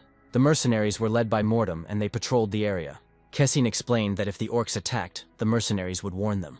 And then he asked everyone to get to work. Horses were used by scouts, and it was decided to use a cart instead of wood. Quibel went to Erdel alone. This meant that all the horses and carts were at the disposal of the city. At that moment, Cassane divided everyone into groups and gave instructions. It was necessary to dig a hole along the perimeter of the wall. This large-scale work involved 500 people. Kisein made sure that they did not dig in unnecessary places, otherwise water might break through. Everyone responded to his comments immediately. Zapiro was surprised that Kisein was able to find work so easily. He also believed that the moat would significantly strengthen their defenses. The moats were as effective as the castle walls. Suddenly someone reported that they didn't have enough shovels. Then Kisein gave orders to one of the groups to make shovels. Later someone said they needed more carts, and Kisein hurried the groups, which began to detain others. They needed tools for construction, but in this case, their shortage was welcomed, because too many people needed work. They all continued to work hard. Kisein and Zapiro were pleased that things were going smoothly. At the same moment, Kisein announced a short break. From the looks on people's faces, it seemed as if they had already forgotten about all their troubles. The mind controlled the body, but the body also influenced the mind. Everyone turned around when they heard that a special treat had been prepared for them. Kisein said that everyone had worked to strengthen the city's defenses, so today the workers would eat the same as the soldiers. Everyone was delighted when they saw the dried meat. Many men were happy that they would finally be able to feed their families with meat. Zapiro remarked that thanks to meat, everyone would become meek sheep. But today's work and reward showed that these people had a place in this world. Korin was pleased that the meat would help him attract more volunteers. Zapiro explained to everyone that the food was a gift from Genix. Many wanted to thank the guy because he saved them all. Many felt that the name of the Defender of Canadium suited him well. At that moment, the general mood immediately lifted. Kisein thought this was strange propaganda and asked Zapiro what the old man was up to. The old man only chuckled at the guy's interest. At that moment, one of the quests was completed, and Kisein received a reward that surprised him. He was convinced that this mission was worth $1 million, and he could earn a lot of experience here. During this time, Korin managed to lead the army into battle, and also successfully defended the city. After that, I was able to find jobs for people, but if it weren't for the food the traders brought, they wouldn't have lived to see this day. His thoughts were interrupted by Zapiro, who wanted to talk about their future. Kisein also wanted to talk to him about Genix, but hearing the guy's voice, Kisein quickly stepped aside. Hearing Genix's voice, he automatically jumped back. The guy asked Kisein to step aside because he wanted to talk to him. When they were alone, Genix said he recognized Kisein's abilities. But no matter how talented Kisein was, for Genix, an ally he could not trust was equal to an enemy. When he asked if Kisein's thoughts had changed, Korin was a little surprised. Genix asked why Kisein had come to Canadium and what he knew about him. Kisein replied that he wanted to speak honestly. Korin wanted to tell the truth, because the mission would soon be over. But if he couldn't convince Genix of this, there would be no point. Meanwhile, Genix insisted on an honest answer. Kisein replied that if he told everything, he would break the agreement and lose everything, experiencing something more terrible than death. The goddess Hel gave unlimited power, but in return she demanded a huge price. Kisein said that whoever violated her will would lose what he valued most. And if Genix did not believe him, then Kisein asked him to believe the city's residents, whom he held dear. However, Genix was not surprised. He said angrily that Kisein could not be trusted. Seeing that his eloquence had not worked on Genix, Horan began to worry. Genix admitted that he hated guys like Kisein. He believed that trusting eloquent people was the most dangerous thing, because they could betray you at any moment. Kisein wanted to say something, but Genix interrupted him, threatening to kill the guy. When Genix said he could spot a lie, Horan realized he was at a dead end. But suddenly Genix said that the guy shouldn't panic so much, because he only wanted to ask one question. When he asked what kind of dragon Urival was, Kisein was stunned. Realizing from his reaction that Urival was not a dragon, Genix asked what kind of demon he was. Kisein explained that Urival was a knight with whom they had a contract. Genix was surprised because Kisein said that he had a contract with Hel. Kisein explained that it was a different contract that had nothing to do with Ad. He said that depending on the situation, a person could have different assignments and contracts. Genix was angry, and Kisein wanted to say that he knew about the guy. Kisein had drawn conclusions from observing Genix, and he assumed that the boy's mind was being controlled by a dragon. As soon as he heard this, Genix was stunned. Most likely, Genix hated Kisein because he suspected Kisein of having connections with dragons. Genix is a dragon slayer, although he used to be a guardian, but for some reason he betrayed them. At first, Horan thought the boy had gone through a crisis. But what if he had gone through a terrible ordeal that had made him like this? Kisein knew that Genix hated him because the boy misled people with his eloquence. Then Genix asked him to shut up. Kisein admitted that he had secrets, but Genix himself would not reveal personal information about himself. He boldly declared that Genix was no better than the dragon he hated. After hearing this, Genix lost his temper, and then he hit Kisein in the torso. Experiencing a sharp pain, Kisein slowly lowered his gaze, and he saw that his body was pierced through and through. Afterwards, he collapsed to the floor, exhausted. Korin was close to the end and did not understand why everything turned out this way. However, then his body began to recover. As he was losing consciousness, Horan saw someone talking to Genix. Through his sleep, he continued to hear the newcomer scolding Genix. He didn't understand where that man came from or who he was. In his mind, he suddenly heard someone's voice. The voice that asked him to use it reminded Horan of Strovan. When someone appeared next to him, Korin turned around. It was Uriwal who apologized and admitted that he had been scared. But Korin didn't understand what he was talking about. Uriwal admitted that when they met Genix, he unconsciously retreated into Korin's subconscious. Seeing him, Uriwal felt weak and thought that he would only hinder Korin. Eloquence had no effect on Genix, although it might have worked before. Then Horan said that he was not trusted, so Genix did not want to listen to him. When he tearfully asked for the city to be saved, Genix was touched. But then the suppression of Kasain and the trust of Uriwal worked simultaneously. Horan couldn't stand up to Genix without trust, so Uriwal admitted it was his fault. But Korin replied that nothing could be done about it. Genix tortured Uriwal in a way that was worse than any torture. Korin reassured that even from this failure a lesson could be learned. He admitted that he thought everything could be solved with words, but it didn't always work. Uriwal was glad that he was not blamed. And the next moment, Korin found himself again in Kasin's body. That wound was fatal, and the internal organs were destroyed. But now he doesn't even have a scar left. Then the elf appeared and asked if he was feeling better. Horan immediately recognized her as the one who had scolded Genix. He immediately thanked her for her help. The elf replied that it was because they followed the same faith. Korin chuckled to himself at the fact that he was immediately given a new puzzle. But then he replied that it was probably hard for her to deal with Genix. The girl said that she noticed something about Kasain, and the guy thought she meant that he was rude to the Dragon Slayer. The girl laughed and said that he was right. Kasin asked if she had already found out that he served the goddess. Hearing this, the elf was surprised. She said that Kasin was really smart, so Genix wanted to tell him everything. But she noticed that she did not feel the power of a goddess from Kasain. The guy replied that the goddess gave them different powers. But in fact, he didn't want to end the conversation, and gave the elf hints. Kasain gave her hints, but did not lie to her. The girl asked how he would prove it. As he prepared to answer, Kasin suddenly remembered that voice. A voice in his subconscious that asked him not to forget about him. And now was the time to use it. At that moment, a certain force began to envelop Kasin's body. Closing his eyes, he asked Strovan for help. Then even more dark power began to emanate from the guy's body. Horan intended to use the fragment of Strovan's soul. All this time, the elf was watching him. However, restrictions were placed on Kasain. He could not use 2 shards at once. At this moment, the elf became interested. She admitted that it was the power of darkness. A little excited, Kasain replied that everything was exactly as he had said. Strovan was a killer who radiated darkness, like the power of hell. Then the girl said that her mistake had caused a misunderstanding. However, she said that Kasin had caused a stir and enraged Genix. Korin decided to lie and said that he had not thought that this could happen, and asked why it happened. The girl replied that he killed the woman he loved. Korin didn't expect to hear such an answer. Now he understood that under the influence of the dragon, Genix committed that murder. That's why he was so emotional, cruel, and distrustful. She also added that the dragon's death was not like that of an ordinary person. Unlike humans, they could be reborn. And if part of that dragon is alive, Genix will want revenge. But then Genix himself entered the room and interrupted the girl. He said he had misunderstood what was happening, but Kasain replied that everything was fine. And then he again reminded me of the limitations that prevented him from telling everything. Then Genix said that Kasin shouldn't do it.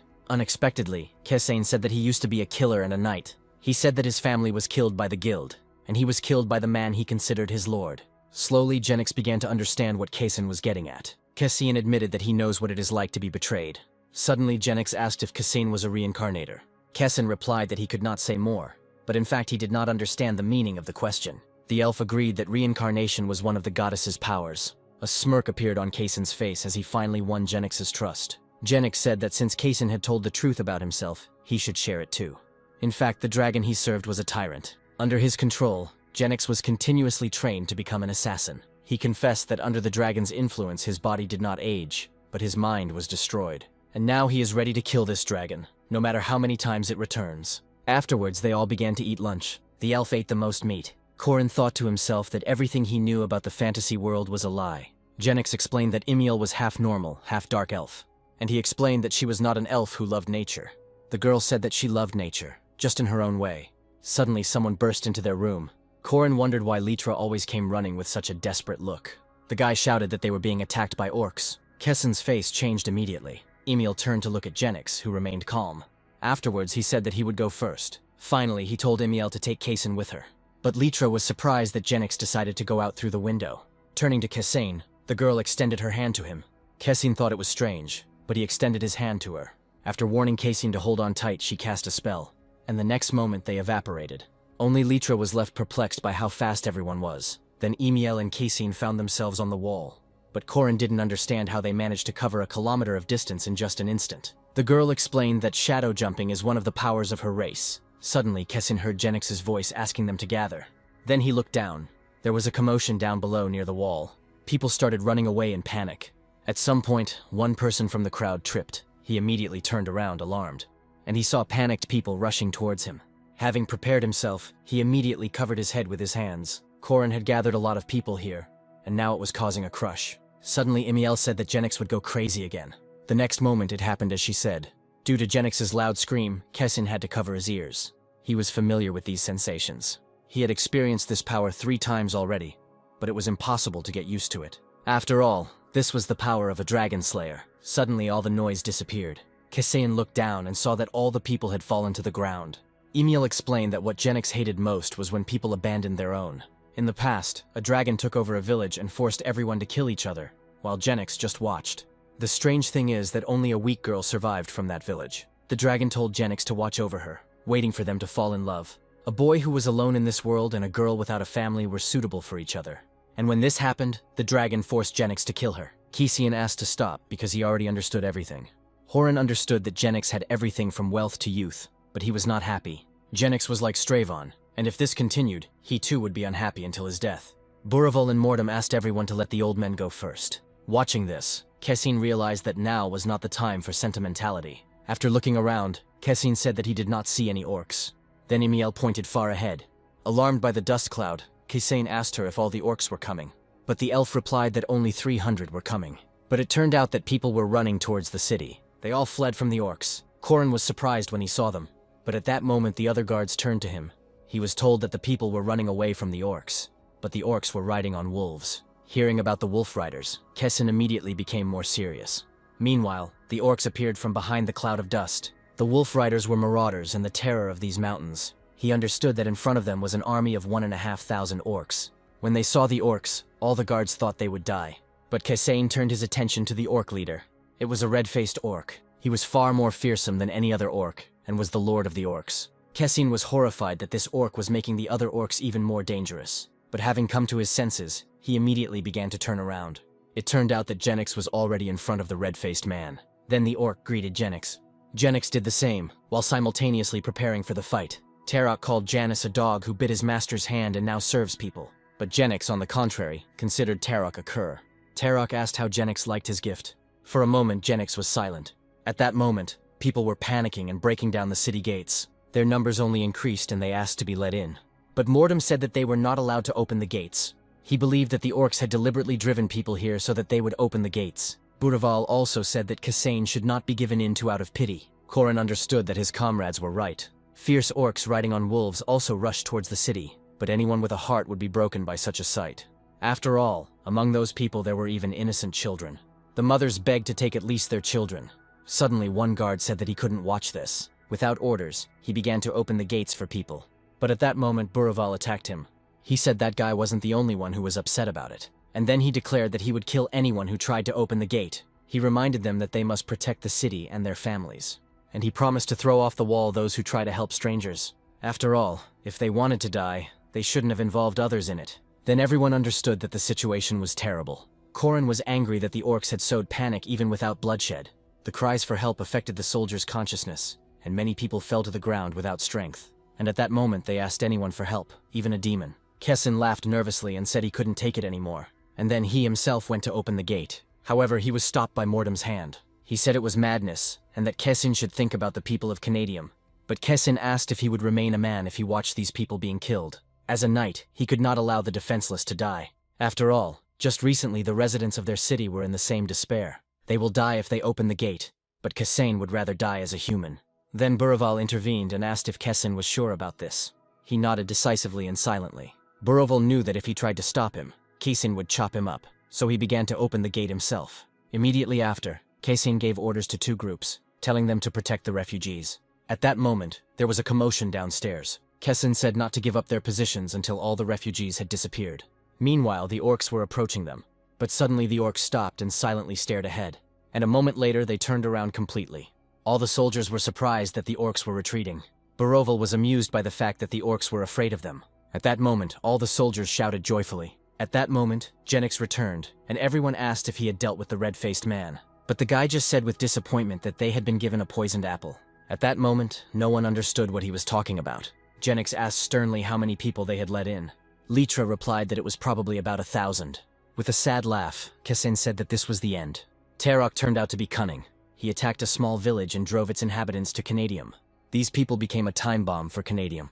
Litra insisted on driving them out, because they would not be able to feed everyone. He said that if they accepted them, everyone else would die. Suddenly, Genix wished him luck if he wanted to survive alone. He said he could throw him and his family over the wall. Litra objected that he was ready to give his life, but those people would not do that. As cruel as it may sound, he said they couldn't take in so many refugees. Genix then asked if the city could survive without these refugees. Litra said they would manage somehow. Then Genix asked if they could survive if he took his people with him. Hearing this, Litra became frightened. The guy said menacingly that they were all the same. It angered him that human life meant nothing to them, and he wanted to show them that these weak walls could not protect them. At that moment, he had already grabbed the weapon and swung. And the next moment, a powerful blow hit the wall. Seeing this, everyone was scared, and then the whole wall fell. Kassane found it hard to believe that it had been destroyed by just one blow. But at that moment, someone grabbed him by the collar. Zapiro asked him to pull himself together and stop Genix. Unexpectedly, Genix thanked Kassane. After all, he believed that if Kassane had not opened the gates, the enemies would not have been the orcs. In that case, he himself would have become their enemy. He then told everyone to follow him so they could discuss the new strategy. No one dared to answer his terrifying voice. Everyone just continued to silently look at the destroyed wall. Genix said to speak up if anyone had any ideas. However, there was silence in the room. Nobody dared to suggest anything. Then Mordem admitted that he was confused. Turning to Kassane, Genix asked if he had any ideas. Hearing his voice, Korin was surprised. He didn't understand how Genix could speak with his mouth closed, but it turned out he had a telepathic artifact. Hearing this, many thoughts came into Kassane's head, but because of this, Genix was completely unable to hear what the boy was thinking about. But suddenly Korin understood what the presidential aide meant by those words. Kessen asked if Genix wanted him to change the mood in the room, and he did. Now he wanted to practice drawing a line between the conscious and the subconscious. Many thoughts were constantly running through Kassane's head, and eventually Genix got angry. He said that the guy was annoying him and that he should speak clearly, but Kessen replied that he had not said anything yet. Then the situation in the room only got worse. Now Horan was confident that he could defend himself against telepathy, and then asked Genix to leave. But since Genix refused, Kassane asked to do it. Surprised, Genix asked how Kassane would calm everyone down. Kassane answered honestly that while Genix was away, he would throw mud at him to make their meeting more productive. But Genix was surprised by what he heard. Jumping up from his seat, he became angry at Kessen. The others were also shocked by Kassane's impudence. Previously, Genix had asked to do at least something to change the environment, but now he refused. Hearing Kassane's thoughts, Genix recoiled slightly. Afterwards, he asked if 1 hour would be enough for them, but Kassane replied that he was still thinking, and that Genix should leave quickly. Once Genix left, the situation immediately became a little easier. And then Kassane was ready to move on to the discussion. Immediately, as he promised, he began to throw mud at Genix. Seeing Kassane in such a mood, everyone was surprised. When he finished, he said that the others should try it too. Buraval was the first to like the idea. Suddenly, Mordem asked him if Buraval had been to war. Then they said which units they were in. Since Kassane had finished, he asked who would be next. Next was Mordem, who also turned out to be very eloquent. Litra refused, saying that he was cursing the guy in his head. Zapiro only said that it was good to be young, because nothing came into his head at the moment. When the wall was destroyed, everyone thought that was the end. Kassane understood what everyone was thinking, but he thought Genix had acted wisely. Afterwards, he asked Mordem how high the riders could jump. The man replied that it was about 6 meters. Then Kassane asked how high the walls were. Litra replied that the wall was about 6 or 7 meters. Then everyone realized that the orcs could easily climb the wall. Kassane said they were doomed the moment the horsemen appeared. Buraval countered that Genix could have simply explained it. Kessen explained that Genix would not explain anything, but would only lose his temper. Then Korin noticed that the mood in the room had improved.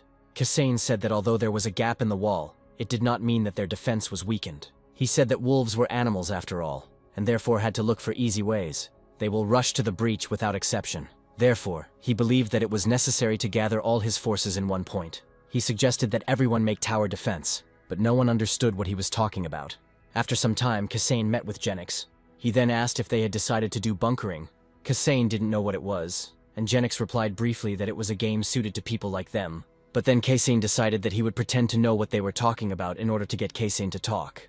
Genix was more friendly towards him now, but he was still wary. Kassane said that to implement the plan, they would need a lot of materials. Then he showed Genix the tower defense plan. He also said that they needed time to prepare. Genix replied that Terok said they would return in a month, and he would keep his word. Cassine agreed that the orc was unlikely to change his mind. The people he brought were like disgusting pie. But the problem is not only food, but also that they all need medical care. Kisayan said that they needed to be tied to military service. Otherwise, when they got used to it, there would be a lot of unrest among them. Angrily, Genix said they would have to accept the situation. But then Kisayan asked how they knew each other. Genix said that Terok was a dragon keeper like that, and he was a minion of the Black Dragon. Before their service, Genix was a loner, and Terok was an orc chieftain.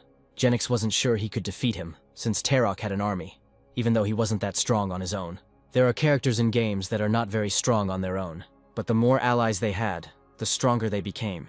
And the allies received a boost in strength, and the leader became much stronger. Kisayan thought that since Terok was the orc chieftain, Genix was the commander.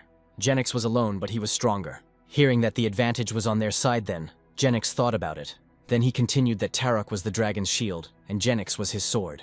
Afterwards, he said that if we only consider strength, there are few people in the world stronger than Genix. Cassine replied that this was why the dragon did not want anything human to remain in the boy. Genix suddenly said that he was only good at fighting, but he didn't know how to get along with people, much less lead them. And then he admitted that he needed help. Then Corin understood why the boy was looking for 4 comrades. Genix was strong, but to become a leader he needed those who could fill his weaknesses. They were a merchant and an administrator, and also a mercenary and a knight. But he found it strange that there were 2 warriors in the team. At that moment, Litra entered the room. He informed Genix that a representative of the refugees wanted to see him. Only then did Genix remember that they were keeping the refugees locked up. And then he said to bring that man. Genix didn't know how to talk to people, so Kaysen volunteered to help. The refugees were settled in a corner of the city and forbidden to leave. But these people were treated like prisoners. The man asked them if they had opened the gate. Grendel thanked them for saving his people. Kaysen said there was no need to thank him. But he continued to say that he wanted to thank him, and Corin thought that he was speaking a foreign language. Kisain said the decision was made by Genix. Then the man noticed that Genix was hot-tempered. Suddenly Genix stood up and addressed the man, but Grendel didn't like the guy's tone. Ignoring this, Genix said that Grendel was not human. Hearing this, the man was surprised, and then he agreed that he wanted to show his true form.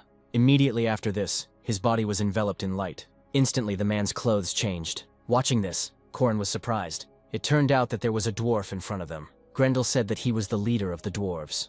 And then he got down on one knee and swore allegiance to Genix. Then Horan realized who would become Genix's 4th comrade. At that moment, the two began to speak in an unknown language. Genix spoke it confidently and asked questions, and the dwarf answered sternly. But suddenly Corin remembered the historical fact that Zapiro had found. Previously, the city traded with dwarves. Then Kessin asked if the dwarves were not strong warriors. The dwarf became angry and said that the orcs were weaker than them. The dwarf said that the dragon wanted to kill all the women and children. Then Kaysen realized that they were half-dwarves. Having escaped from the dragon, they began to hide among people. The dwarves were strong warriors, but they could not fight in human form. At the same time, if they return to their form, the dragon will find them. So all they could do was run in a human body. Then Genix said that he had killed the dragon, so there was nothing to be afraid of. Then the dwarf was only glad again that he had sworn allegiance to him. Although Corin had already regretted opening the gate many times. The appearance of people may have complicated the task, but at the same time they were part of it. Then Kessain intervened and asked to resume cooperation with the dwarves. The gnome agreed, because they missed this business. Having heard the consent, Kessain thanked him, and they shook hands. Corin was glad that Gradle was not just an ally, but also the one who would open a new trade route. He realized that Genix now had 2 trade routes. One path was self-sufficient, and the second was the Shadow Elf. Standing in the middle of the street, Grendel said it was a joke. They explained to him that they were short of wood, but he said that because of this angle the structure would be demolished in 3 days. Afterwards, he said that he needed 30 of his men. Looking at the fleeing Litra, Corin thought that it was a sad sight. Before this, Litra said that they should leave the refugees. Kessain asked him not to be angry with the guy, but the dwarf understood that Litra was not so bad. After a while, the dwarf angrily threw his tools around. He was not satisfied with the quality of the instruments. The blacksmiths were surprised that he didn't like anything at all. Corin knew that if he continued to criticize the blacksmiths like this, their pride would suffer. But they were not angry, because they knew that the gnomes were skilled craftsmen. People have always learned something new, no matter whether they worked for 20 years or more. But the lifespan of the dwarves was longer, which meant they had a lot of experience. Soon the dwarf was given a defense plan, but he said the traps were small. Kessin agreed that they couldn't just erect towers. Traps were a common tactic in tower defense and were intended to have a large kill zone. The traps will hurt the orcs, and all that remains is to finish them off. Suddenly the dwarf said that we need to put spears sticking out of the ground. He said that orcs are just a piece of meat, but suddenly he heard someone come in. It turned out that Emiel had arrived. She asked angrily what about Genix's sword. The dwarf turned his attention to her in surprise, and then his face turned red. She loudly declared that his sword was created by her tribe. Suddenly Grendel said that she was a goddess in art, and he boldly said that she was a beauty. But she angrily asked what he was carrying. Kessin explained that the dwarf called her beautiful and regretted what he said about her clan. Hearing this, the girl beamed. Afterwards, she invited the dwarf to discuss their skills in her room. This left Kessin in a state of confusion. 10 days later, Genix said that Tarok had made a mistake. After all, this pie didn't contain poison, but an elixir. Half-gnomes were skilled and quick workers. Thanks to a large number of workers, the ditch was quickly dug, and there were triboli scattered around. Even if the wolves were good jumpers, they would not be able to avoid all the traps. The only way to get through was through a hole in the wall, and it was necessary to overcome the line of 24 towers. Each tower was manned by dwarves, archers, and equipment. Thus, the new city defense system was completed. At that moment, Genix praised Kasane for his work. The gnome said that everything was done, and there were still 2 weeks left. Kasane wanted to explain what he had said, but Genix didn't need it, and then he promised to kill Tarok. Afterwards, he wanted to leave, not wanting to disturb everyone. In fact, he wanted to devote time to training. But everyone was surprised that a man who could kill orcs with one swing needed training. Genix explained that Tarok is not so simple. Kasane agreed that the orc army would become stronger, as would their city. Genix agreed with what was said. Mordum chuckled at the fact that Kasane became a translator. Suddenly, Buraval asked how Genix would train, since many were interested. Genix said he was hunting ogres who had a dragon fragment. Hearing this, everyone lost their desire to join. Corin had met someone like this before, but then he asked which fragment Genix was talking about. Genix hadn't spoken before, but now he was ready to share. He explained that the dragon was not dead. Its fragments were still calling to each other, and when they were reunited, it would be reborn. Genix only had 20%, and the more he collected, the stronger he would become. Tarok had about 10, but he didn't stand still either. The guy said that the orc would be different from the one he had last met. Kasane was a little surprised by what he heard, but now he knew that the dragon fragment gave its owner enormous power. As long as Genix has more fragments, he will be able to defeat Tarok.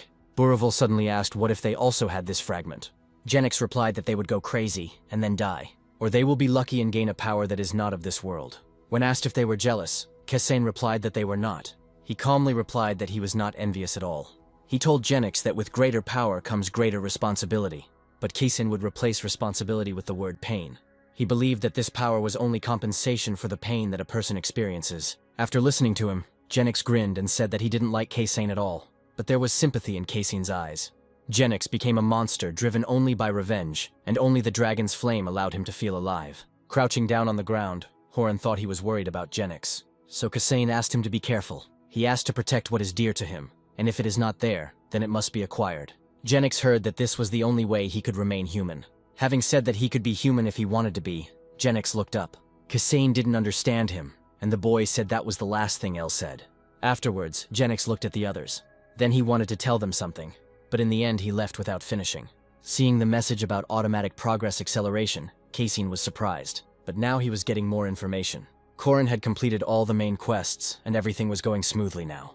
And now he didn't quite understand how best to spend his time here. But in the end, he decided to move on to the next step. He couldn't afford to be distracted by other tasks, because he risked angering Genix. Accelerating his progress, Corin suddenly saw Kasane in front of him. But this scene was already familiar to him. Kasane suddenly said that it was funny, but it looked pathetic, and then he said that Corin could rest. After these words, he disappeared. Seeing this, Corin was surprised. As if in fast forward, Kasane himself communicated with people and carried out tasks. He dealt with the side quests as if he were giving Horan a gift. Because of this, Corin thought that Kasane was cool. After all, he didn't do anything, but he still gained experience. But suddenly Corin heard that Kasane was waiting for the mission to end. Immediately after this, he returned to Kasane's body. First, he decided to look around. He was now in the strategy discussion room. Because of this, Corin thought that something was about to happen. But then he took up his sword. At that moment, it was already about midnight. Having come to someone, Kasane began to knock. Opening the door, Mordum asked why the guy had come at such a time. Kasane said briefly that everything would start soon. Mordum immediately understood what he was talking about and became alarmed. In response to Mordum's questions, Kasane replied that it was already midnight, so the orcs would come. After this, Kasane came for Buraval and the others. Soon messengers and special detachments were assembled. Thanks to Kasane, everyone was already on maximum combat readiness. And then he said again that as long as the city was united, they would live. Instantly, all the soldiers picked up the mood. They repeated Keisen's phrase in one voice, and then Keisen gave the order to take up positions. Obeying him, the soldiers immediately headed to their positions. The archers were also ready, and at the head of them all stood Keisen. He was also tense in anticipation of the fight, and almost immediately the horsemen appeared. Then Keisen gave the order to prepare the shields. At that moment, the riders were already trying to jump over the traps. The soldiers prepared their shields but were alarmed. Keisen asked everyone to hold on as long as possible, and the orcs were preparing to attack. They hit the shields with all their might. Keisen understood that there were many new recruits in their unit, so they would not last long. Then he ordered the archers to attack. The arrows were fired instantly. Without noticing it, many orcs were wounded. When the orcs fell from the wolves, Keisen decided to regroup. After all, the squad wasn't supposed to fight the orcs. At that moment, Mordem appeared and killed the orc. But immediately 2 more attacked him. But he reacted quickly and killed them instantly. His sword swing cut the orcs in half. Immediately their bodies fell limply to the ground. Then Mordem ordered the second squad to kill all the orcs. Horan chuckled at the fact that Mordem really was a powerful mercenary. But Buraval did not want to give in to the second detachment. Soon other units joined the attack. Buraval swung furiously at his enemies. His powerful blow also instantly killed orcs, and Mordem continued to fight tirelessly. Having seen other units fighting, the new recruits were no longer so frightened. Then Keisen ordered to unite forces and defeat the orcs. With deafening cries, everyone rushed forward. Many were injured. With the help of shields, soldiers were at least able to avoid blows. And Litra checked the situation on the horizon. Then he saw that someone else was approaching. Then he said that the second wave of orcs was advancing. At that point, Keisen was already tired.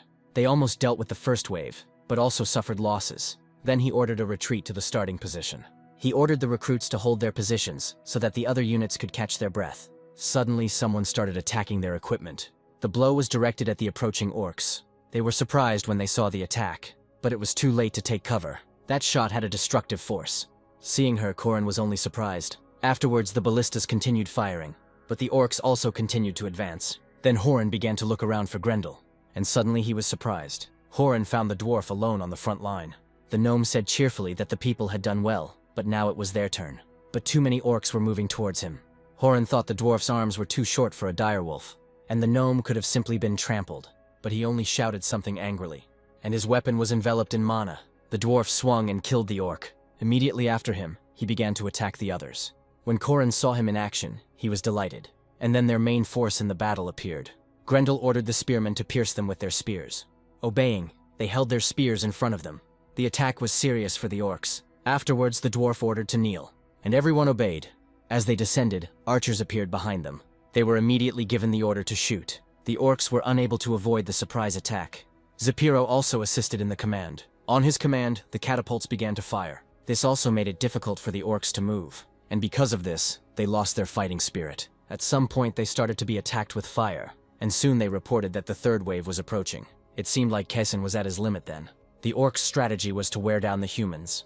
The orcs were better prepared than they initially seemed. Korin was surprised that they continued to attack even in the fire. Suddenly, the dwarves ran towards the main troops. Keisen asked what condition their traps were in. Grendel assured that everything was ready. Then Keisen told everyone to hold on for another 2 minutes, and the orcs approached their ranks again, and they broke through the line. But Keisen knew they had to hold on, and people began to die one after another. And then they reported that the fourth wave was also close, but the dwarf told the boy not to cry. Grendel, he gave the order to attack. At that moment, everyone was tense. All the soldiers also froze in anticipation of what would happen next, and suddenly all the orcs fell down. The ground disappeared from under their feet, so they were powerless, and below, spears awaited them. Then the dwarf's fighting spirit only rose, and joyfully he ordered to kill all the orcs. But the carnage only continued.